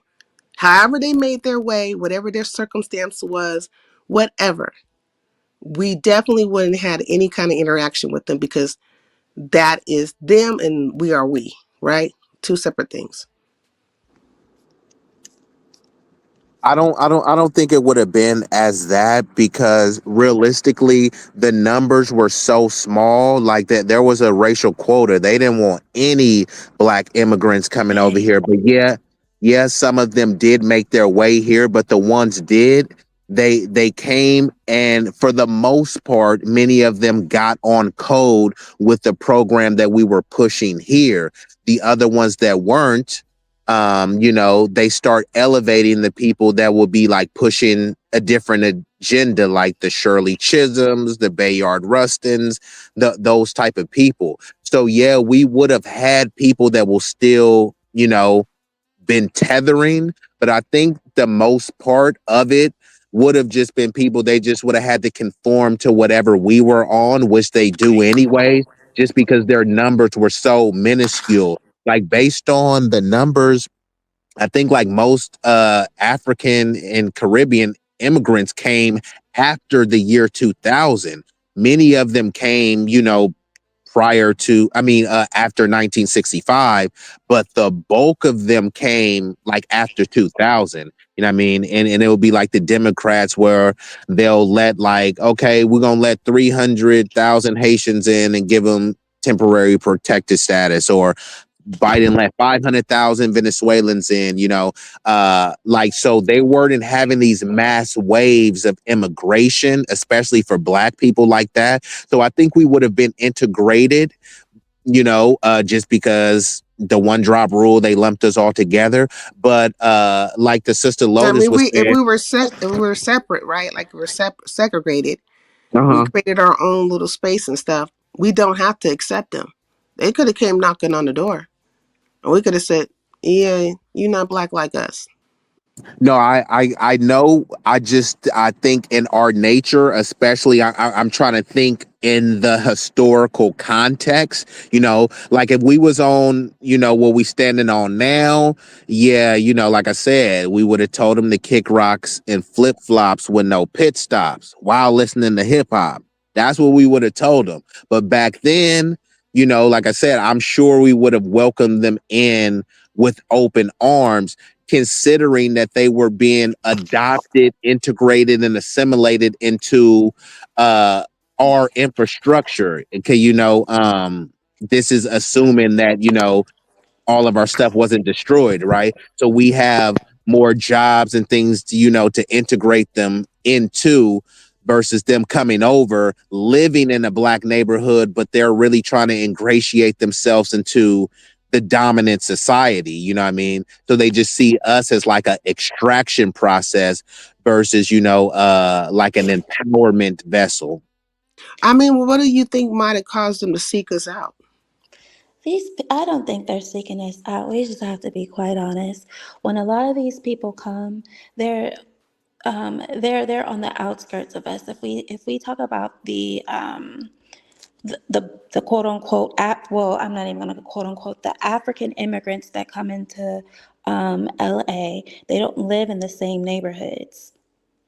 They live At all. on they They got a don't whole like black they have their Belizean. own Yeah.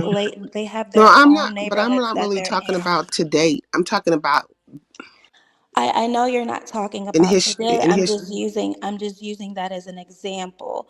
Just like a lot of when they were coming over here, the status was completely temporary. Okay. Okay. I'm It just was trying to get understanding. temporary. So they never sought us out. Never at any We don't point in seek them. time We didn't in their seek them out. journeys.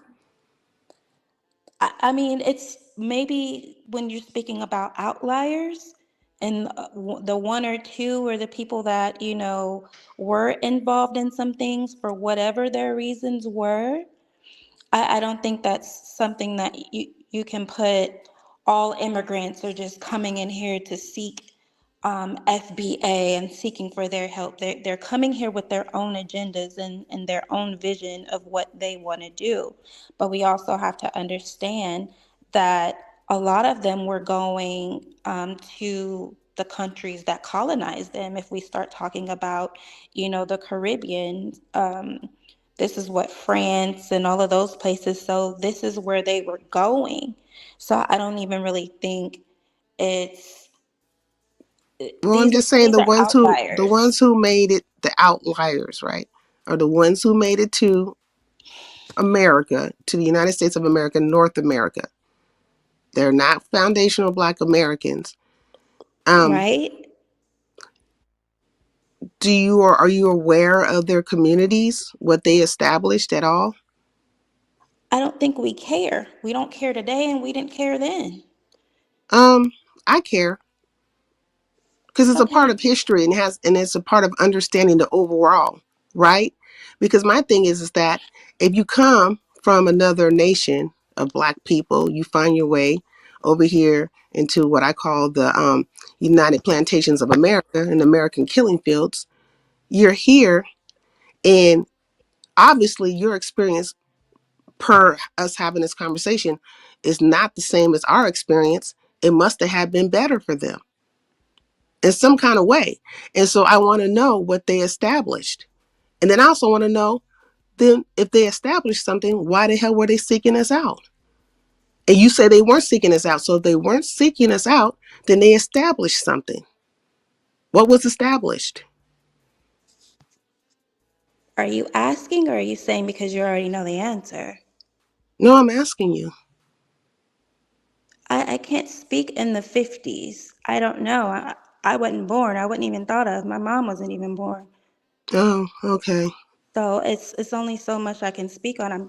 I'm saying what I think, but you don't agree and that's fine, but it's just my take on it. So I'm not gonna, No, I'm not disagreeing with you. I'm just asking a question. Do you know B-Eazy? What was established by any chance? When you say establish, Like establish meaning what did they establish? Like those who were there, I don't care if it was 5 or 10 of them or even 1,000 of them. Are you meaning like a coalition or? No, I mean, there's a group of people who found their way into the United Plantations of America. Right. Were You not said what did they foundational. establish? I'm asking in what Yeah, in like did they establish their own communities? Did they suffer anything? They didn't seek us out, right? So I'm going under the pretense that they did not seek out foundational Black Americans. So therefore, they were separated from us as well. So do you know of any communities they established? Were they, fruitful in any kind of way? Were they more accepted by the white majority here in the United States of America? Not the global majority, but the majority here in the United States of America. Like, what was their experience? Do you know of any at all? Is there anything yeah, historically perhaps we can documented? talk about how about I think I may kind of see where you're going with it.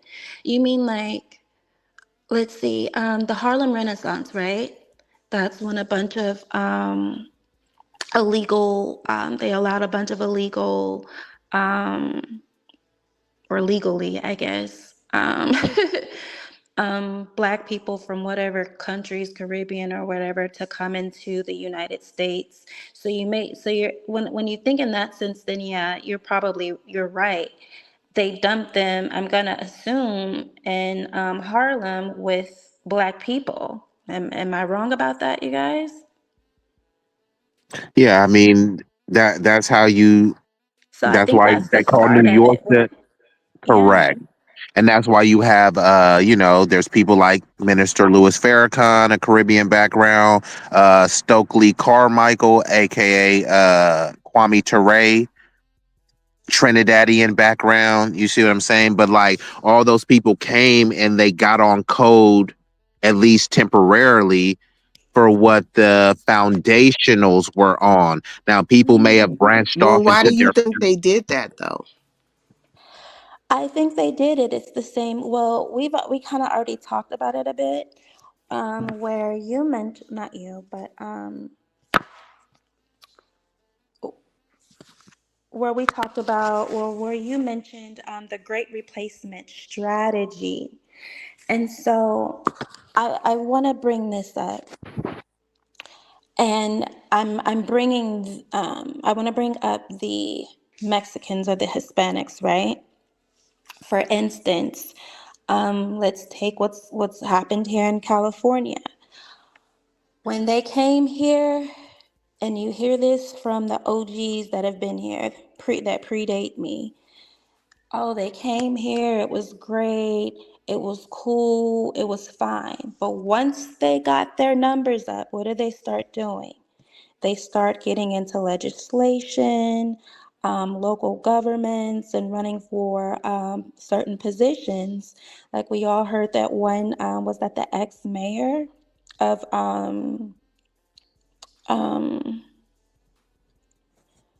yeah, you're talking about in LA, Nuri for LA Martinez. County.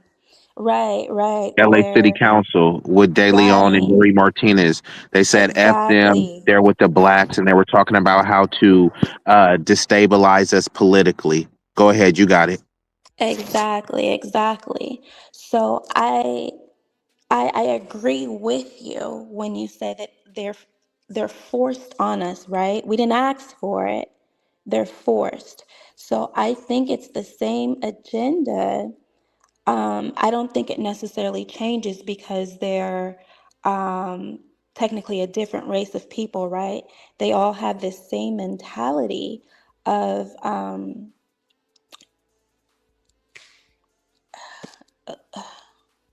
immigration. They all have that same immigration mentality. Or And here's another so, word. They have the mentality of domination because this is what they're coming over here to compete and dominate. They don't have the mentality of collaboration of, hey, look, these are our fellow people of color, marginalized people. They come over here and they're looking to compete and dominate. And Pamelatoism, it looks like you came in. It seems like there was something you want to chime in. You still there? Yeah, peace, and thanks for passing me the mic. I just want to acknowledge the sister Saida's point as far as the immigrants seeking us out, because it's the truth. They'll literally come to the U.S. and apply for United Negro College Funds scholarships, MLK scholarships, Juneteenth scholarships. They go to HBCUs. They literally open up African restaurants and Caribbean restaurants in our communities because they know that we will patronize them. So it's inaccurate to say that they are not seeking us out. Anytime you from goddamn Bangladesh, Tanzania, and you end up in Upper Marlboro, Maryland, I mean, come on, you sought us out. You ended up in Harlem, you sought us out. So I do agree in that regard. And as far as the last point that you just made, as far as, and that's actually what I was touching on earlier when I first came on the platform. Immigrants are coming to the U.S. to conquer us, to conquest our lands, to dominate our communities. That's why it's imperative, and I'm gonna say this again, I know I sound like a broken record. That's why it's imperative that we as Black Americans and mulatto Americans do everything that immigrants are doing in the U.S., do that in foreign countries, buy real estate in foreign nations, start businesses in foreign nations, seek out citizenship in foreign nations, even train your children to get jobs, government jobs, political jobs in foreign nations. Really, it's a key word, geopolitics. I cannot stress that enough. Don't get mad, get even is something I live by. Hey, and real quick, sincere. I know you had some questions about Pam Mulatto, about his ideology or his name. Did you have a specific question while he up here? No, I just think his name means everything mixed, or you know, everything Pam mixed. Mulatto. Could Well, you it's a elaborate on your particular name? mix. Yeah, or the mix, everything mixed Yes. ideology, or Yeah. systems of mixology. Hold on, Let Pam. me just articulate it. Yeah, you don't have to speculate. I'll tell you what Uh, Mulattoism is. yeah, Pan go ahead. You got Mulattoism, it. Mulattoism is the acknowledgement of the genetic relationship between all mixed race peoples that are specifically of African and European descents. Now, some of us also may have Asian and Native American admixture, such as myself, Mm. but the common bond is our African and European ancestry. And I think for where you're coming from, you would say that applies to the foundational Black Americans because we're an admixture, right? Because of slavery and Definitely, different things. So mulatto would definitely. kind of go across the board, whether you identify that way or not, because of what we went through in these Americas. Exactly. Now, I'll give Hmm. you an example. Even you yourself, and the other sister on the panel. Now, if I saw you in my mind, even if I didn't use the term, because I know a lot of us find the term to be offensive, but in my mind, you are a mulatto. The other sister that was just speaking, she is a mulatto. Now, you all may identify as Black, but genetically, I'm genetically, Choctaw. the DNA don't lie. Yeah. Lotus, you that laugh was lightweight diabolical. Hey, I like Pam Mulattoism, even if I don't necessarily agree. So before I pass I it to like it. No, I Lotus, respect him. I respect him. yeah, salute to He bro. said I he a don't. mulatto. Yeah, bro. I don't even know how you found the page, but like, yeah, you a cool bruh. But so I want to ask you this because I did speak to somebody, and some people they do find the term mulatto offensive, and I'm not against the term. I mean, people find nigga offensive, but you get what I'm saying. Some people think that it's a very insulting term and a disempowering term. But when you say mulatto ism, like, what's the difference between mulatto and biracial or mixed, or is there a difference? Yes, about biracial, that could be any mix between any two races. Muchas gracias, buen día. That could be a mix between any two races. A person that's uh, of Asian descent and European descent can technically be described as a biracial. But when we say Right. mulatto, that's a particular mixture.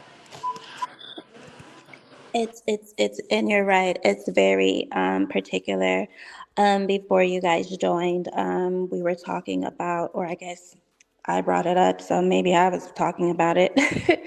The Negro Act of 1740, and I spoke on exactly what a mulatto was in Section 5, and it says a mulatto is the issue of the white and the Negro. And then when you jump down to Section 8, that's where it starts speaking about the 1/4 and the 1/8. Um, as to being, actually, it says no specific rule as to the quantity of Negro blood which will compel a jury to find one to be a mulatto has ever been adopted. Between 1/4 and 1/8 seems fairly to be debatable ground. When the blood is reduced to or below 1/8, the jury ought always to find the party white. When the blood is 1/4 or more African, the jury must find the party a mulatto.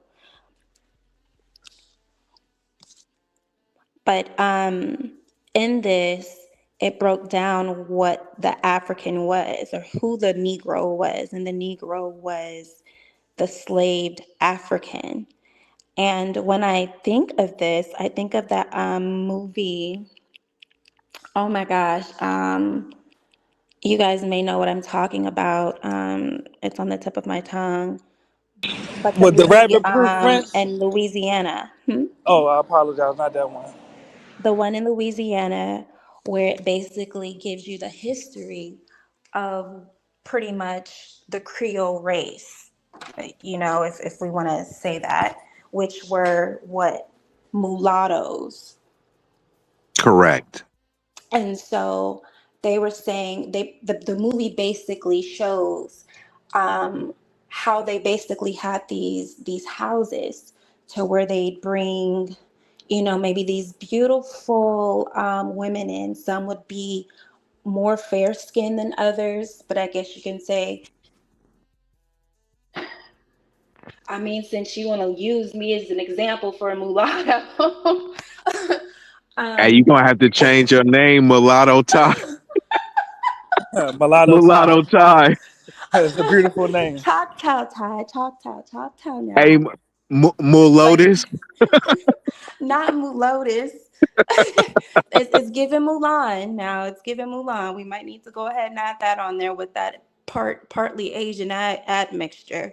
But it's getting crazy.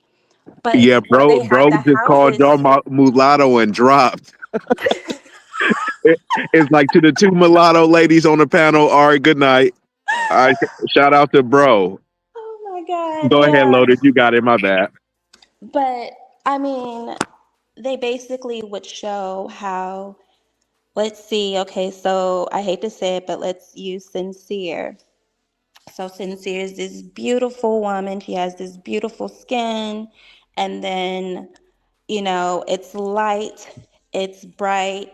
And this is pretty much the way for you to get in this club. So now she has on this gorgeous dress.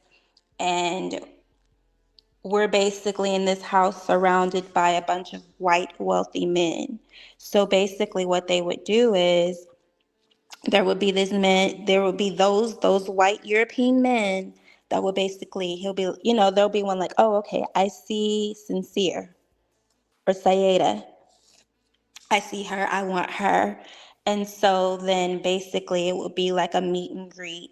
and basically they would basically pay her for her being beautiful, and for and if a child was to come about in their relationship, he would basically have to continue to pay her dowry pretty much. And this is how they got through life and didn't have to suffer, and how they ended up getting their homes, how their children ended up being, brought up as gentlemen, their sons, and then their daughters, and these were the ones that they would send over often to Paris where it was safe. So there was definitely a different world when you were mulatto. So you had access to places that people who had an African parent would not have. Correct. And they were creating them as to be can be original buffer groups, and they will use and this is why when people talk about like colorism, all it is just a subset of like white supremacy, right? Because you're still upholding whiteness, right? So when people refer to colorism, they're saying what dark skin is considered less desirable, and the lighter skin, whether it's the red bone light skin or the light skinned white people, right? That's saying that is better. So once you create the mulattoes, right, and the creoles, the octoroons, the quadroons, they're saying, look, because of this one drop, y'all still are niggas, but we'll treat y'all better than the niggas. You see what I'm saying? So they were just like created as a buffer group, and then it did reinforce forms of like self-hatred. They didn't have cake soap back then, but then if there's a dark-skinned black woman, slaves, a servant girl, and you got this mulatto who's able to go into the big house, right? Who's able to wear certain types of garments, and then you flip it. I don't know. I did the segment that I started with was that some chick, I don't know if her name is something Ari Lennox or whatever. She tried to say that Martin from the Martin show was being colorist against Pam. But Martin didn't even make any jokes about her skin tone. And then I played the clip where Pam said the dark-skinned girls, they used to be ragging on Gina for being light-skinned. Because like that's part of our culture. Like we'll rag on you. It don't really matter. Your teeth messed up. You got braces. You short. You had a foot, a leg amputated. Like people don't really care. Like that's part of our culture. So as much as they were trying to project that Martin was being colorist, the colorism was more like they didn't want Martin to have like a light-skinned girl because it makes the dark-skinned chicks feel insecure about themselves. But in a deeper conversation, there is colorism, but then there's also something called featureism, right? Where you can focus on the skin tone, but then it's also about the features. So if you're coupling the colorism with the featureism, so for instance, there's some light-skinned chicks that look cool, and then there's some I don't, do you know who, like, I think her name is like Bernice Burgos or something like that, right? Like she's like a dark-skinned chick, but like her features are on point. Like she's killing a lot of like light-skinned chicks, But sometimes what people they try to conflate. They'll bring up a bad example and then like conflate it with colorism. That they'll be like, Viola Davis should be held in the same beauty standards as Vanessa Williams or something. Like it's like, come on, man, you know what I mean? And then if you say no, then it's just like colorist, you know what I mean? Or if somebody says, oh, I think Beyonce is better, I think Beyonce looks better than Kelly Rowland. And I'm not saying that's what I believe. I'm just saying people will just automatically assume that that's colorist, you know what I mean? But like, I think sometimes people are looking at it from a lens of colorism, and sometimes it's from a lens of featureism. They just certain features people deem more exotic in certain features they associate with, maybe poverty or, you know, less demure and things like that. So You're it's scared to really deep. say it. You're scared to say it. I'll say it. Go Shay. ahead, you got it. I'm on mute. I'm a this this runs rampant in the community of women. And so this is where we start getting into phenotype. Let's be honest.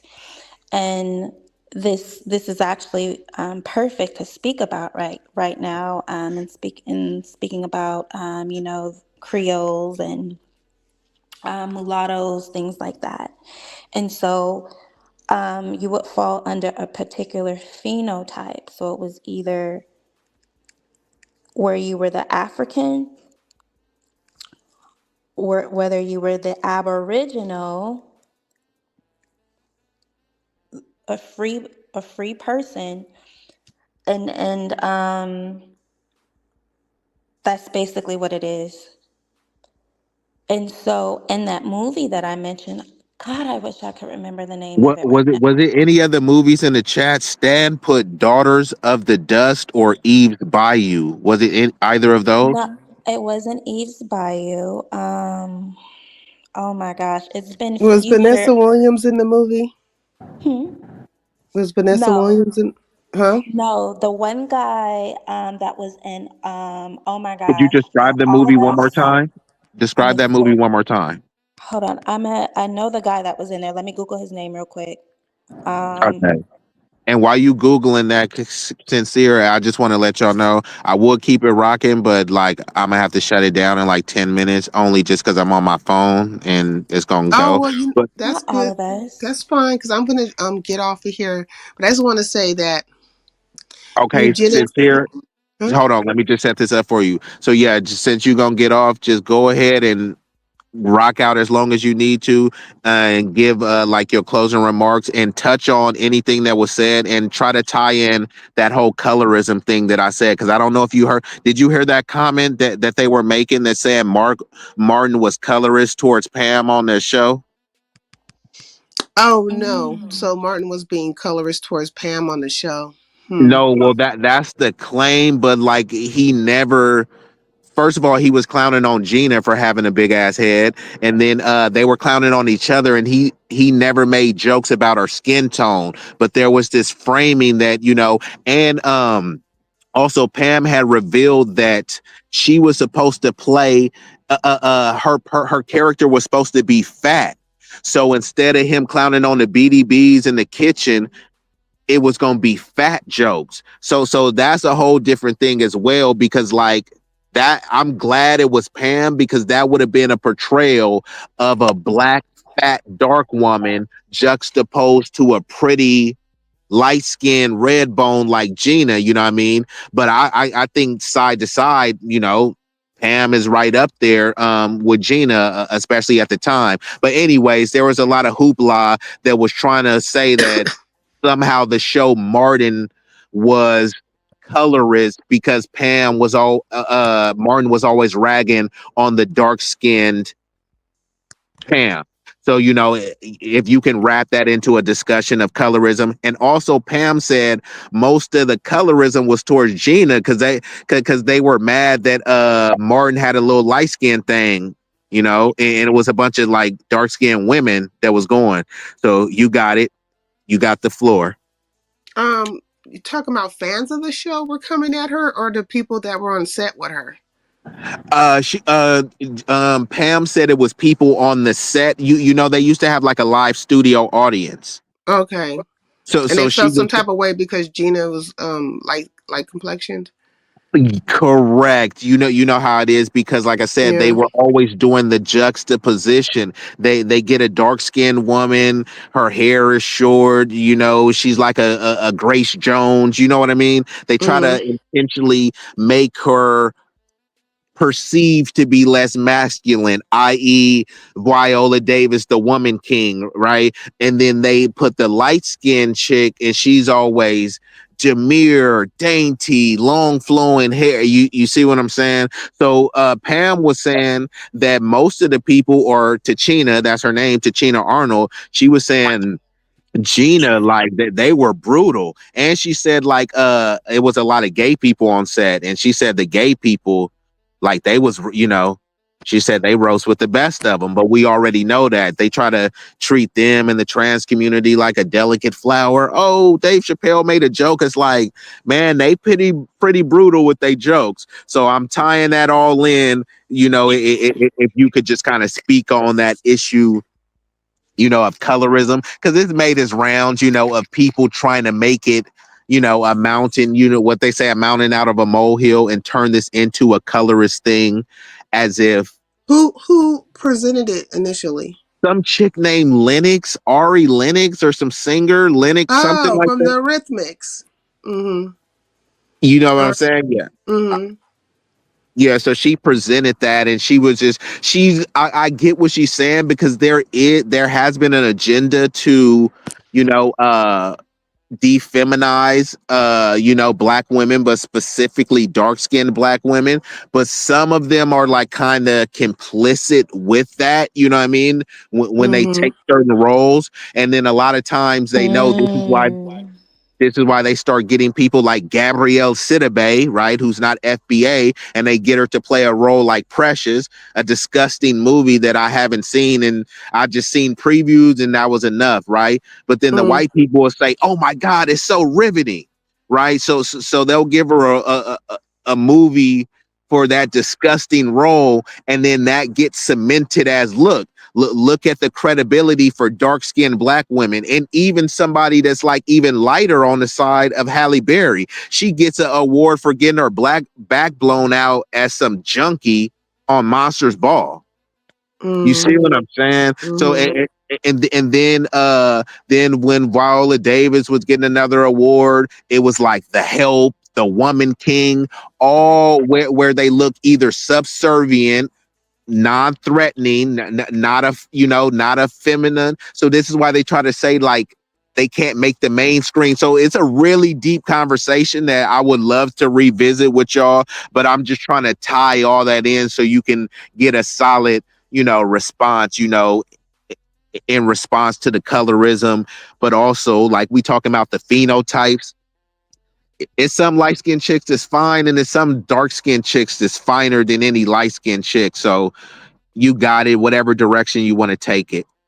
I guess I will say that I don't feel like Martin was colorist. Like, I don't think the program itself was colorist. I think that Gina got it just as much as Tashina Arnold got it, right, Pam? And I think sometimes white women, they be well intentioned, and they speak on matters that they don't have a full understanding of when it comes to the black community. They don't understand how we kind of rev on each other. You know what I mean?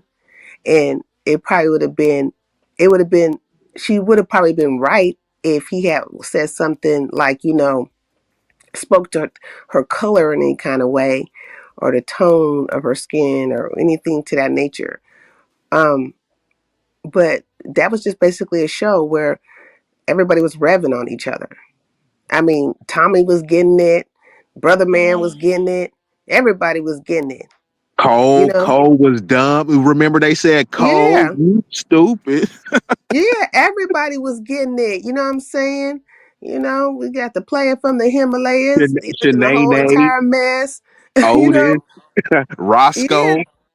Yeah. So I don't see what that is. But so, I don't know. I think sometimes, especially white women, but people from other cultures kind of look at how we play the dozens on each other, rev on each other and stuff. And then they might be well intentioned, but it just comes off like you're just doing too much. Like, you just don't understand. You don't understand our cultural nuances as much as you would like to understand. As much as you say that you married into or you've been around all your life, you just really don't understand the cultural nuances. And maybe you should just step back a little bit and maybe just enjoy the show for what it was. You know, a funny show. A funny show. And then what else I wanted to say? Oh, yes, Did you have to say eugenics. something about because I Mm, also talked about like how the Creoles, the mulattoes was actually, you know, the W supremacists, they created them as like a buffer group, you know, when they were doing all this raping and stuff like that. And they were supposed to be superior, you know, to the dark skinned Negroes, but not Yeah, I was going to speak to that. I yeah. only have one word for it. It's Yeah. eugenics, and that has been woven into the fabric Yeah, of that's wild. Yeah. America. So that That's I mean, fact. that's just what it is, right? America, even to this day, practice eugenics. So if they could make a master whatever, or create a certain phenotype or whatever, they're going to do that, and they're doing it right now. So what's new? There's nothing new underneath the sun, and I think Correct. that's pretty much it. I think it's wrapped it up in a nutshell right there. Yeah, no, that was a smooth landing, and like you said, and you know what? As much as I was saying, you really did sum it up with that word, Hmm. eugenic, because it encompasses so much, and it takes you down so many rabbit holes, and they all are ugly and toxic and grotesque. But that was the perfect word for you to use because it really is a pseudo, but a very bigoted, racist, anti-black science to it, right? And when you're talking about Right. eugenics, you're talking about a system, a analytical, and now they have eugenics with AI, so it's an even more level of sophistication. Back then, when they didn't even have a smartphone, an iPhone, they were breaking people down to the quadroon, the octoroon. You have Hmm. one drop. Like how could you quantify one drop? You know what I mean? Like that's not a scientific And to way. date, right, we use words like erasure, right? Because we're talking Yeah, about the same thing across the board, whether it's of a people through systems or historical systems, right? Um, or through actual physical systems, right? Either way, is an erasure of a people, erasure of their looks, identity, their history, in creating in the creation of a new people or new something, whatever they're trying to create. correct. Yeah, is it going to be people? And that's a form.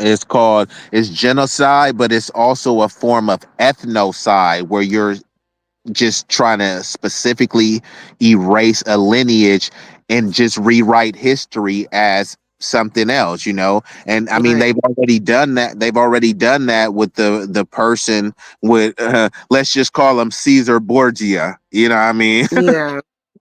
And I've had this conversation on my channel before a long time ago though, and we've had conversations like this, but now I'd be more on the chittering circuit situation, right? But we have talked about how, you know, the erasure is going on, how you know, they're trying to create a new black person where the black person doesn't even look like a black person. The phenotype is not that of African or indigenous or anything, right? It's more European. Um, you know, and there and there's a fear of there not being what we typically see as the black man or the black woman anymore. We will be this what's the word for it? Just this like this one look people. And we're not going to be too dark. We're not going to be too light, or we might have a little brown to us, right? Or something like that. But our hair will be very, it won't be kinky. It'll be loose curled, or if not loose curled, it'll be straight. But this is the going look of the next generation of black people.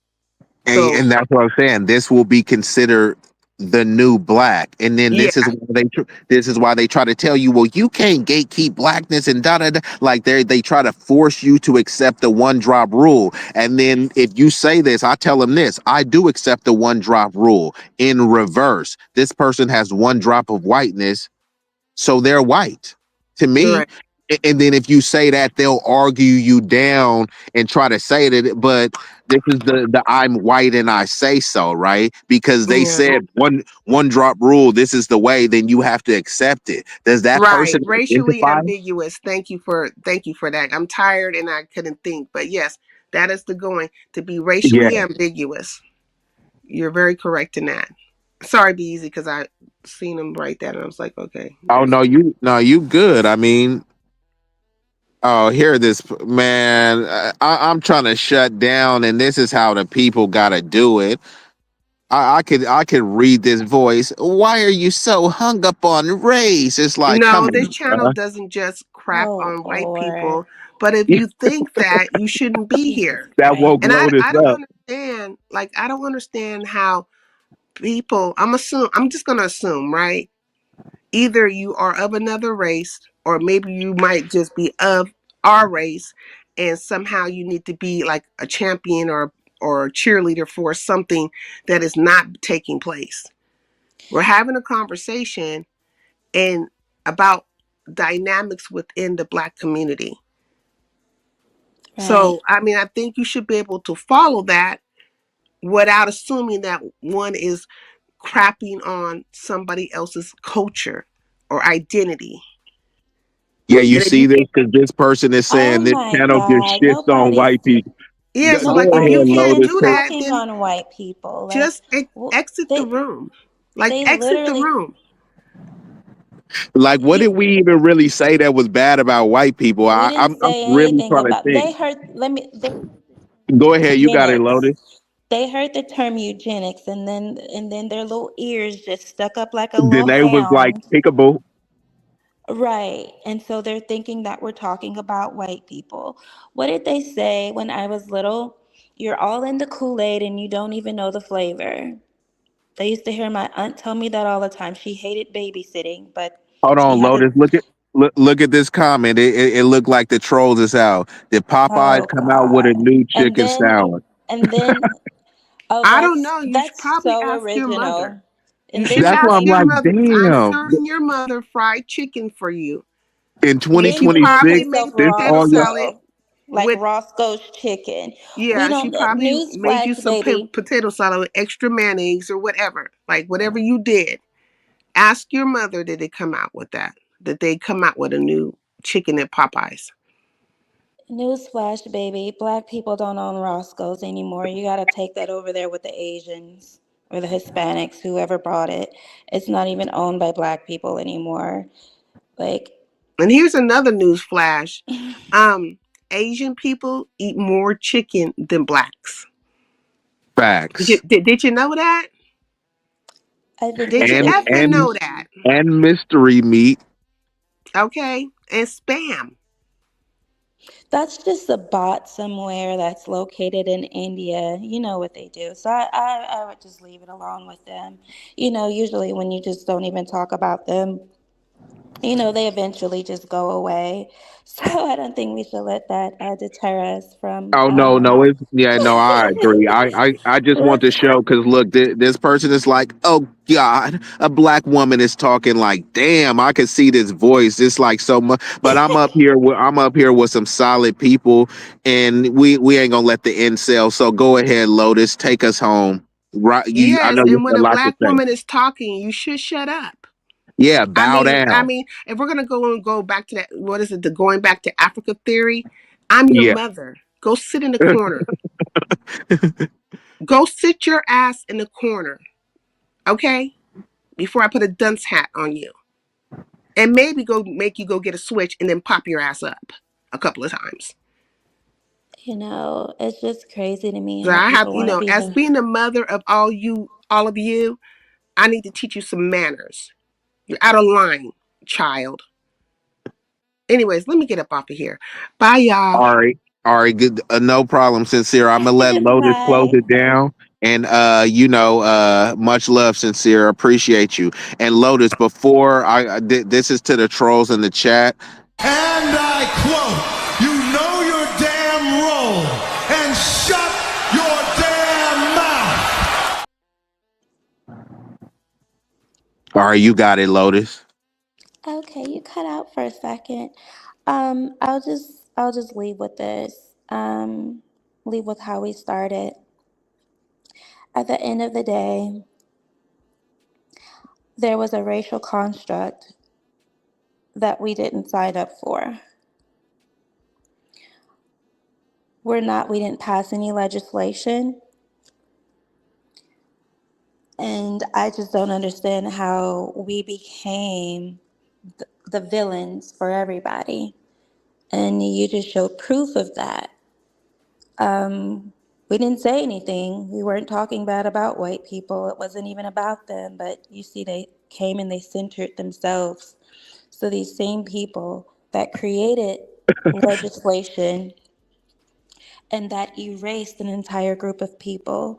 And I've read this off several times since we've been on here, as to where it says our race, the race of the slave Indians or of the Indians not in amity to this government, is extinct.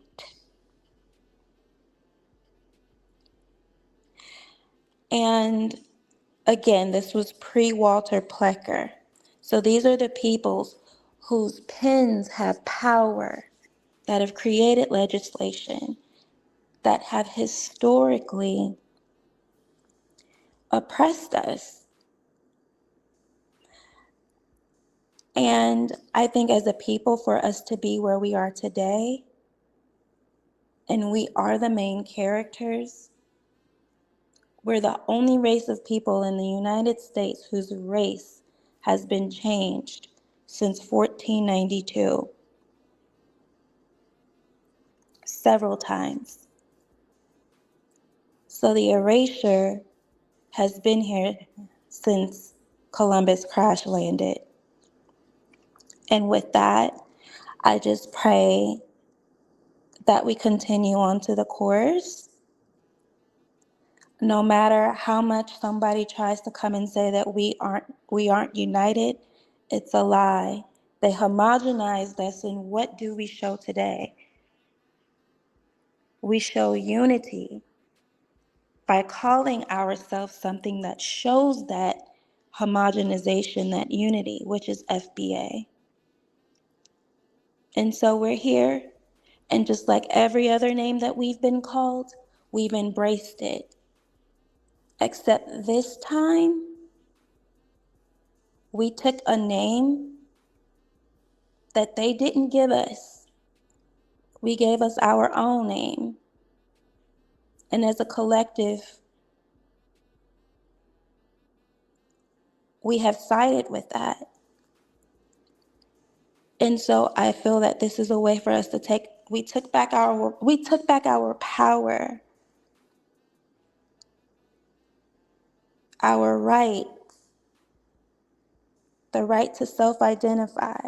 And so I think that's really beautiful. So we are unified, no matter what they say, no matter with us ragging on each other, we're unified. And I'll land my plane. And you was cooking today, so I gotta give you your chef hat, Chef Lotus, in the building. So yeah, this was just a random impromptu stream. I am ecstatic that you came through. I had a bunch of people I was not expecting to come through. My girl Sincere, the lovely Sincere, is so gracious with her time, came through. She's always sharing me out. Supporting, hitting the Cash App, and she don't even hit link, so she hit the link. My boy Big Rig, he was up late night, and it was you too. I got to give you some props. You got that energy and aura, so you was drawing people. You did bring some trolls too. I gotta blame you for the trolls too, but you know what I mean.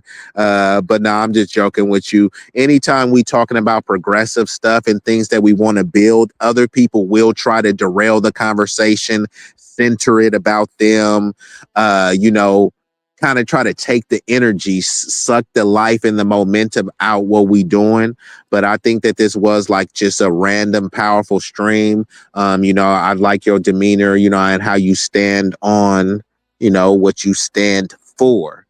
So, I appreciate you, and I'm going to get ready to shut her down. And, you welcome over here at any time. I think I'm gonna go back and try to watch the playback, and I'm gonna give you like a mod stick, so whenever you slide through, you'll be in that true blue. And yeah, unless you got anything else to say, I'm gonna get ready to shut her down. I appreciate everybody watching this live concurrently. You could be anywhere in the world. You chose to be here with us, and for that, I thank you. You know what I mean? I got the Cash App at the bottom, so you want to make a contribution, you feel me?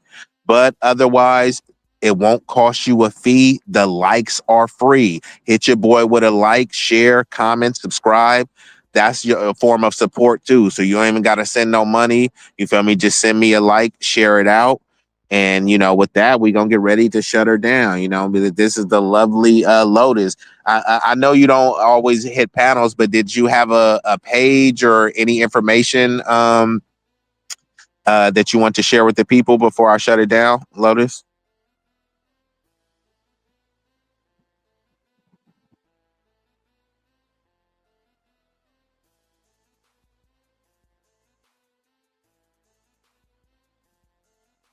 Okay, it looks like Lotus has left the building, so don't worry, y'all. I'm going to get ready to shut this thing down. I sincerely appreciate y'all for coming through. So let me just hit y'all with a quick visual, and then we're going to be out of here.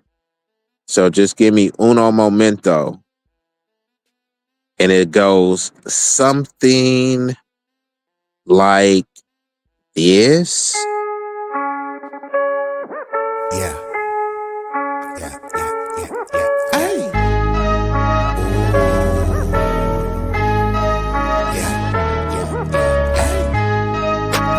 B-Eazy Dat Dude, yeah.